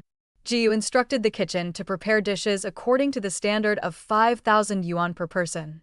After calculating, the total cost, including the private room fee, was only 10,000 yuan. Ji then instructed the housekeeper to prepare 5 cases of high-proof mitai, intending to give one to each family. After all, these families had helped him when he was in need. In addition to a case of mitai, we also had a case of Petrus red wine for the evening's drinks. After paying the bill, Ji frowned, thinking to herself, it's still not enough. I've spent half a day and haven't even used up 1,000,000. This morning, as soon as Ji got up, she found that the system's daily tasks had been updated, with a new category of tasks that required spending money. Daily tasks. Run 100 meters and you will receive 1,000 yuan, 0/100000. Earn 1,000 yuan for reading for 1 minute, 0/100000. Spend all 2 million. Failure will result in a tenfold deduction from the host's funds. The system explained that this was to train Jiyu's spending skills. As a high-quality, rich, beautiful, and successful woman, how could she not be extravagant? The current situation is that Jiyu's daily task is to earn 2 million and then spend it all. Jiyu Cho, it's true that only she has money but can't spend it. It seems she needs to find more investment channels. After setting aside the money meant to be returned to relatives, Ji went on Weibo to give away some goodies. Wang Xiaowei had just returned home from her island trip and was listening to her mother's daily nagging while playing on her phone. Weibo notified Wang Xiaowei that one of her favorite accounts had updated. Wang Xiaowei clicked on it and was surprised to find that Yu Yuren had given away another giveaway. It had only been a day since the last giveaway. Was she really that generous? Yu Yuren's Weibo post was simple and direct. Today, we'll select 10 lucky winners, each receiving 10,000 yuan. The draw will be held in 1 hour. Wang Xiaowei screamed and immediately clicked to participate in the lottery. She then snatched her parents' phones and did the same thing. This time there were only 10 spots available. She wondered if she would be as lucky as last time. The Weibo account was in an uproar again, but it didn't affect Jiyu. After posting the Weibo, Jiyu exited the app and set it to Do Not Disturb mode. Anyway, the money was already spent. It was already 5 p.m., and Jiyu was about to go back to her room to change her clothes before coming down. It should be about time. Oh, and I also need to bring down the gifts I brought for everyone. These gifts weren't brought back from Shanghai by Jiyu. They were ordered online yesterday morning and shipped directly from the provincial capital. They arrived this afternoon. Chapter 32. Back in the room, Ji Dehai and the others had also returned. Everyone seemed to want to change into something more formal. Tonight's dinner was also a signal to the family that things were different at the Ji family level than before. Ji Dehai is 1.75 meters tall. Wearing a dark gray Armani short-sleeved shirt and matching casual trousers, he looked even taller and more upright. Jo Mei wore a gray chiffon zip-up blouse with gold trim from Armani, paired with a teardrop-shaped skirt and Chanel stilettos. Not used to wearing high heels, Jo Mei could only walk slowly, arm in arm with Ji Dehai. Ji wore a black lace miniskirt by Dior with a ruffled design, pink ballet heels by Dior, and carried a sand-pink lambskin Canage Dior clutch.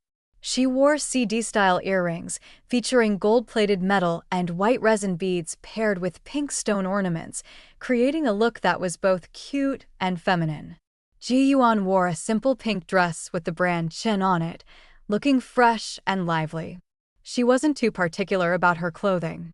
A gold Chanel beaded necklace adorned her slender wrist, serving as the perfect finishing touch. Ji Dong still loves his Nike sportswear the most. For a kid like him, a sporty style is fine. After the family got ready, they stood tall and proud, their demeanor completely different from before. Aunt Ji and her husband had already arrived in the private room. Seeing the changes in her eldest brother's family, Aunt Ji asked in surprise, "Brother, what happened to you all?" Yesterday, when her sister-in-law called to say that she was having dinner at Biluo, Aunt Ji couldn't believe it until she heard Jiyu's name and sat down in the private room. Then it felt more real. "Xiaoyu made some money. We'll talk about the details when everyone's here," Ji Dehai explained perfunctorily. After that, Joe's second aunt, her younger aunt and their family, and Ji's eldest uncle and his family arrived one after another. Xiaoyu has made something of herself. Tell your aunt about your story later. Aunt Zhou warmly took Jiyu's hand. Aunt Zhou was a decisive and easygoing person. After her divorce, she never remarried and opened a clothing store in the county town on her own. Aunt Zhou entered arm in arm with Hunan Fong, greeting Jiyu and the others with a smile. Hunan Fong, still a little awkward, forced a smile in return. Aunt Zhou and Hunan Fong's son had tutoring classes that evening, so they didn't come. Aunt Zhou is only in her early 30s. She's beautiful and takes good care of herself, always looking radiant. Jiyu thought to herself that she didn't know what her uncle was thinking. It's true what they say, the grass is always greener on the other side. Uncle Ji was a government employee and was always quite serious. Ji Dehai respected his elder brother very much and quickly ushered Uncle Ji to the seat of honor. Wow, Ji has really made it big. He can even host a dinner party at Biluo. That's incredible. Aunt Ji started making sarcastic remarks as soon as she arrived. Ji smiled faintly and remained silent, not wanting to argue with her elders. Unexpectedly, her aunt was still not satisfied. I don't know where the money came from. You're so young, you shouldn't be going astray. Shut up. If you don't want to eat, get out. Uncle Ji yelled. Ji Dehai and Zhou Mei were also furious, but when they saw that their uncle, the head of the family, had spoken, they remained silent. Ji Dehai and the other man greatly respected this elder brother. Ji Yuan walked up to Jiyu, looking at her with concern. Jiyu smiled, but didn't really take it to heart. Ji Dong didn't care about anything else. He opened the bottle of mineral water in his hand and ran towards his aunt, shouting, "Auntie, I've missed you so much." He then splashed the mineral water directly at his aunt, soaking her to the bone. Hey, you little brat, what are you doing? Do you know how expensive this dress is? Aunt Ji went berserk, making a move to hit Ji Dong. Before anyone else could react, Ji Feng grabbed his aunt's hand and said, "Mom, what's wrong with you now? Any one of her clothes is more expensive than all of your clothes."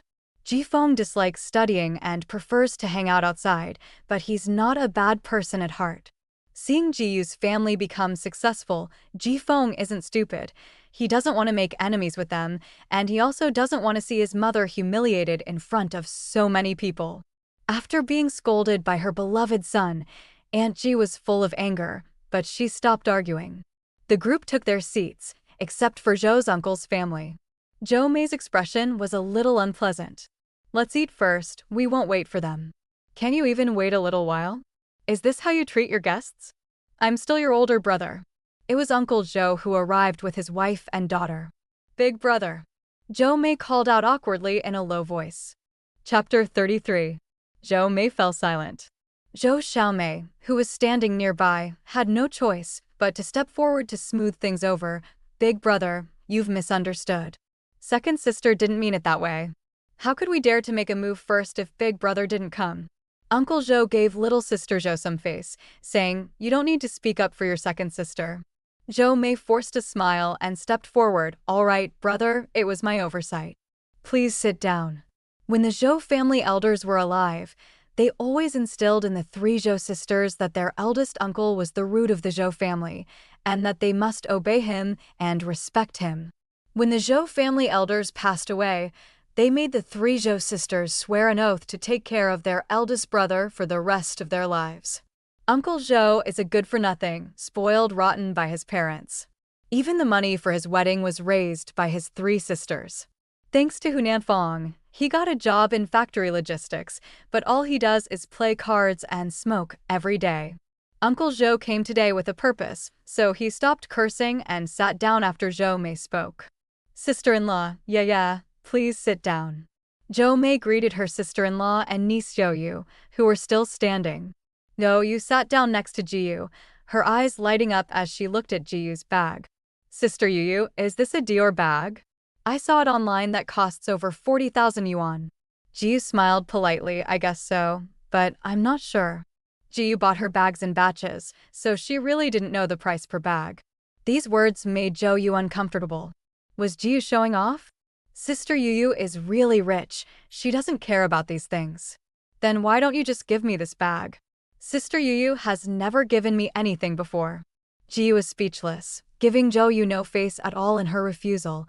I don't want to give you a ride. Ji, you're the older sister, so what's wrong with you giving gifts to your sister who likes you? Don't you even consider me your uncle? You've got money now, but you don't even know how to be filial. Uncle Zhou glared fiercely at Ji. Aunt Ji, always eager for drama, said, now that Ji has money, he doesn't care about us anymore. If you don't speak, no one will think you're mute, Uncle Ji cursed. I have a mouth, I can say whatever I want, Aunt Ji retorted.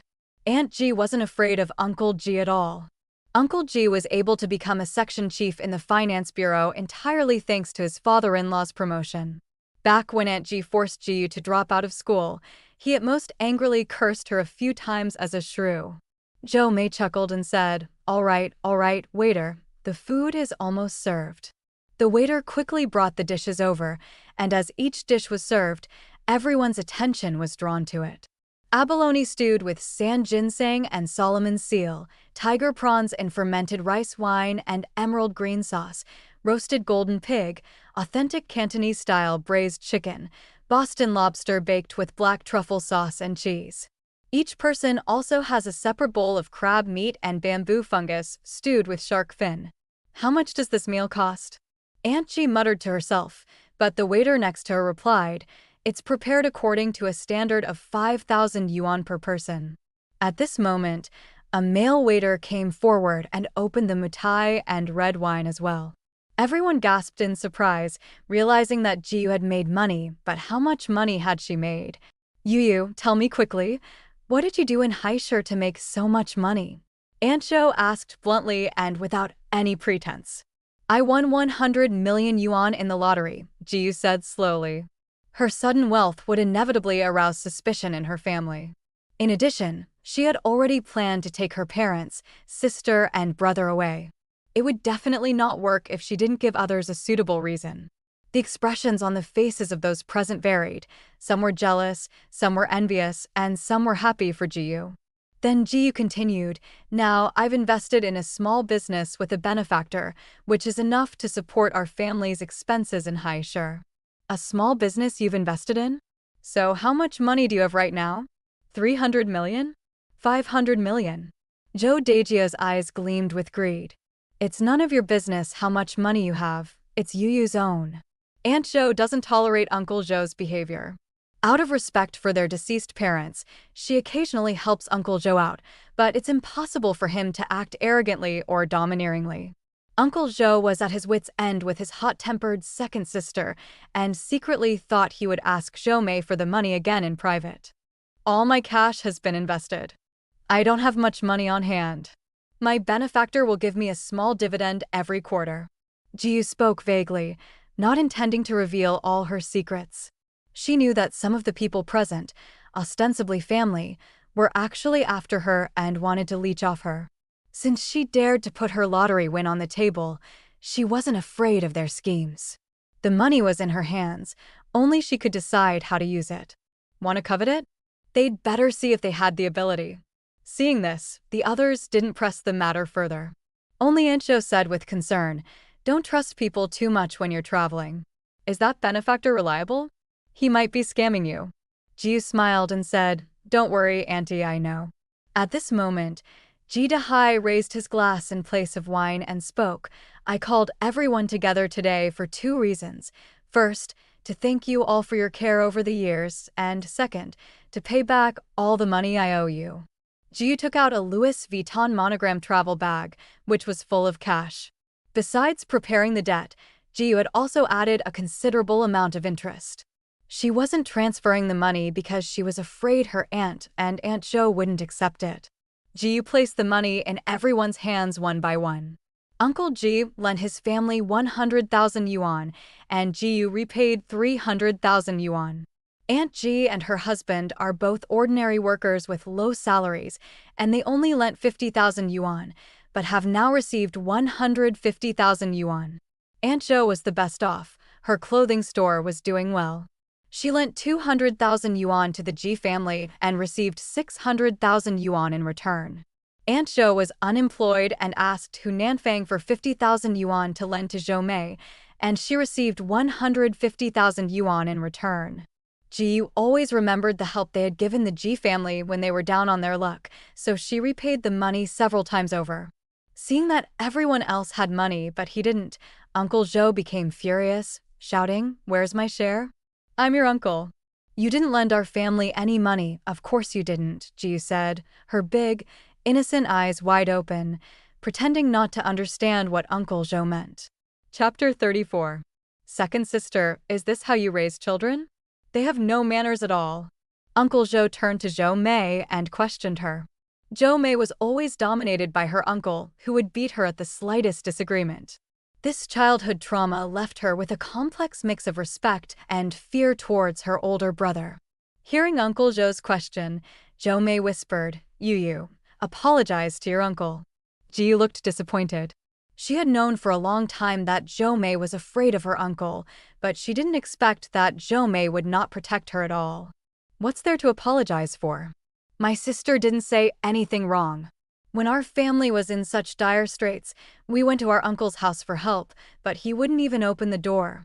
Seeing his sister being mistreated, Ji Dong stopped eating the ribs in his hand. If you ask me, we shouldn't have invited our uncle for this meal. He still wants money? I'll be the first to disagree. Uncle Zhou pointed at Ji Dong, trembling with anger. "You bastard, I'm going to teach you a lesson today in place of your mother." Uncle Zhou picked up the knife and fork beside him and threw them at Ji Dong. Ji Dong reacted quickly and dodged the knife and fork to the side. It was Aunt Ji's scream. Uncle Zhou's aim was never good to begin with, and the knife and fork flew diagonally toward Aunt Ji, landing right on her high bun. Uncle Zhou, who bullies the weak and fears the strong, immediately backed down. "Oh dear sister-in-law, are you all right? Look how careless I was." Aunt Ji was on the verge of exploding. Ji Yu didn't want a nice meal to end badly, so she stood up and said, "Actually, I also prepared some small gifts for the elders today." Ji Dong and Ji Yuan went to get the wine for the waiter. In addition to a case of mutai for each family, Ji Yu prepared watches worth around 100,000 yuan for the male elders and diamond necklaces for the female elders. The prices were similar, but the styles were different. Even the harsh Aunt Ji stopped making sarcastic remarks and immediately made Ji Feng put the diamond necklace on her. While helping Aunt Ji put on the necklace, Ji Feng asked, "Sister Ji Yu, where are our gifts?" Ji Yu smiled faintly. "I only prepared a big red envelope for you. Buy whatever you want yourself." After saying that, she gave the red envelopes to Ji Feng and Zhou Yu, and Zhou Xiaogu accepted her son's share on his behalf. Ji Xiaogu and her husband do not have children yet. Ji Feng held the heavy red envelope in his hand, roughly counting it to be about 50,000 yuan. Ji Feng secretly gasped. Sister Ji Yu was truly generous. Uncle Zhou was still calculating how much he could sell the watch for. "Ji Yu is already a billionaire, and you're trying to fob us off with this little thing?" Uncle Ji spoke up. "Brother Zhou, whether it's a lot or a little, it's all the junior's good intentions. The fact that Ji Yu thought of bringing us a gift shows that he has grown up and become sensible." Seeing that Uncle Ji had spoken up for Ji Yu, Uncle Zhou didn't know what else to say. A local official has more power than a distant one. Uncle Ji was a section chief in the finance bureau, in charge of the funds of the factory where Uncle Zhou worked. Yes, Brother Ji is right." Uncle Zhou said a couple of flattering words and then fell silent. "There's one more thing I want to tell you elders. I'm taking my parents to Haishur in a couple of days," Ji Yu said. Aunt Ji asked, "Are you going to Haishur for fun?" "It's a permanent residence. My father's health isn't good, and the medical care there is top-notch," Ji Yu explained. "Yes, going to Haishur is definitely a good idea." Uncle Ji looked at his once ordinary niece, who had changed so much, and sighed. He wished Ji Yu were his daughter. "What about Ji Dong and Ji Yuan? Aren't they going to school anymore?" Aunt Zhou asked, then realized she was being silly.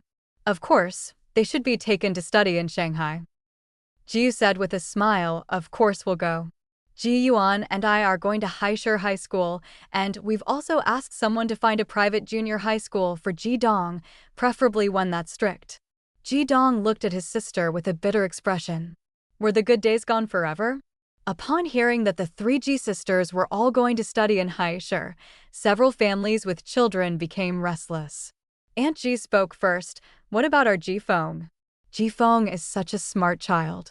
If it weren't for the 100,000 yuan loan to your family that delayed his studies, he would definitely be able to take the entrance exam for a high school in Shanghai on his own now. Ji Feng felt embarrassed and complained to his mother, I just didn't want to study. Why are you blaming me for this? Ji was speechless. It was true that she lent them 100,000 yuan, but now she had already returned 3 times that amount. Besides, what did that 100,000 yuan have to do with Ji Feng's studies? Yu, how about Ernan? Aunt Zhou asked tentatively. Ernan is only 10 years old. I won't let him leave us. Hu Nanfang refused without Ji even having to speak. He couldn't bear to see his only son leave him. Uncle Zhou enjoyed a glass of mutai, wincing from the spiciness. Take Zhou up there, find her a good school in Haishur, and marry her off to a rich man. Uncle Zhou's plan was incredibly shrewd, but Ji didn't take the bait. We haven't even established ourselves in Haishur yet, let's talk about it later. Ji added in her mind, there is no later. Chapter 35. It was almost 9 o'clock when we finished eating. Everyone was quite satisfied with the meal. They got back double the money they borrowed and received so many gifts. The group left the private room, preparing to go home. Miss Ji, came a warm greeting. Ji looked in the direction of the voice and saw Director Li from the County Finance Bureau. Ji had just had dinner with him last night. Director Li, what a coincidence. Director Li had just received 1.5 billion yuan from Ji today, and the heads of various departments, smelling the potential for profit, flocked to the event, insisting on dragging Director Li out for a social gathering. He excused himself to use the restroom, and by sheer coincidence, he ran into Ji. What a coincidence. Miss Ji, have you finished your meal? Would you mind coming to my place for a while? Director Li is a god of wealth in the eyes of others, but Ji is a true god of wealth. Director Li, you're too kind. I won't go over. I've just finished eating, Ji declined. Director Li had no choice but to give up. He turned around and spotted a familiar figure in the crowd. Ji Dashing? What are you doing here? Ji Dashing is Ji Debo's name. Seeing his superior, Director Li, bowing and scraping as he greeted Ji Debo still felt a little unreal.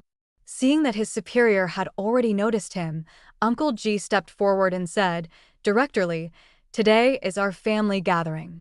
As soon as Uncle Ji said that, Director Li realized that both of them shared the surname Ji. Miss Ji is yours? She is my niece, my brother's daughter. Director Li's attitude towards Uncle Ji immediately changed. Oh dear, little Ji, why didn't you say so earlier? Miss Ji is young and promising. You're so lucky to have such a niece. Director Li put his arm around Ji Dahai's shoulder, acting like they were good buddies. Uncle Ji gave an awkward laugh. Your sister-in-law and Fofeng are here. Director Li seemed to only then notice Aunt Ji and Ji Feng. The usually imposing Aunt Ji was now as docile as a cat seeing a mouse and went up to greet Director Ji. Seeing that Ji and her group were about to disperse, Director Li stopped exchanging pleasantries and said, Miss Ji, please come back to Yu County more often when you have time. The county magistrate said yesterday that he would like to keep in touch with Miss Ji more often in the future. Ji thought to herself, making money is the main thing, but on the surface she replied, that's natural. After watching Director Li leave, the group had various expressions. Ji even knew the county magistrate. Ji's family saw everyone off at the hotel entrance. Uncle Ji and the others left one after another, but Uncle Zhou's family lingered and didn't leave. Seeing that most people had left, Uncle Zhou said to Zhou Mei with an air of nonchalance, there were so many people just now, so I didn't say anything. Ji has earned so much money, shouldn't she give some to her uncle as a token of her respect? Ji was almost laughing in anger. How could someone have the nerve to say such a thing? The 5 members of the Ji family remained silent, while Uncle Zhou was smug, thinking that they had tacitly agreed. I won't ask for much, just 10 million. Aunt Zhou smiled ingratiatingly. Yes, you won't care about such a small amount of money, right? That's outrageous. They really think I'm a sucker. Ji sneered, impossible. I won't give them a single penny. Do you have any filial piety, child? Uncle Joe scolded Ji-yu. Ji wasn't buying it. He'd already given her a bottle of mitai and gifts worth hundreds of thousands, but she still wasn't satisfied. He should have known better than to give her a single penny. Torn between her elder brother and her daughter, Zhou Mei was in a dilemma and remained silent. Ji Dahai wasn't afraid of his brother-in-law. This is Yuyu's money. If Yuyu doesn't want to give it, no one can change her mind. Uncle Zhou snorted angrily and stormed off with his wife and daughter. Jiyu thought the matter was over, but she didn't expect that Uncle Zhou wouldn't give up and would try to annoy her in a different way. But that's a story for another time. Chapter 36. On the way back to their room, Jiyu asked Ji Dahai, "Why is Andy so afraid of Directorly?" Aunt Ji reacted like a mouse before a cat when she saw Directorly. It's true Directorly is her husband's superior, but there's no need for such a reaction. Her father used to be Director Ji's subordinate. Later, he couldn't stand being overshadowed by a young man, so he retired early, Ji Dahai said, sharing some of the information he knew. Jiyu understood. Her aunt's arrogance stemmed from her father, who had been the deputy director of the county finance bureau, and it was her father who had gotten Ji dashing into the finance bureau. But when she encountered a leader one level higher than her father, she dared not act recklessly. Over the next few days, the Ji family of 5 stayed at the Biluo Hotel, enjoying their time there. They also took some time to go home, pack their belongings, and send them to Haishur. Actually, there's not much stuff. I'm leaving behind the furniture, appliances, and most of my clothes. I'll just take some sentimental items, like family photos. Before leaving, Ji Dahai gave the house key to his aunt, asking her to help rent it out and keep the rent. The Ji family no longer needed that money. Ji booked a flight for Thursday, planning to visit the provincial capital a day early for sightseeing and shopping before leaving. The family packed only a few personal belongings and traveled light. Sichuan Province's capital city is not a first-tier city, but its economic level is not low, and all luxury stores have opened here. Jiyu and her group arrived at noon and had lunch at their hotel in the provincial capital. The 5-star hotel they were staying at was famous for its seafood buffet, costing 2,000 yuan per person. The 5 of them ate without restraint, especially Ji Dong, who couldn't even stand up. After a short nap, Jiyu and the others went out for a big shopping trip. I must spend at least the daily target of 2 million. Jiyu secretly set a goal. Heaven knows how much money she'd been spending on Weibo these past few days in order to spend the 2 million every day. Even her die-hard fans were telling her not to be so reckless and to save some money. Jiyu and her group went straight to the shopping street in the city center, which was full of Givenchy, Dior, Gucci, and Hermes boutiques. Jiyu and her family went on a shopping spree, buying everything they liked: Chanel, Versace, Prada, Fendi, LV, bags, clothes, and accessories. Almost every store Jiyu and her group visited was emptied out, with about half of it sold out. The shopkeepers next door went crazy, standing at their doors hoping Jiyu and her group would go in and take a look. The most outrageous thing is that Ji bought 2 rare Hermes handbags for herself and her mother, and spent a total of 40 million yuan including other accessories and small bags. Jiyu felt she was indulging in revenge spending, her mind clouded by her shopping desires. Ji Dahai and the others were also stunned. How much money had they spent in such a short time? 50 million? Or 80 million? They didn't even dare to imagine it. Ji wasn't sure exactly how much money she spent, but she soon found out when the system notified her. The host has actively spent 100 million and will be rewarded with 10 billion. My goodness, I just spent 100 million and the money in my account has actually increased. Ji Yoguang now has more than 20 billion in liquid assets. I'm so grateful to the system for letting me spend money recklessly, Jiyu thought to herself. Jiyu and the others bought so much stuff that the 5 of them couldn't carry it all, so they had to arrange for it to be mailed from the store. Having eaten too much at noon, Jiyu and the others couldn't eat dinner, so they went straight back to their rooms to rest. Except for Ji Dong, that foodie. At midnight, Ji Dong got up and ordered over 300 yuan worth of barbecue, which he ate all by himself. As a result, he started having diarrhea that night.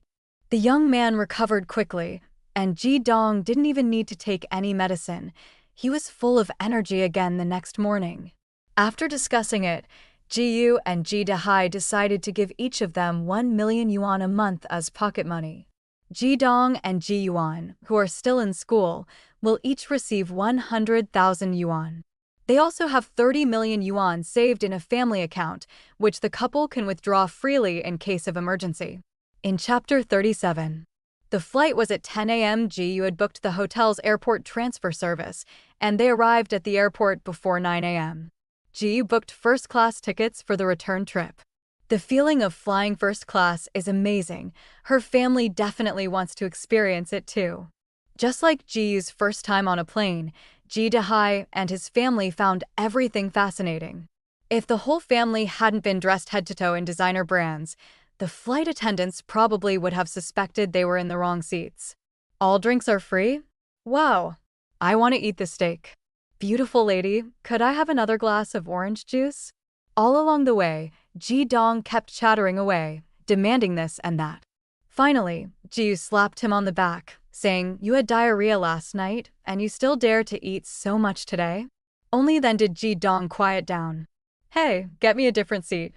The middle-aged man sitting next to Ji Dong called out to the flight attendant. "I don't want to sit next to a nouveau riche, all tacky." The man had slicked back hair and looked at Ji Dong with disdain. The flight attendant approached politely. "Sir, there are no seats available in first class. Would you like to move to business class?" "Then let them change it," the slick-haired man said imperiously, his chin held high. The flight attendant looked at Ji Yu and her brother with difficulty and said, "This gentleman is a VIP customer of our airline. Miss, would it be convenient for you and your brother to switch to business class? We will waive all the flight fees for you." Ji Dong thought he had caused trouble by being too noisy, and he was listless. Ji Yu patted his hand to comfort him. "No, we paid for this, so we deserve to sit here." Ji Yu remained unmoved. "Miss, if you insist on this, you will be blacklisted by our company." The flight attendant's attitude had become somewhat unfriendly. Ji Yu sneered, "Do you know who I am?"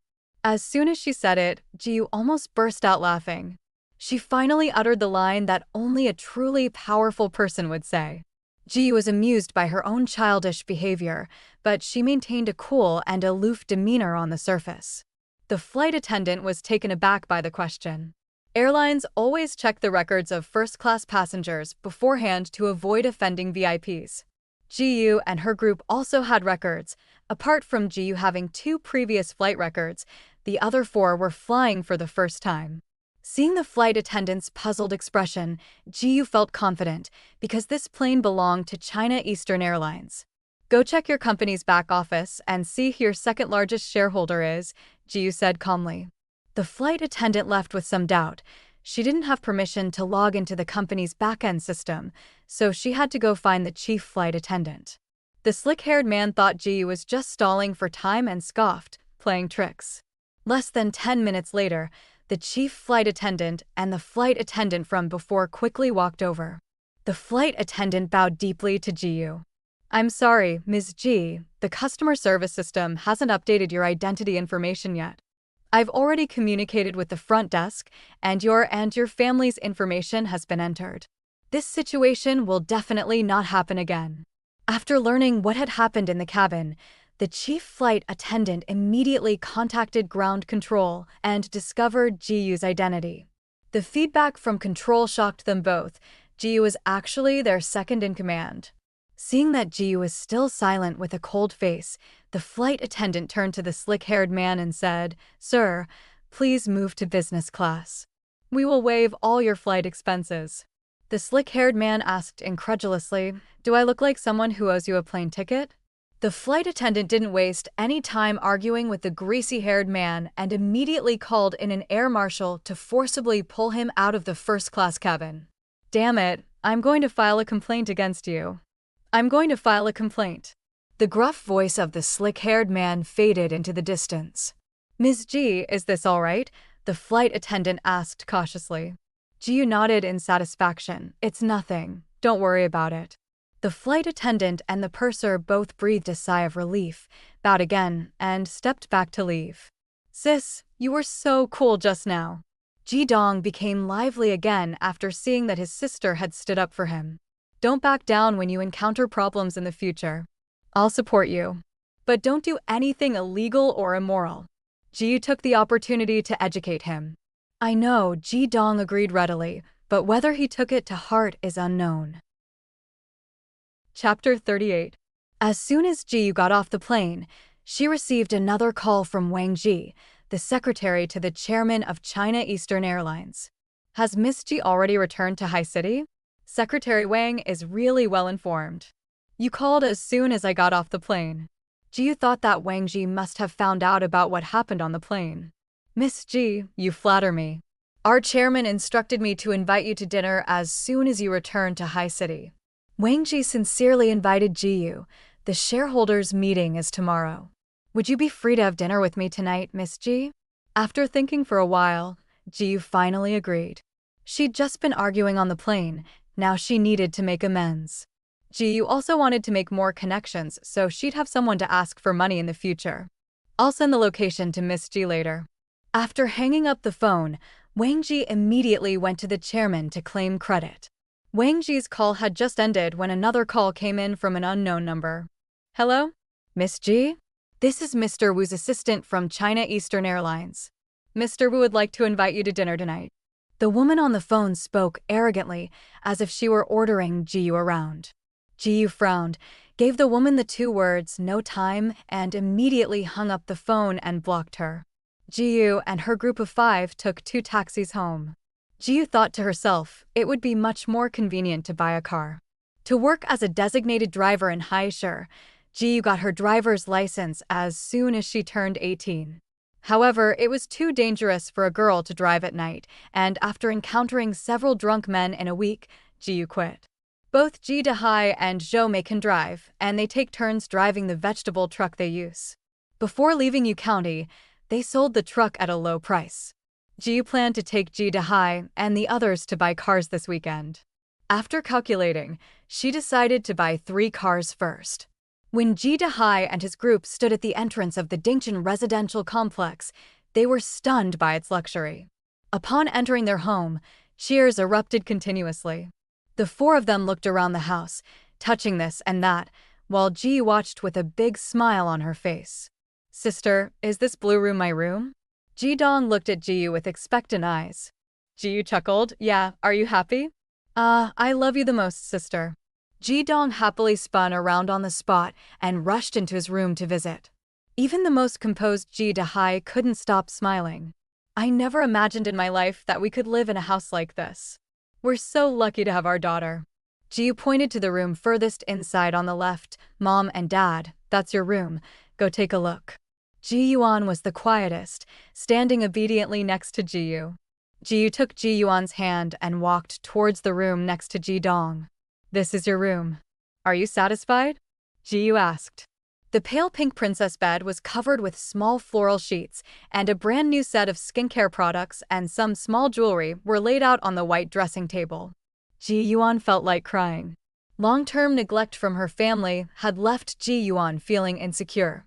Now, seeing this room that belonged to her and the things her sister had decorated so beautifully, Ji Yuan felt her heart suddenly overflowing with joy. This is the toilet and dressing room. Ji Yu pulled Ji Yuan inside. There were 2 rows of floor-to-ceiling wardrobes on both sides of the aisle. Through the glass, you could see that half of the wardrobes were full. I bought you some clothes beforehand and left them here. Didn't you buy some more clothes you liked in the provincial capital yesterday? You can put them away yourself later, Ji Yu instructed Ji Yuan in a nagging manner.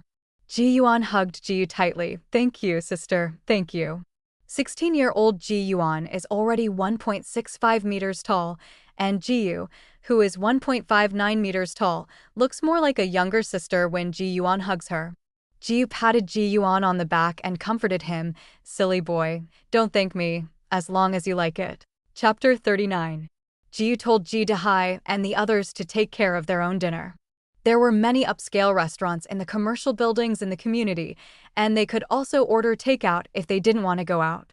Jiyu changed her clothes and went out to keep her appointment. Jiyu dressed more maturely today, with her long hair down and curled a few times with a curling iron.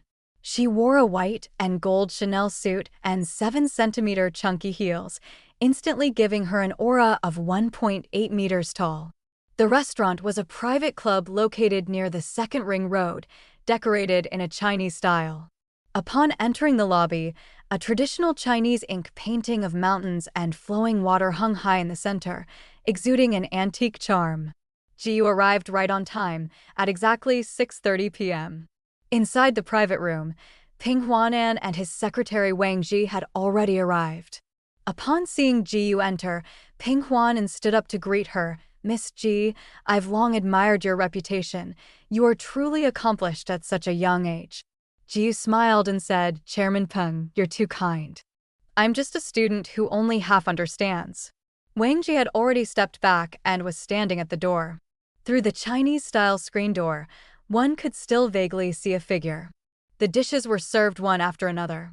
"I don't know if Miss Ji has any dietary restrictions, so I just randomly ordered a few of our signature dishes. If you don't like them, we can change them." Ping Huanan was in his 40s and had the air of someone in a superior position, but he spoke politely and courteously, making people feel like they were in a spring breeze.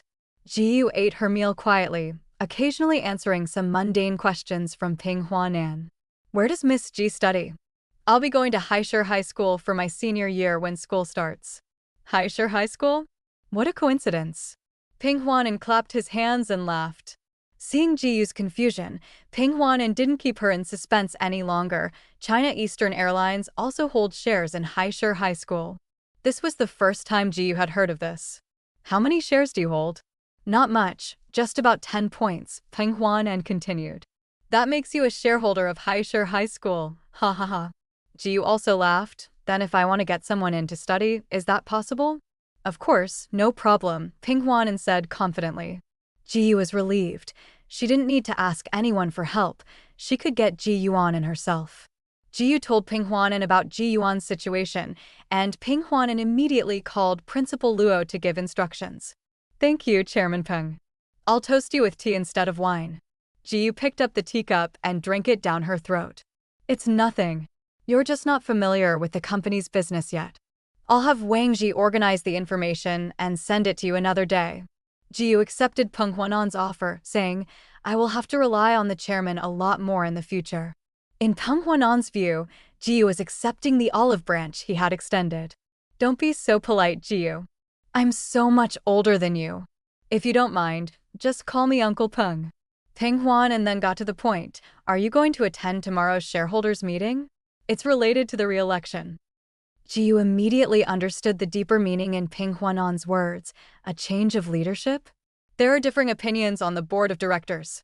One shareholder, Wu Kang, wants to join forces with other shareholders to remove me from my position." Wu Kang. Jiyu thought of the phone call she received that afternoon, the arrogant woman who claimed to be General Manager Wu's secretary. "I need your support," Ping Huanan said frankly. Jiyu pondered for a moment. If she had to choose sides, Ping Huanan definitely left a better impression on her. She still had to go to school and wouldn't usually be involved in company affairs, so choosing a reliable person was very important. "I don't want to get involved in the company's daily operations, so from now on, I'll have to rely on Uncle Peng to relay any important messages," Jiyu said with a smile. To Ping Huanan, this was a tacit promise to stand by his side. Ping Huanan was overjoyed, of course. Xiaoyu is usually busy with her studies, so she won't bother you with small things, but she definitely won't let you miss anything important. Ping Huanan's assurance satisfied Jiyu. "I won't attend tomorrow's meeting. Will Uncle Peng be my proxy then? Do you need me to write a letter of authorization?" Ping Huanan was deeply moved by Jiyu's trust in him and let Wang Ji, who was at the door, in to draft a power of attorney on the spot. The letter of authorization essentially states that Ji will use her 23% stake at the shareholders' meeting to support Ping Huanan's continued tenure as chairman of China Eastern Airlines. After looking at it, Ji signed her name. "I hope China Eastern Airlines will continue to shine under Uncle Peng's leadership. I'm just waiting for the year-end bonus to double." Ji Yu joked. Ping Huanan laughed heartily, his position as chairman now secure. With one matter settled, Ping Huanan focused on dining with Ji Yu, occasionally sharing anecdotes from the business world. Ping Huanan has been a seasoned businessman for many years, possessing extensive knowledge and a humorous personality. Ji Yu benefited greatly from listening to his life experiences. Chapter 40. On the first morning in her new home, Zhou Mei started her busy day early in the kitchen, preparing breakfast for the family. Ji Yu was actually the first one to wake up besides Zhou Mei. Watching Zhou Mei's busy figure, Ji Yu wondered if she should hire some help for the family. For breakfast, Zhou Mei cooked millet porridge, served with steamed buns and pickled vegetables. The pickled vegetables were bought from the supermarket. When I have time, I'll go buy some vegetables and pickle them myself. These pickled vegetables taste better when you pickle them yourself, Zhou Mei commented. By the way, I've finalized Ji Yuan's schooling. He'll be going to Haishur High School with me in September. Ji Yu took a bite of her steamed bun. The skin was thin and the filling was plentiful. It tasted delicious. What about Ji Dong? Ji Dahai asked. No rush. Getting into junior high school isn't difficult, Ji Yu thought, deciding to call Deng Yuan later to ask. Ji Yu added, let's go for a walk outside this afternoon and check out some cars while we're at it. We're buying a car? A Ferrari? A Lamborghini? Ji Dong started talking before he could even swallow the steamed bun in his mouth. Ji Yuan looked disgusted. Swallow it before you speak. You know a lot. Ji Yu glanced at Ji Dong. We'll see when the time comes. Buy whichever car you like. Ji Yu, the wealthy and powerful one, spoke up. After dinner, Ji Yu called Deng Yuan and told him that Ji Yuan's schooling issue had been resolved, but he would still need to put in more effort regarding Ji Dong's matter. I was just about to call you. I've found a school for Ji Dong. He'll be attending a junior high school under the Wenyu Group, with full military-style management. Deng Yuan was on his way to work. That's great, thank you, brother. By the way, come over for lunch tomorrow. I've been so busy lately, I've been working overtime at the company. It's good that you're here so everyone can get to know you. Ji Yu figured she had nothing else to do, so she agreed. In Shanghai, there's a main avenue lined with 4S dealerships. BMW, Mercedes-Benz, Bentley, all sorts of luxury car dealerships are neatly arranged. Ji Yu preferred Mercedes-Benz, while Ji Dahai thought Bentley was more stable, so the group split into two. Ji Yuan accompanied her to the Mercedes-Benz dealership first, while Ji Dahai and his wife took Ji Dong to the Bentley dealership. As soon as Ji Yu entered the Mercedes-Benz 4S store, a red four-door sports car was displayed in the middle of the showroom, and she was instantly amazed. The salesman was very perceptive. Seeing that Ji Yu and her companion were standing in the red sports car without moving, he immediately stepped forward to introduce it. This is our store's latest model. Ladies, you can take it for a test drive. No need, this will do. Ji Yu's words caught the salesman off guard. He had never seen such a straightforward customer before. The salesman tentatively asked, this car is priced at 2.3 million, but will include all the paperwork, including registration, for a flat price of 2.8 million. Ji Yu didn't think it was expensive. She nodded calmly and handed over her bank card. Swipe the card. No PIN required. Can we just drive the car away? Ji Yu asked. Otherwise, the 5 of them would have to take a taxi back later. Sure, I'll issue you a temporary license plate first, and our staff will come back on Monday to help you get the full license plate. The sales service was very attentive. On the other hand, Ji Dahai and his group didn't have it so easy. Ji Dahai took a fancy to a dark blue Bentley sedan. He felt it was very comfortable to sit in, but the price was over 6.8 million yuan, which would be more than 7 million yuan after all the fees.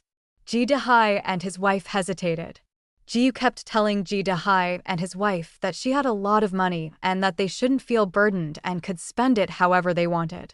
But since it was their daughter's hard-earned money, Ji Dahai and his wife still didn't want to spend it so extravagantly.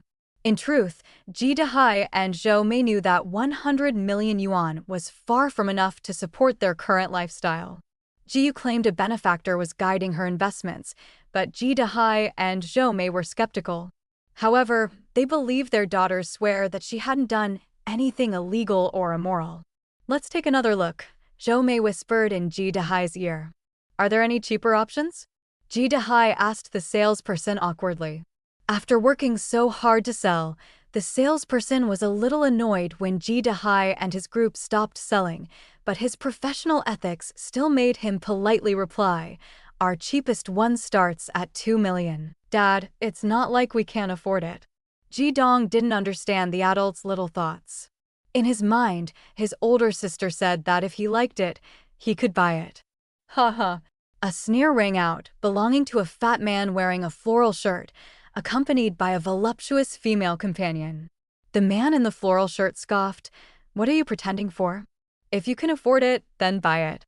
You dress all high and mighty, but if you can't afford it, don't waste everyone's time." The man in the floral shirt also took a liking to the dark blue sedan. "This is a Bentley. Nouveau riche shouldn't just come in and look around like that. Brother Zhang has such good taste." They've all lowered the overall class of the store, the glamorous woman whispered in the floral shirt's ear. "Only Brother Zhang deserves this car." The woman, holding the floral shirt, seemed to float on air, saying, "I want this car." "Sir, this car cost 7.3 million yuan. How do you plan to pay for it?" The salesman thought he had found a big fish and asked the man in the floral shirt very respectfully. "What?" The man in the floral shirt had actually planned to buy a Bentley worth over 2 million yuan to impress people. The salesman's offer of over 7 million yuan was completely beyond his budget. Ji Dehai and his two companions, along with the salesperson, noticed the retreat of the man in the floral shirt. The glamorous woman, however, remained unconvinced, saying, "It's only a little over 7 million yuan. It's just a drop in the ocean for our brother Zhang." The man in the floral shirt looked furious, with an urge to strangle the woman. The salesperson was also getting impatient. "Sir, are you going to buy it or not?" The man in the floral shirt was caught in a bind, so he gritted his teeth and said, "I'll buy it." He took out his card and whispered, "In 6 installments." The salesperson didn't hear clearly what. In front of Ji Dehai and his two companions, along with the alluring woman, the man in the floral shirt awkwardly repeated, "I said I'll pay in 6 installments. Don't you understand?" He yelled at the salesperson. "Mom and Dad, have you decided on this car? Do you like it?" It was Ji Yu and Ji Yuan who arrived. The glamorous woman's face turned ashen when she saw Ji Yu, and she nervously hid behind her floral shirt. Ji Yu, oblivious to the floral shirt and the glamorous woman, walked straight to Ji Dehai. Chapter 41. Seeing Ji Dehai and his wife standing next to the dark blue car, Ji Yu also looked it over and thought it was pretty good. "Do you both like this?" Before Ji Dehai and his wife could speak, Ji Dong interjected, "My parents both like it, but they think it's too expensive." Ji Yu smiled and said, "If you like it, just buy it." Ji Yu thought to herself, even if it's expensive, it can't possibly cost hundreds of millions. If you can't afford it, why pretend? The man in the floral shirt next to him sneered. Ji Yu looked at the person in the floral shirt and thought he was acting strangely. Just then, the salesperson who had just swiped the floral shirt card returned. "Sir, your card shows insufficient credit limit. You cannot pay in installments."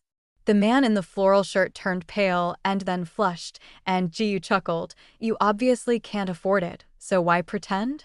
Ji Yu returned the same sentence to the floral shirt verbatim. "Does this car come in other colors?" "One that's suitable for women," Ji Yu asked the salesperson.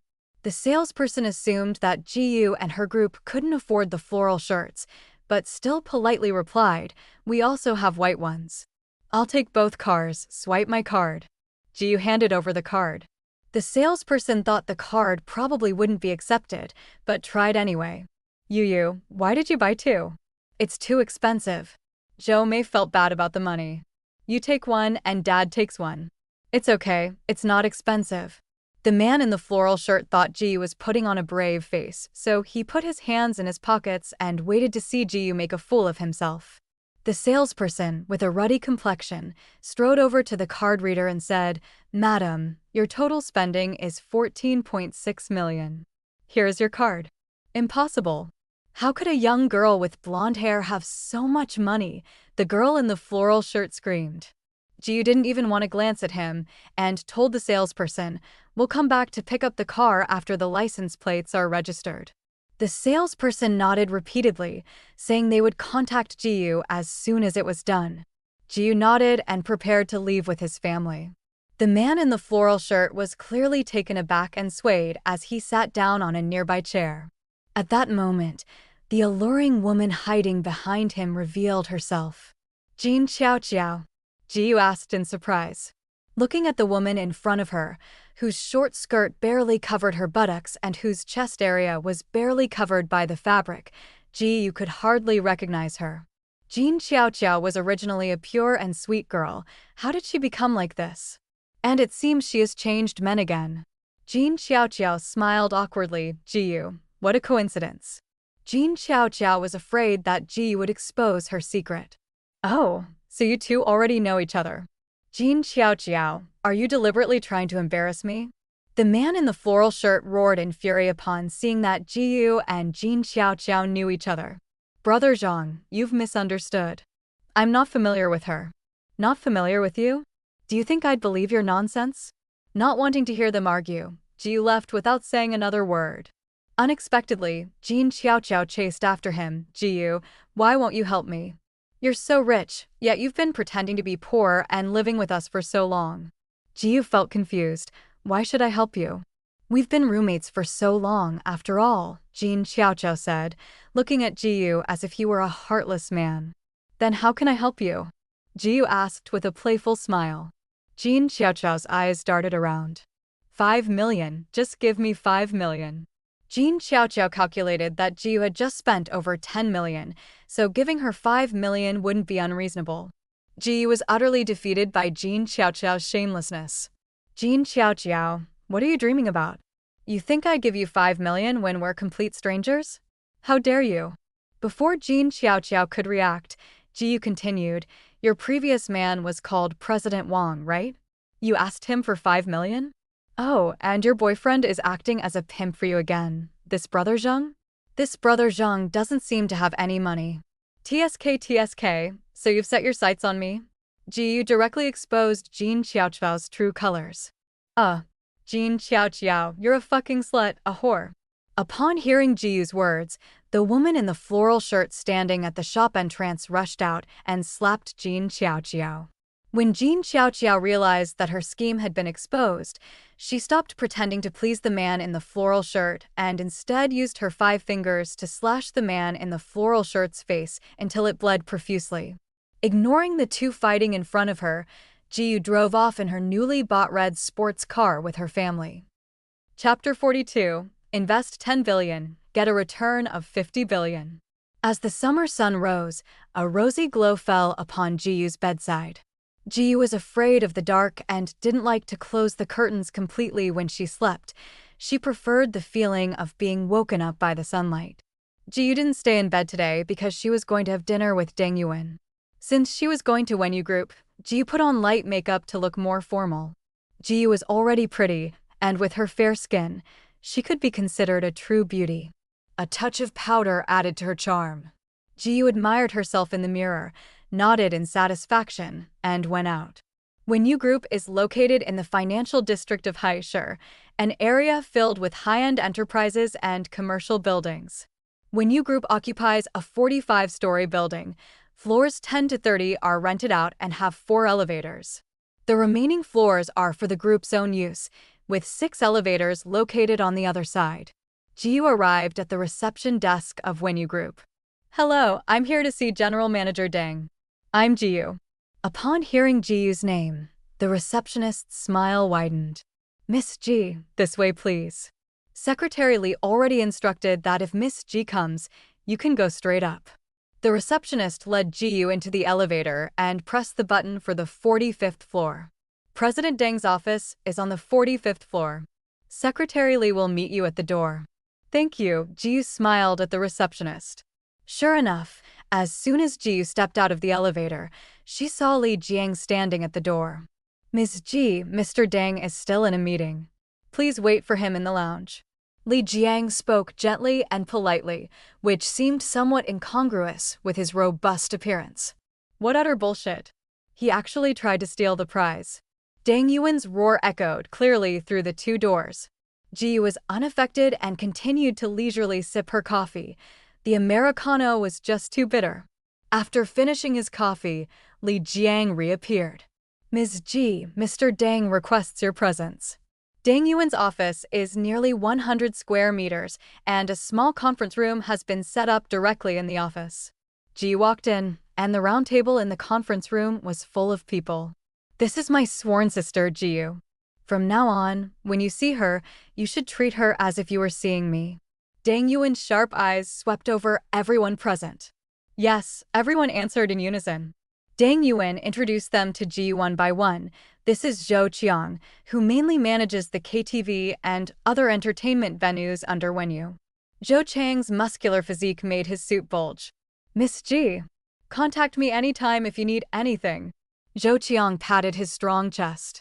Of the remaining people, half followed Zhou Chang's gangster style, and the other half had Zheng Gong's intellectual style, although Zheng Gong was not present at this meeting. After meeting with everyone, Jiyu deeply understood why everyone said Wenyu was a black-on-white group. Wenyu himself started out in the underworld. All right, you can all leave now. Think about how to conjure up this extra 10 billion. Dang Yuan forcefully suppressed his anger. Big brother, are you short of money? I have it. Jiyu didn't know what had happened, but she could easily take out more than 10 billion. Dang Yuan found it amusing and thought Jiyu was joking. My dear little sister, this is 10 billion. If you said Jiyu had 10 billion in assets, Dang Yuan might believe it, but that's 10 billion in cash. Even the top 10 companies in Shanghai would have a hard time producing that. Seeing that Dang Yuan didn't believe her, Jiyu asked to transfer the money directly to the company account, saying, "This 10 billion isn't just for free. Consider it an investment in you, and you should give me dividends." The transfer of 10 billion yuan was still in progress when Dang Yuan was stunned, and his subordinates were also frozen in place. Their thoughts were remarkably similar. Is my sister really that rich? Is Ms. Dang really that rich? The host has proactively spent 10 billion yuan on investment and will be rewarded with 50 billion yuan. System 356 reappeared after a long absence. That wasn't all. 356 continued broadcasting. The host's assets have reached 50 billion, achieving the status of the richest person in the region. Reward: choose one skill. Chapter 43. Yu, what are you daydreaming about? Let's go eat first. Dang Yuan waved his hand in front of Jiyu. Jiyu snapped out of her daze and realized that only Dang Yuan, Li Jiang, and she were left in the office. She decided to put the skill selection aside for now and choose carefully when no one else was around. Jiyu prefers French and Chinese food. There aren't many good Chinese restaurants near the company. So Dang Yuan chose a French restaurant not far from the company, a 5-minute walk away. As soon as the group stepped out of the building, a man in a gray suit rushed up and shouted, "President Deng, this project will really make money. Can you take another look?" The man waved the documents in his hand. Several burly bodyguards who were protecting Dang Yuan and Ji quickly spread out to surround them, forming a barrier to separate the man. No company in the entire city is willing to invest. Haven't you thought about why? Dang Yuan didn't even give the man a glance. Li Jiang gave a signal, and 2 bodyguards immediately went up, grabbed the man, and prepared to drag him away. Wait a minute. It was Jiyu who spoke up. The man's suit was a few years old and had faded slightly after washing. His disheveled hair and disheveled appearance made him look like a typical loser. However, in Jiyu's eyes, this unkempt man was radiating golden light. Jiyu approached the man, tilted her head and looked him over. "Let me see your project." The man hesitated. The girl was too young, but she seemed to have an unusual relationship with Dang Yuan. The man gritted his teeth and decided to take the gamble. He reached out and handed the documents in his hand to Jiyu. After receiving the documents, Jiyu turned and left with Dang Yuan. She hadn't forgotten that her main purpose for coming today was to have dinner with Dang Yuan. The man stood there, watching Jiyu and her group leave. Will I have a chance this time? The man thought dejectedly. During the meal, Dang Yuan took the initiative to tell Jiyu about that man. The man's name is Chinsija, and he used to be the most famous golden pitcher in Haishur. Golden pitcher? Jiyu asked, puzzled. Investments that passed through his hands always made a fortune, Deng Yuan explained. But that's all in the past. 5 years ago, rumors circulated that Hai City would build a second central urban area, and land near the planned area was snapped up. Chinsija also invested in a plot of land, which was right next to the designated central urban area. If the new urban area were to be built, Chinsija's investment would definitely be incredibly profitable. However, for the next 2 years, construction on the second central urban area remained stalled. Some businesses received information that the current party secretary of Haishur City was refusing to approve it. The surrounding land was auctioned off at low prices one after another, and companies with plenty of money simply abandoned it as a pile of bad debts. If Chinsija had cut his losses in time, the impact on his net worth wouldn't have been significant. However, he actually started acquiring other people's land and even approached his old customers to solicit investment. Deng Yuan was one of those old customers. He mortgaged all his assets and took out loans to buy land. But the new urban area didn't get any construction done, so it was a bottomless pit, Deng Yuan said. At first, some old customers were willing to invest in him. But after another year or two, the investment was all lost. Now, Chinsija is at his wit's end. Deng Yuan revealed, as long as the person in charge is still in power, the new district is doomed. Deng Yuan was also giving Jiyu a warning. He knew Jiyu was wealthy and didn't want her to make reckless investments. Jiyu hesitated without commenting, wanting to go back and review Chinsija's project plan before making a decision. After all, she suspected that the golden aura emanating from Chinsija was her skill, sharp eyes at work. Jiyu remembers that the skill description for sharp eyes was your eyes can see through the appearance of money. Chapter 44. Back home, Jiyu decided to choose her skills first. Her goal remained the same, to select skills that boosted her beauty. With delicate features, graceful posture, red lips and white teeth, and charming appearance, Jiyu was dazzled by the choices. Choosing a skill based solely on its literal meaning, Jiyu nervously chose graceful and elegant, hoping it would help her become thinner. The host has selected the skill graceful and elegant. The host's height will continue to increase to 1.68 meters over the next 5 days. It's not a skill for losing weight, but it's great for increasing height. Having the chance for a second growth spurt is wonderful. Jiyu brings up the character panel. Host, Jiyu, a local tycoon. Gender, female. Age, 19. Height, 160 centimeters. Weight, 54 kilograms. Acquired skills, photographic memory, as the name suggests, approachable, making kind-hearted people unconsciously like you, superb martial arts skills, no problem fighting 3 strong men, flawless skin, an essential tool for rich and beautiful women. But be careful not to damage your delicate skin, keen eyesight, money can't escape your eyes. Which city's richest person is being referred to here? Ji wondered. It couldn't be Shanghai, could it? Ji shook her head, dismissing the idea. 50 billion probably wouldn't qualify her as Shanghai's richest person. So what comes after richest person in a region? Next is the richest person in a city, the richest person in a country, the richest person in a continent, and finally the ultimate goal is the richest person in the world. System 356 rarely agreed to answer Jiyu's questions. Jiyu paused for a moment. 50 billion was only enough to be the richest person in a region. How much money would it take to become the richest person in the whole country? The system had provided her with a shortcut, so she had to work hard to earn money. Jiyu took out Chinsija's project proposal, opened the first page, and was blinded by the dazzling golden light. After a long while, Jiyu finally got used to the golden light, and she became more and more certain that this was the look of money. The first page of the project proposal is a planning map of the new center, with the land purchased by Chinsija arranged in a circle around the center. After reading the proposal, Jiyu had to admit that Chinsija was an excellent investor, and the planning for each plot of land was impeccable. The new center's plan was just a draft, but Chinsija astutely added the locations of the commercial area, schools, and hospitals, and based on these locations, he planned high-end residential areas, commercial office buildings, and so on. Ji remembered Deng Yuan's words of advice, but his piercing gaze gave her boundless courage. The proposal included Chinsija's contact information, and Ji dialed the number without hesitation. "Hello, this is Chinsija." The man on the other end of the phone spoke in a low voice. "I'm the one who took your project proposal today. My name is Jiyu." Jiyu's voice was clear and crisp. Chinsija was silent for 3 seconds, then called out Ms. Ji before the phone went silent. Jiyu cut to the chase. "I'll give you 6 billion yuan in cash to buy all the land you own." Chinsija clung to these land parcels, wanting to prove his foresight was correct. He firmly believed the new center would be built. It was just a matter of time.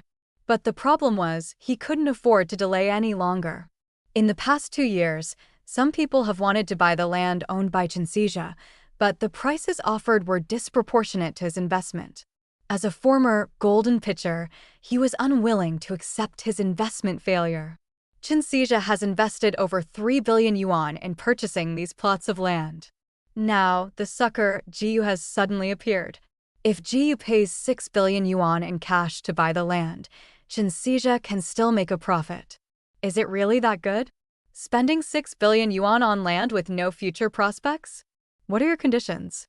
I want to start a company with an initial investment of 30 billion. You will manage it, and I will give you 10% of the company shares. 30 billion. And that's just the initial investment. Chinsija was dumbfounded, stunned by Jiyu's extravagant spending. What does the company mainly do? Chinsija asked, trying to remain rational.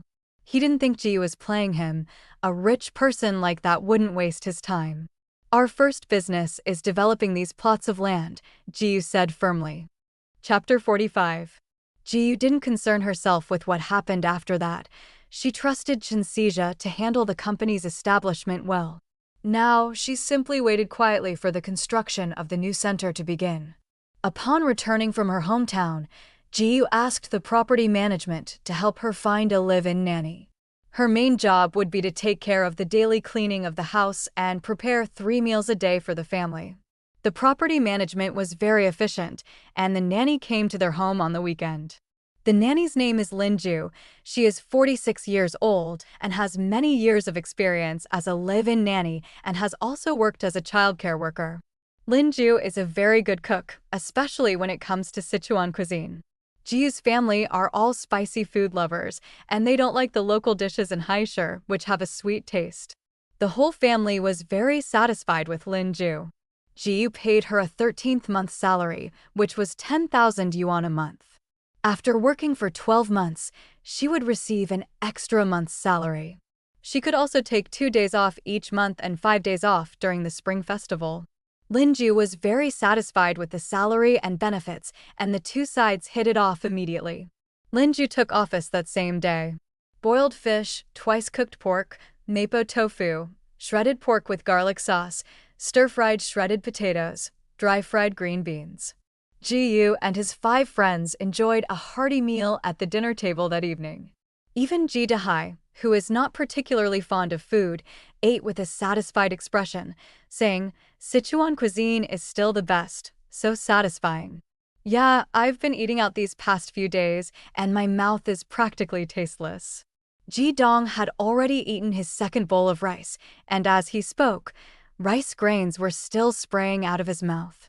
Jiyu, who was happily enjoying her meal, suddenly became furious upon seeing this scene. "Ji Dong, swallow your food before you speak," she yelled, and continued, "You're always swearing. Do you look like a middle school student?" Ji Dong didn't dare to talk back, but he didn't slow down his eating at all. Perhaps it was because he suddenly ate a heavily seasoned meal, but Ji Dahai's heart condition flared up again that night. Fortunately, his symptoms improved after taking medication. After Ji Dahai fell into a deep sleep, Jiyu and Zhou Mei discussed taking Ji Dahai to Haishur Hospital on Monday for a detailed examination. Side quest: master a dance skill and a musical instrument skill before the start of the school year. Success will reward you with a gift pack. Failure will erase all your current skills. System 356 issued the quest again after several days. The punishment for failure is always so harsh. Jiyu gritted her teeth at 356. School starts in 20 days. Are dance and musical instruments so easy to learn? And she has to master them all in 20 days. Don't worry, host. With an excellent learning conversion system, as long as you work hard, you can easily master any subject. That would be best. Jiyu smiled insincerely, silently cursing System 350 SIX's entire family in her heart. Host, I can hear everything you're thinking.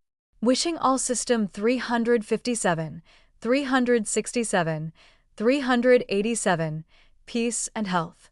Ji, the two-faced man, sends his blessings with a smile. Her slender, long hands flew across the computer keyboard. Jiyu noticed that as she grew taller, her fingers had become long and beautiful as well. But that wasn't the point right now. Jiyu was searching online for suitable dance classes. Ballet? No, it would make her feet look ugly. Folk dance? That requires a lot of basic skills. Latin dance? Jiyu didn't like wiggling her hips around. Sis, I want to learn jazz.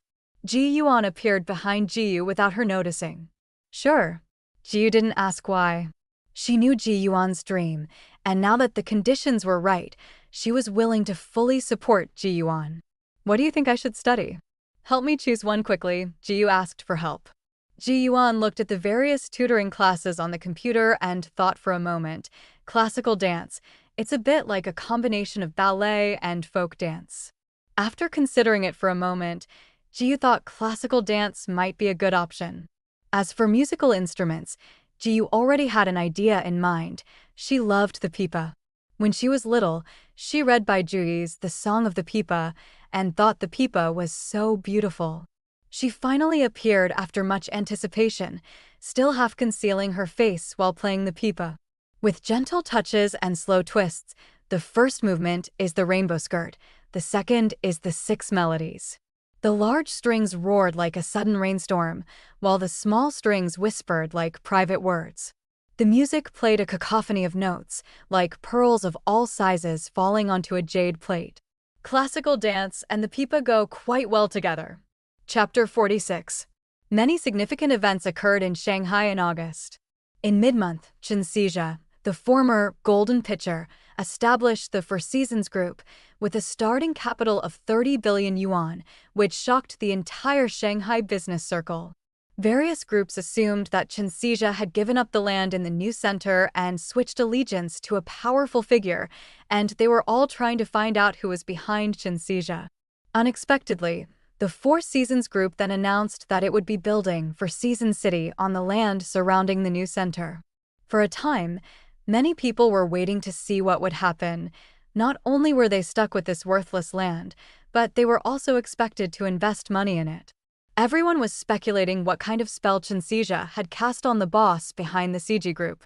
The moment of truth arrived quickly. On August 23rd, the former party secretary of Haishur City was dismissed for corruption and bribery. A new party secretary was parachuted in, and his first task was to fully promote the implementation of the new city center's construction. The entire business district of Haishur was shaken. Everyone knew that the Four Seasons Group was about to rise to prominence. As the biggest winner, Jiyu, the boss behind the Four Seasons Group, is still diligently studying in a peaceful and carefree life. I practice classical dance for 3 hours every morning, and I study the pipa from 3 p.m. to 6 p.m. every afternoon. After returning home and having dinner, Jiyu still had to practice 2 skills on her own, and had no time to pay attention to the changing situation outside. Hard work pays off. With the help of System 356, Jiyu's classical dance progress has reached July 10th, and her pipa progress has reached August 10th. Although Jiyu didn't care about the trouble caused by the Four Seasons Group, some people still thought of Jiyu. Jiyu had just finished dancing and was still panting when she received a call from Deng Yuan. Yu, tell me honestly, are you the CEO of the Four Seasons Group? Deng Yuan went straight to the point. Jiyu didn't intend to hide it from Deng Yuan. After all, this adopted brother had been really good to her. Ji Dahai's ability to receive expert consultation and treatment at Haishur Hospital was also thanks to Deng Yuan's help. Yes, Ji Yu readily admitted. On the other end of the phone, Deng Yuan had a complicated expression. He hadn't expected Ji Yu to admit it so readily. Why did you think of asking this? Ji Yu took a sip of water, and her tired body felt much better. Wenyu Group will cooperate with CG Group to develop a residential project in the new center, Deng Yuan said solemnly. Everyone knows that the construction of the new center is a huge pie, and everyone wants a piece of it. Deng Yuan felt that Wenyu Group had no chance of winning this battle. Although he had some connections with Qinsija, he was the one who refused to help Qinsija when he was in dire straits. That being said, even if Deng Yuan had to choose again, he still wouldn't help Qinsija. With so many people in the Wenyu Group, he wouldn't take the risk lightly. When the Four Seasons Group announced that they had ultimately chosen to partner with the Wenyu Group, Deng Yuan had his doubts. There were quite a few groups competing for the project that were far more financially powerful and experienced than the Wenyu Group. As expected, Deng Yuan called Qinsija to inquire.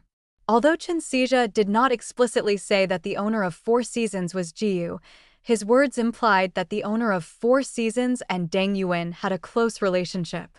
Remembering that Ji Yu had accepted Qinsija's project proposal outside the company building last time, Deng Yuan still called Ji Yu to confirm. Qinsija is a smart man. His decision to cooperate with you must not only be based on our relationship. Ji Yu continued to mock. Big brother, you can't be that insecure, can you? If you're like this, I'll have to reconsider the possibility of cooperating with you guys. Deng Yuan also figured it out, smiled knowingly, and joked, I misunderstood.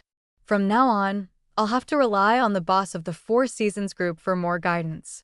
Mr. Deng, you're too kind. I'll definitely think of you if there are any good projects. Ji Yu also humorously responded to Deng Yuan's words. The founding ceremony of the Four Seasons Group will be held together with the groundbreaking ceremony of Four Seasons City on September 1st. Qinsija had already called to ask if Ji Yu, as the group's chairman, was not planning to attend. That's right.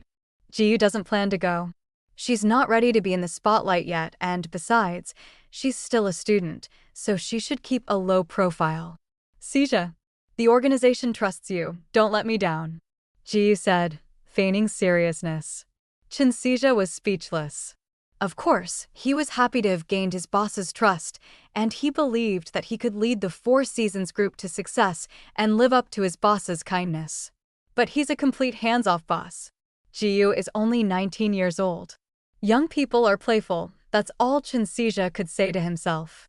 On September 1st, Ji Yu sat in front of her computer, watching the live broadcast of the founding ceremony of the Four Seasons Group. Qinsija even invited the newly appointed party secretary of Shanghai to the ceremony. Ji Yu almost wanted to applaud Qinsija. As Qinsija officially announced the establishment of the Four Seasons Group and the commencement of the Four Seasons City project, Ji Yu heard the wonderful announcement from System 356 once again. Congratulations, host, on completing the hidden mission. Behind every beautiful, rich, and successful woman, there must be a powerful business group supporting her. Host, you have successfully established a group and made it bigger and stronger. Reward, 100 billion in cash. Ji Yu curled her lip. So this is how they grow big and strong?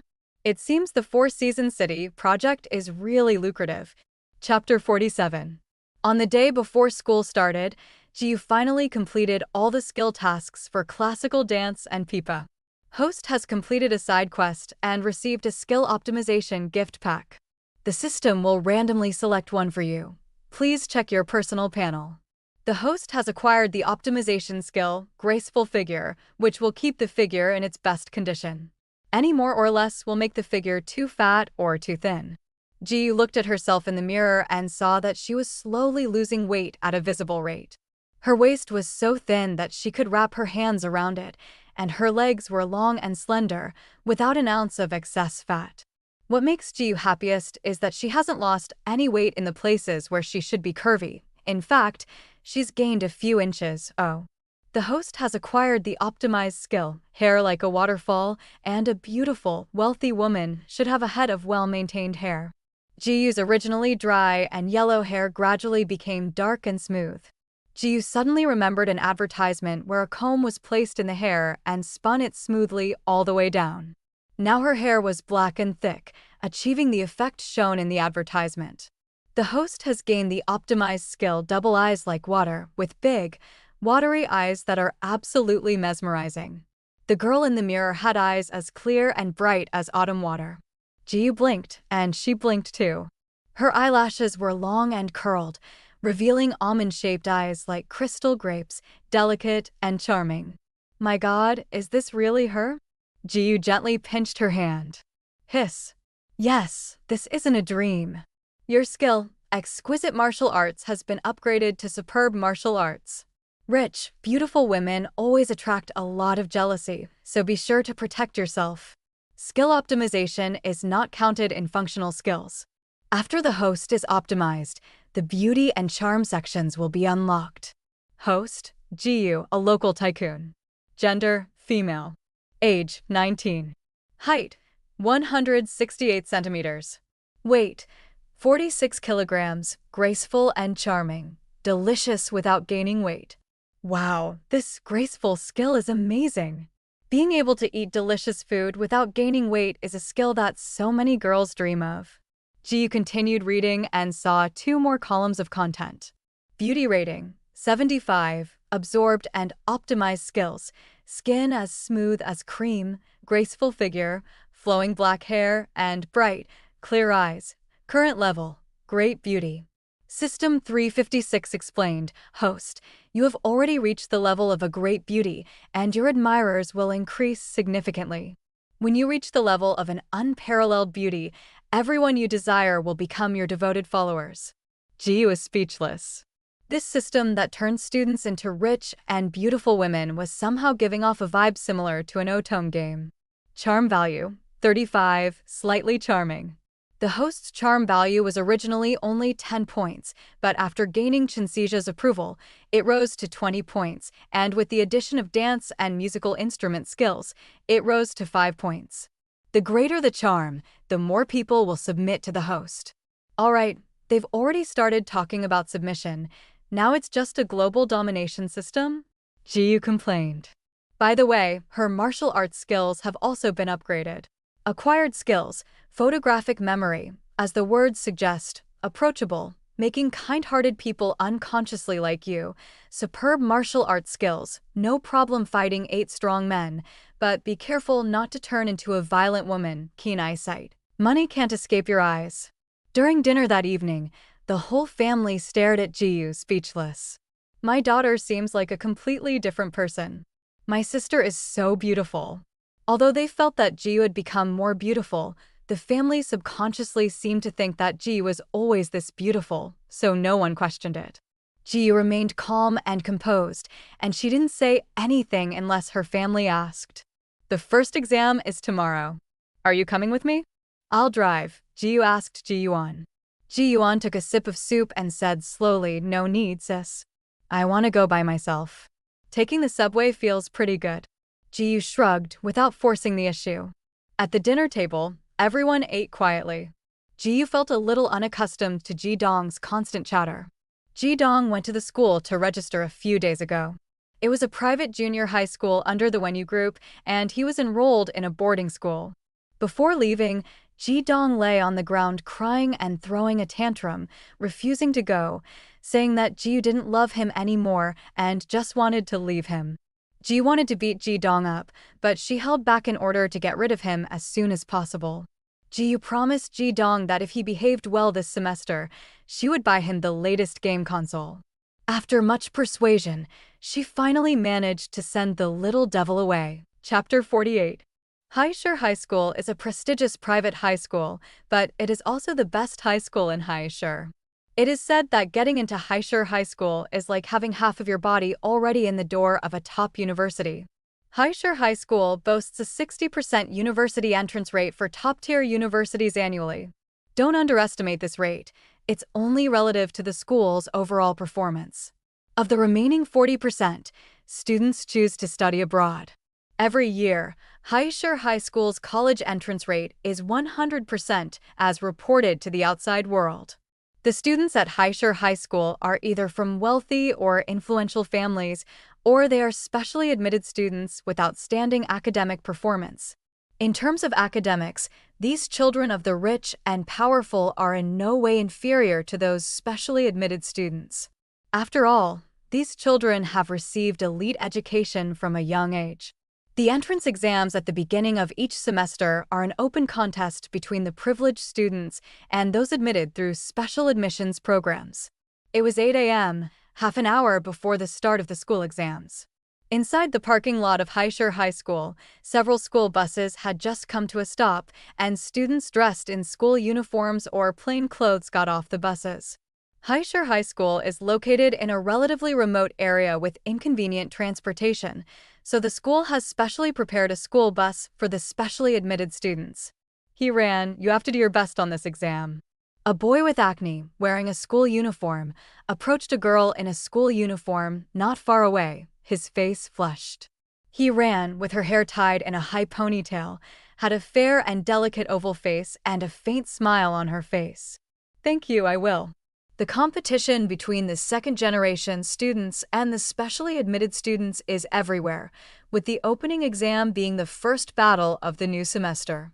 Hiran is the student with the best grades among the specially admitted students in the senior year. Hiran is beautiful and academically excellent, so she naturally became the backbone of all the specially admitted students. Hiran's group of short-haired girls curled their lip in disdain. Ran, you have such a good temper. These people can't even beat Fong Anbua. Why are they putting pressure on you? Hiran has good grades, but the second generation should not be underestimated.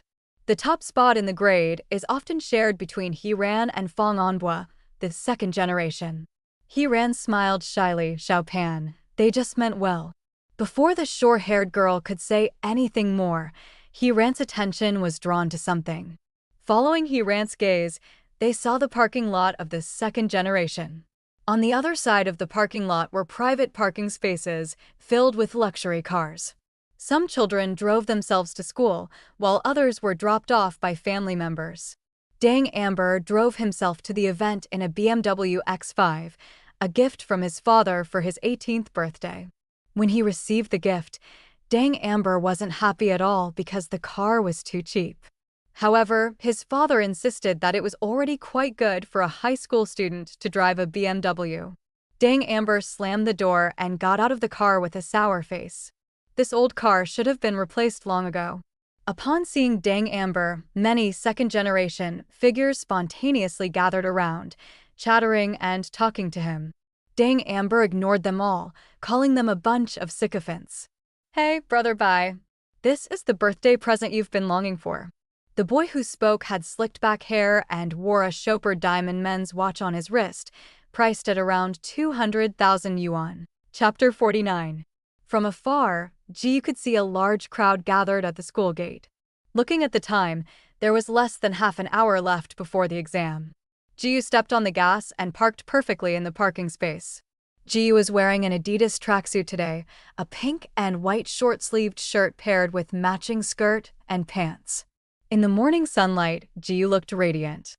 Her curvaceous figure and long, white legs had already attracted the attention of the boys nearby even before they could see her face clearly.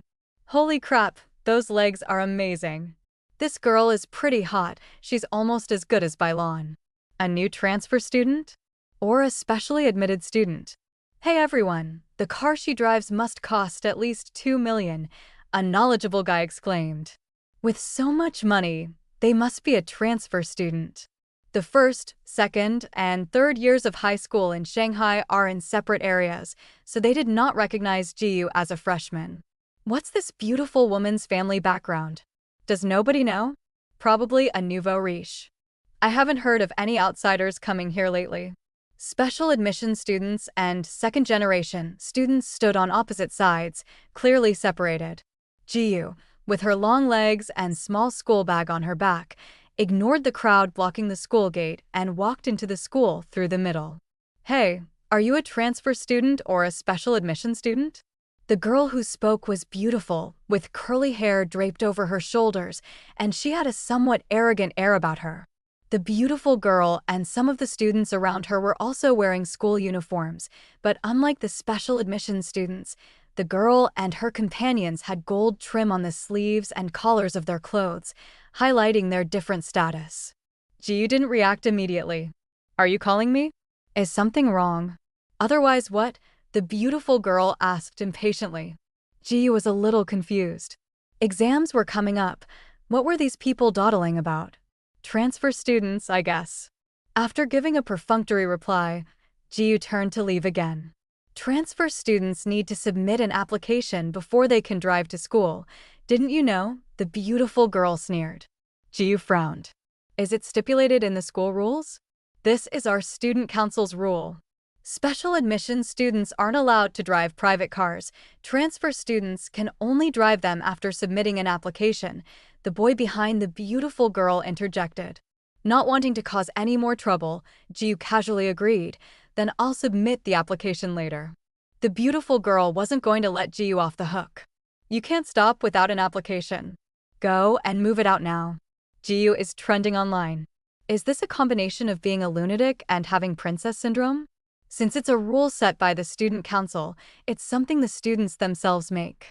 Parking spaces are school property, and since the school rules don't stipulate that you need to apply for one, I don't have to. Having said that, ignoring the beautiful girl's unpleasant expression, Ji turned and left. She's got personality, dang Amber, who was watching the show from the sidelines, praised Ji. She's arrogant enough, I like it. Amber. Whose side are you on? The beautiful girl snapped angrily.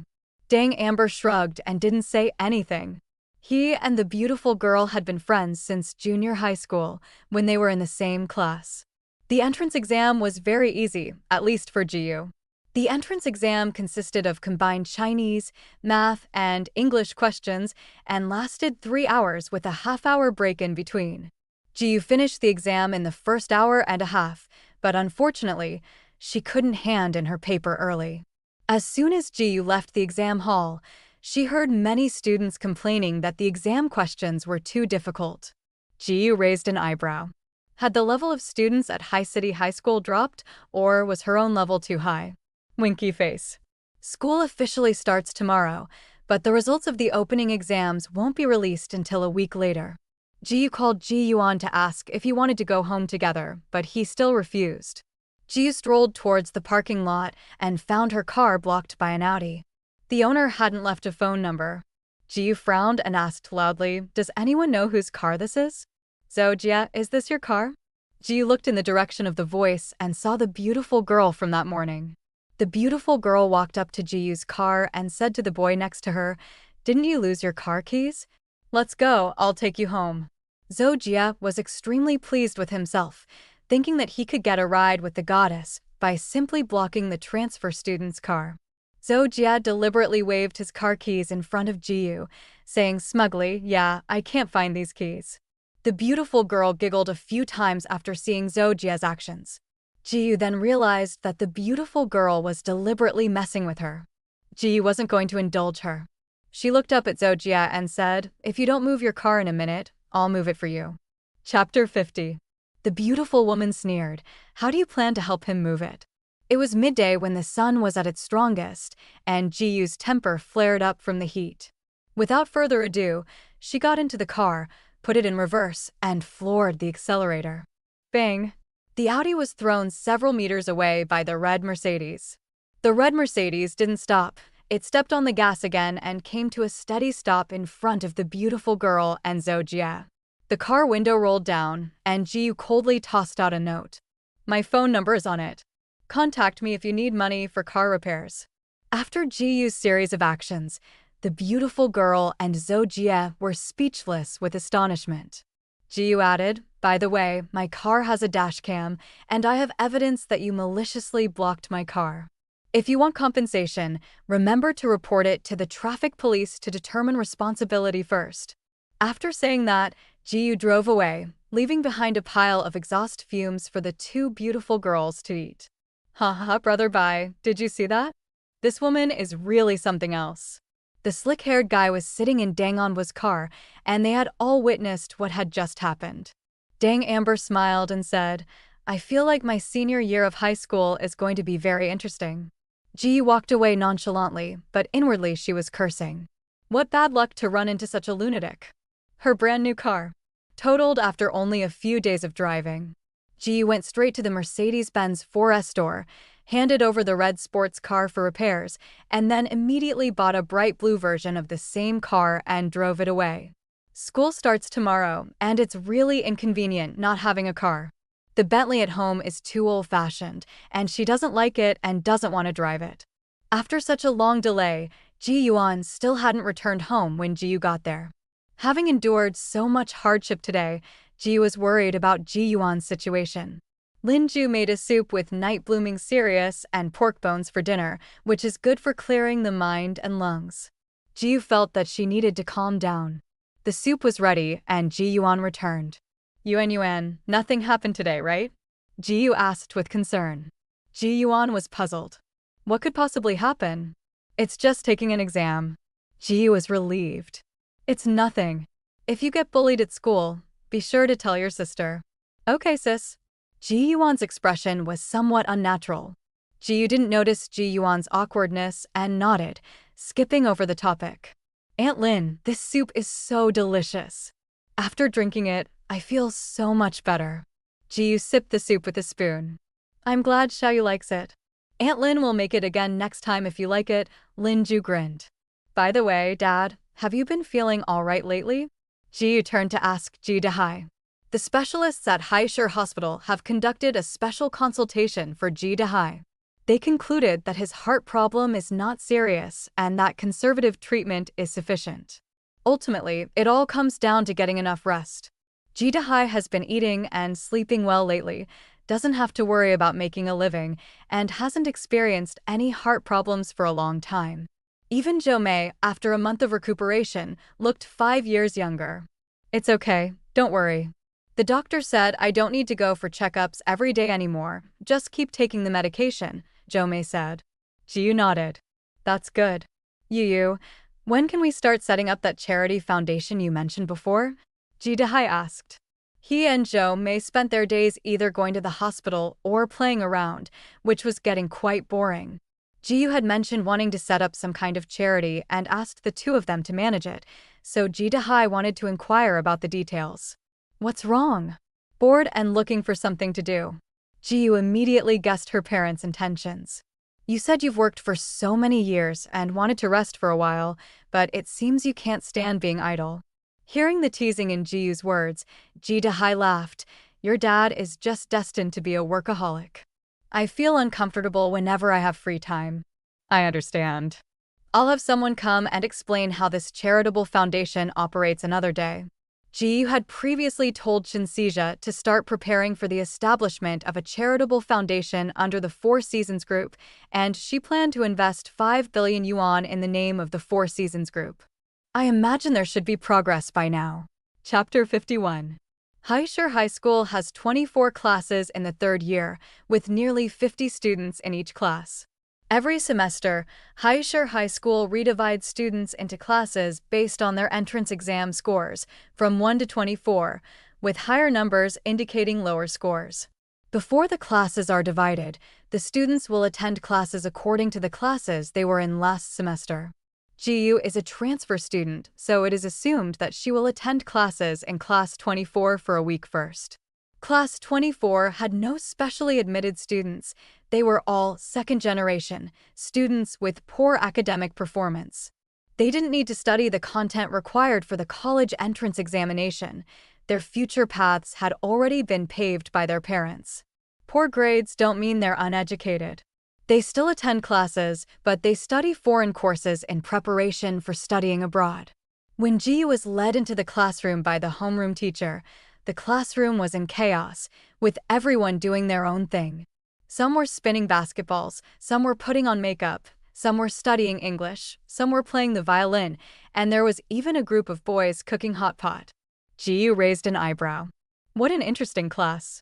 Hello everyone, my name is Ji Yu, Ji as in season and Yu as in excellent. As soon as Ji Yu finished speaking, No one in the audience paid any attention to her. "Pick a seat and sit down," the homeroom teacher said, as if it were nothing new, before leaving the classroom. Ji-yu didn't take it to heart. Seeing a spot in the corner near the door, she walked straight over. "Xiaoer, want some hot pot?" The man who spoke had slicked back hair and wore a diamond watch. Ji-yu thought he looked familiar, but couldn't quite place him. "Are you calling me?" Ji-yu asked, puzzled. "Hey, yeah, damn, this pot is so spicy." The guy with the slicked back hair stuffed a piece of beef into his mouth, grimacing from the spiciness. Ji-yu sighed and said, "My name is Ji-yu." "I know. Your maneuvers yesterday, smashing that brat's car to pieces, were amazing." The slick-haired man naturally pulled Ji-yu to sit down in front of the hot pot. "Xiaoer, I think you're just my type, so I'm sharing my secret recipe hot pot with you." Looking at the bright sunshine outside and then at the bright red hot pot in front of her, Ji-yu had no appetite at all. "Thank you for your kindness, but I can't eat." With nothing else to do, Ji-yu didn't eat hot pot, but she did chat with the guy with the slicked back hair. The guy with the slicked back hair is Mengda, and he's the school's infamous last place student. "My husband's biggest expectation for me is to get rid of last place and strive for second place." Seeing that Ji was amused, Mengda continued, "Xiaoer, I can tell you have an extraordinary physique. You don't look like someone who's good at studying. Are you confident you can get first place in the upcoming school exams?" Mengda thought that such a unique and beautiful girl must not have very good grades. Ji smiled and said, "I'm definitely number one." The two were clearly not talking about the same person, but Mengda didn't realize it. He was overjoyed and exclaimed, "Xiaoer, you are my savior." "By the way, Xiaoer, have you chosen any extracurricular activities yet?" Mengda was still struggling with his spicy hot pot, with red oil dripping everywhere. Ji handed him a tissue with a look of disgust. "Not yet. My homeroom teacher told me to think it over before I go to see her." In addition to their regular academic classes, students at Haisher High School must choose at least 2 extracurricular activities. Horse riding, shooting, painting, dancing, playing musical instruments, cooking. There are all sorts of extracurricular activities. The senior year curriculum was a breeze for Ji-yu, and with the addition of 2 extracurricular activities, she felt no pressure. "I think horseback riding and shooting are definitely suitable for you," Mengda enthusiastically recommended. Ji thought about it seriously for a moment, and it seemed pretty good. "I can consider it. Come on, my best buddy and I both learned this. I'll protect you if you come to me." Mengda acted like a big brother. Ji smiled and nodded, okay. Mengda was the first person to show her kindness when she came to this school, and his temperament suited Ji-yu's taste very well, so she made this friend. Chapter 52 Equestrian Genius. Ji-yu ultimately chose horseback riding and shooting lessons. Haisher High School has a small race course. Although it is called small, it is still more than 10 acres in size and is divided into indoor and outdoor sections. After filling out the application with her homeroom teacher, Ji-yu arrived at the horse farm under Mengda's guidance. A chestnut horse galloped towards Ji-yu and his companion. The man riding the horse was tall and handsome, and his ice blue riding clothes covered his figure very well. The horse stopped 5 meters away from Ji-yu and the other man.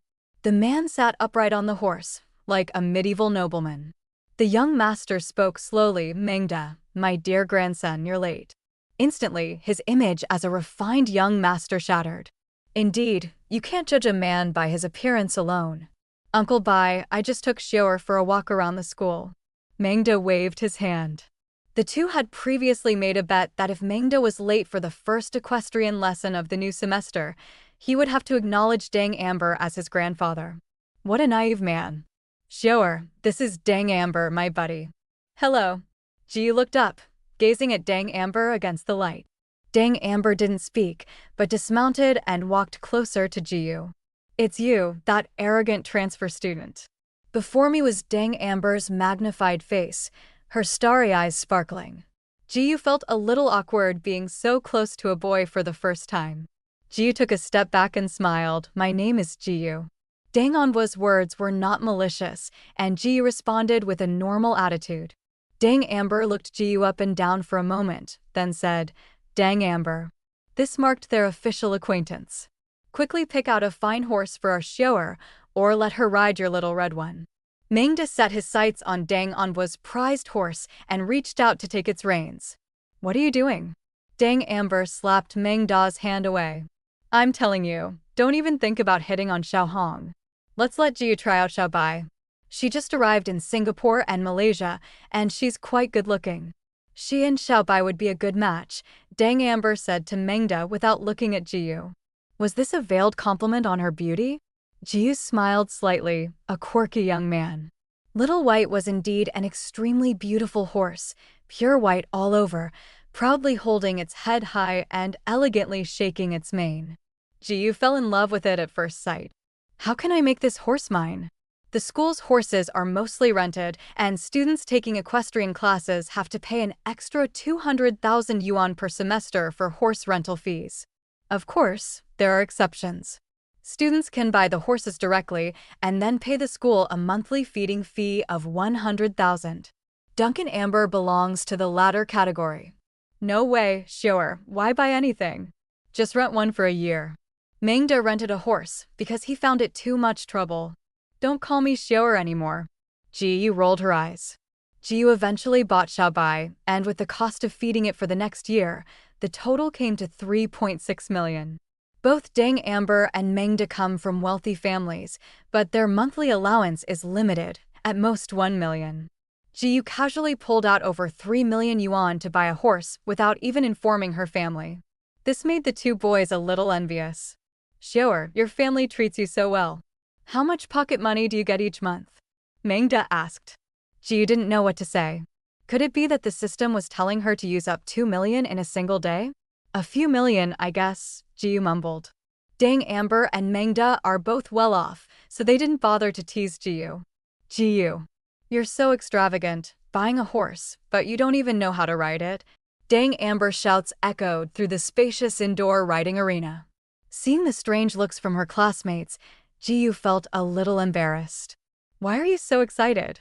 I'll learn it after a little practice. The first equestrian lesson is usually a free warm-up session, and the equestrian instructor doesn't know that a new student has chosen his class, so there is no instructor present.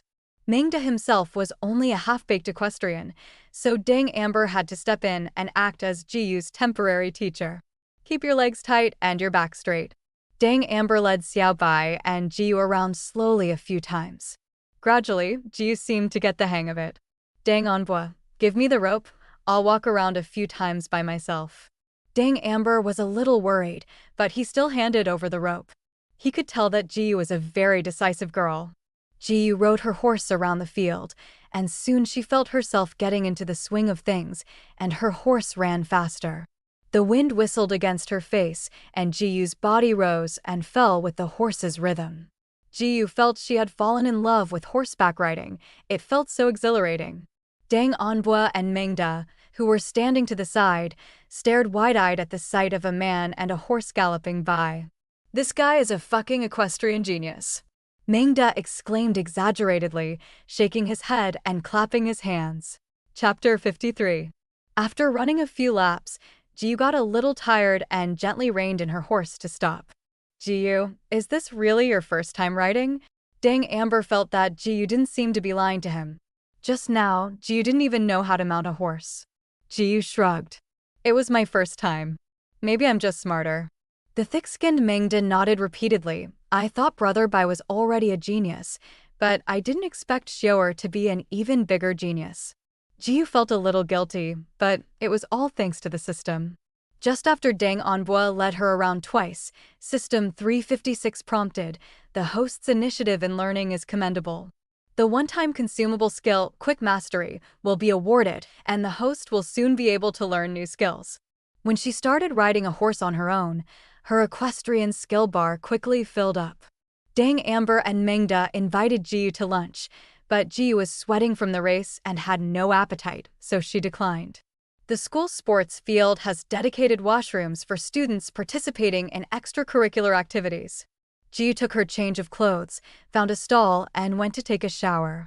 Halfway through her wash, the water suddenly turned cold, and even after reheating it, it wouldn't heat up. Jiu shivered. There was still foam in her hair. Ji shouted loudly, "Is anyone outside?" Only her echo could be heard in the bathroom. Ji pulled off a bath towel to wrap herself up and prepared to go out to see what was going on, but the door to the cubicle wouldn't open. Ji pushed twice with force, but it seemed to be blocked by something. Ji sensed something was wrong. Was someone doing this on purpose? Pfft. The sound of several girls laughing and talking came from outside. "I doubt anyone will come to this bathroom after school. The cleaning lady will be here tonight. Then you can only look pitiful and wait in the corner." Oh dear, her phone is probably still in the cabinet outside. I guess she can't get anyone to help her. How pitiful, some people stay here until night. Serves her right for daring to seduce Amber. Upon hearing this, Ji realized that she had been framed. Ji also got angry, quickly put on her clothes, and wiped the foam off her hair with a towel. After tidying up briefly, she took a few steps back, took a deep breath, and suddenly kicked open the cubicle. Ji is capable of beating up 8 strong men. This thin partition door can't stop her. Inside the bathroom, 4 girls stared at Ji in horror. Is this even a woman? So violent. Oh my god, this woman is scary. Is she going to hit us? Oh my god, my legs are weak. Ji couldn't hear their inner thoughts. She saw a familiar face, the beautiful girl who had blocked her way with her car during the school entrance exams. No wonder the girl who spoke last sounded familiar. The pretty girl was also a little scared, but she tried to remain calm. "Why are you looking at us? Who told you to try and seduce Amber as soon as you arrived? You're just a transfer student. What's with the attitude? Dang Amber? What's going on?" They only met for the first time today. Ji was speechless. Just because of all this nonsense? The beautiful girl held her head high and said, "Do whatever you want. What reason do I need to tidy myself up?" Ji was furious. To catch the thief, you must first catch the leader. The beautiful girl was clearly the leader among the girls. Ji took a step forward, grabbed the beautiful girl's hair, and tried to drag her into the cubicle. What are you doing? Let me go." The beautiful girl was frightened by Ji, and the pain in her hair made her scream involuntarily.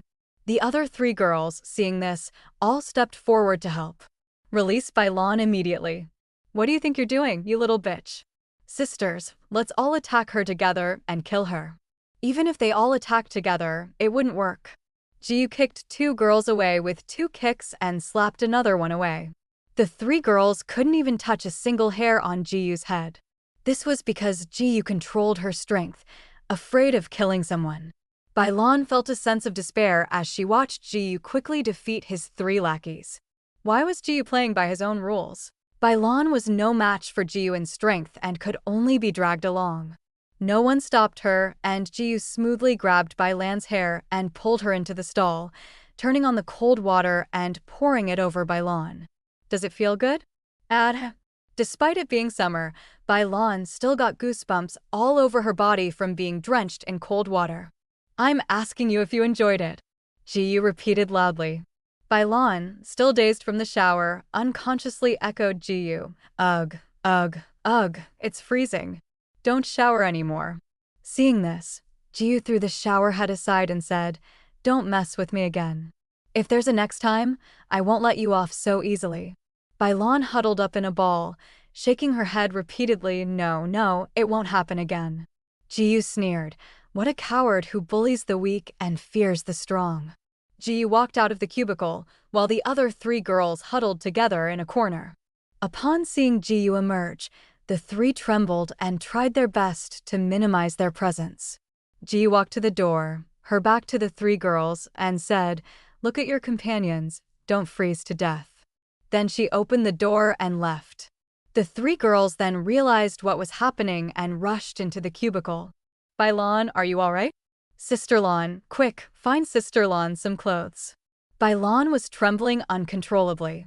She had no other thoughts now and just wanted to change out of these clothes as soon as possible. Chapter 54. What happened in the washroom didn't affect Jiu. In the afternoon, during class, Jiu even discussed with Mangda that they could have a barbecue in the classroom the next day. In less than a day, Jiu had already integrated into the style of Class 24. In the following days, under Mangda's enthusiastic guidance, Jiyu explored the entire Haishur High School. The shooting class recommended by Mengda was also a lot of fun. Jiyu was quite excited as it was her first time handling a gun. The students weren't using live bullets, but rather marker rounds, yet the guns felt real. Apart from Jiyu, all the students present had started shooting practice in their first year of high school. The shooting instructor only needed to focus on instructing Jiyu. The shooting instructor first demonstrated the complete movements to Jiyu and then signaled for Jiyu to go. Jiyu took a deep breath to calm her pounding heart. She gripped the gun, raised her hand, perfectly replicating the series of movements the shooting instructor had just demonstrated. The shooting instructor was somewhat surprised. This little girl seemed to be a promising shooter. Relax your body and keep your arm steady.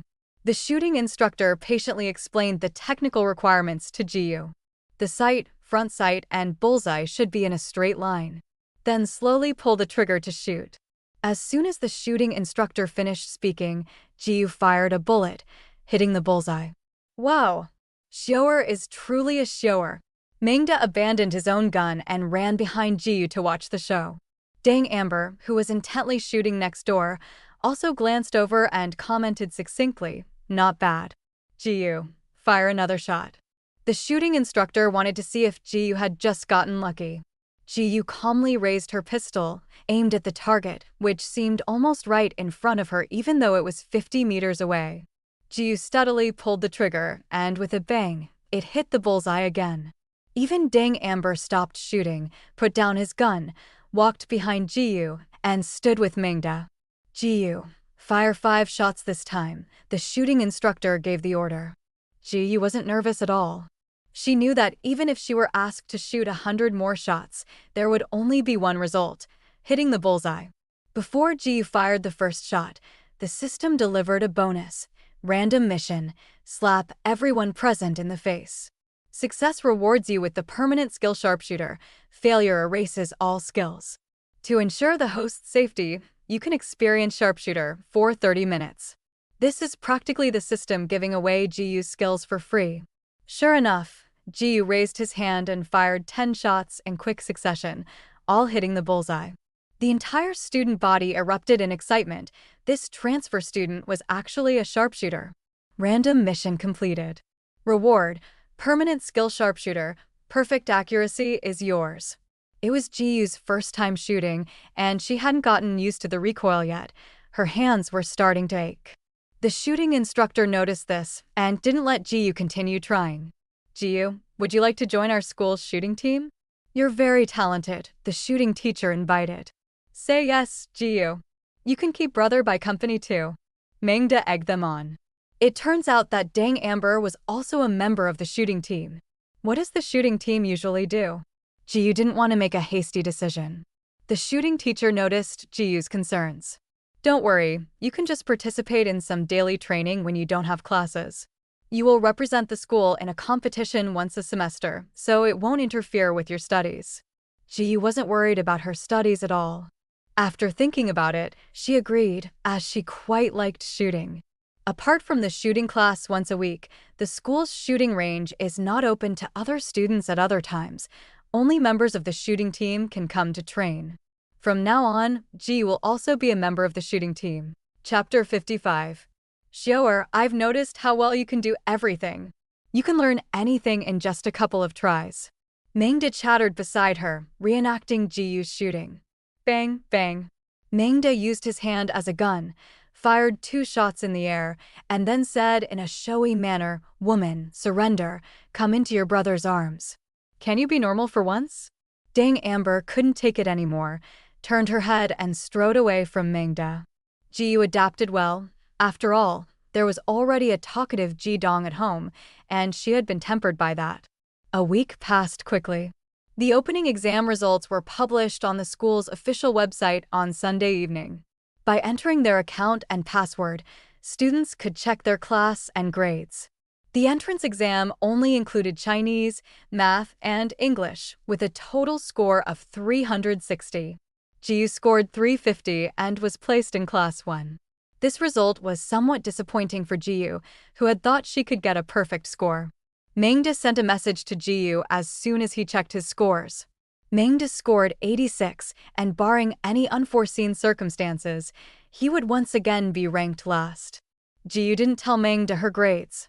She was looking forward to Mengda's incredulous expression when he found out tomorrow, since he had always assumed that Jiyu's grades were terrible. The school posts posters of the top 50 students in each exam, featuring not only the class name but also a headshot of each student. As soon as Jiyu entered the teaching building, she saw her photo prominently displayed in the center of the first-floor entrance. Next to Jiyu's headshot is written a score of 350, and below it are two slightly smaller photos. On the left is Dang Amber's headshot with a score of 340 points. On the right is He-Ran's headshot with a score of 339 points. Next up are students with even smaller profile pictures. These will all be students in Class 1. The bulletin board was surrounded by students and discussions were taking place everywhere. My God, Jiyu scored 350 this season. What a genius. He beat Dang Amber by 10 points. It's worth noting that the entrance exam for Haishur High School is widely recognized as the most difficult in the entire city. In previous years, the top 10 teams were closely separated by points, with Dang Onbua and He-Ran taking turns in first place. But with Jiyu's arrival, she immediately pulled ahead of Dang Onbua and the others by 10 points. Who is this Jiyu? A new special admission student? He came in first place right away. What special admission? He drives a Mercedes worth over 2 million yuan. That's a transfer student? That's impressive. He-Ran is now third. Hey, have you guys noticed? Jiyu is really pretty. She looks good even in a close-up photo. I think He-Ran is prettier. She's so pure and innocent. Bullshit, Jiyu is much prettier, okay? He-Ran looks bland and plain. If you ask me, Bailan is still the prettiest. Bailan can't even make the list. What's the use of just being pretty? Seeing that the topic had turned into who is prettier among Jiyu, He-Ran, and Bailan, Jiyu quickly slipped away. Class 1 is on the far right of the second floor, next to a small balcony for resting. Jiyu arrived early. There was no one in the classroom yet. Each table had a name on it. Jiyu was in the first row by the window, and her desk mate was Dang Amber. Jiyu also realized that the seating arrangement was based on grades, right? She looked at the seat across the aisle from Dang Onbua. Sure enough, the name on the table was He-Ran. Jiyu found a rag and tidied up her spot, then casually tidied up Dang Onbua's spot as well. Thanks to Mengda's matchmaking, Jiyu and Dang Onbua can be considered half-friends. The students came in one after another, and all smiled politely at Jiyu. They had all seen the notice board downstairs.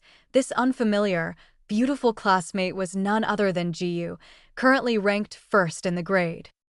Sure, my sure, you've ruined me so much. Mengda roared at the classroom door, his face contorted with bitterness and resentment. Beside him, Dang Amber looked utterly dejected. She shouldn't have traveled with this idiot. It was so embarrassing. Ji was also a little embarrassed. Although she expected Mengda to be surprised, she didn't expect his reaction to be so extreme. You promised to sit in last place for me, but now you've quietly taken first place. My life is so miserable. Mengda, who is over 1.7 meters tall, stood in the classroom doorway, ranting and raving about Jiyu. Many students were blocked outside the door and dared not come in. Mengda had a bad reputation at school. Seeing this, Jiyu immediately stepped forward and dragged Mengda inside. Before Mengda could react, he was already standing in front of Jiyu. Jiyu was incredibly strong? Mengda was filled with questions. Dang Amber was already seated. Seeing that the seat had been tidied up, Dang Amber calmly thanked Jiyu. Okay, I didn't mean to hide it from you. It's just that you've always thought my grades were bad, Jiyu said helplessly. I'll be all alone in class 24 again, my xiaoer. You've fallen into Brother Bai's arms. Mengda pouted. A wad of tissues was thrown at Mengda. It was Dang Amber. What nonsense are you talking about? Dang Amber was strong and calm, but his ears were a little red. Jiyu didn't take the joke to heart. Okay, we just weren't together in class. I can still come over for hot pot after class.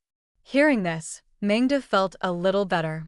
All right, I'll go back and research the latest Sichuan pepper and sea salt hot pot. It'll be absolutely special.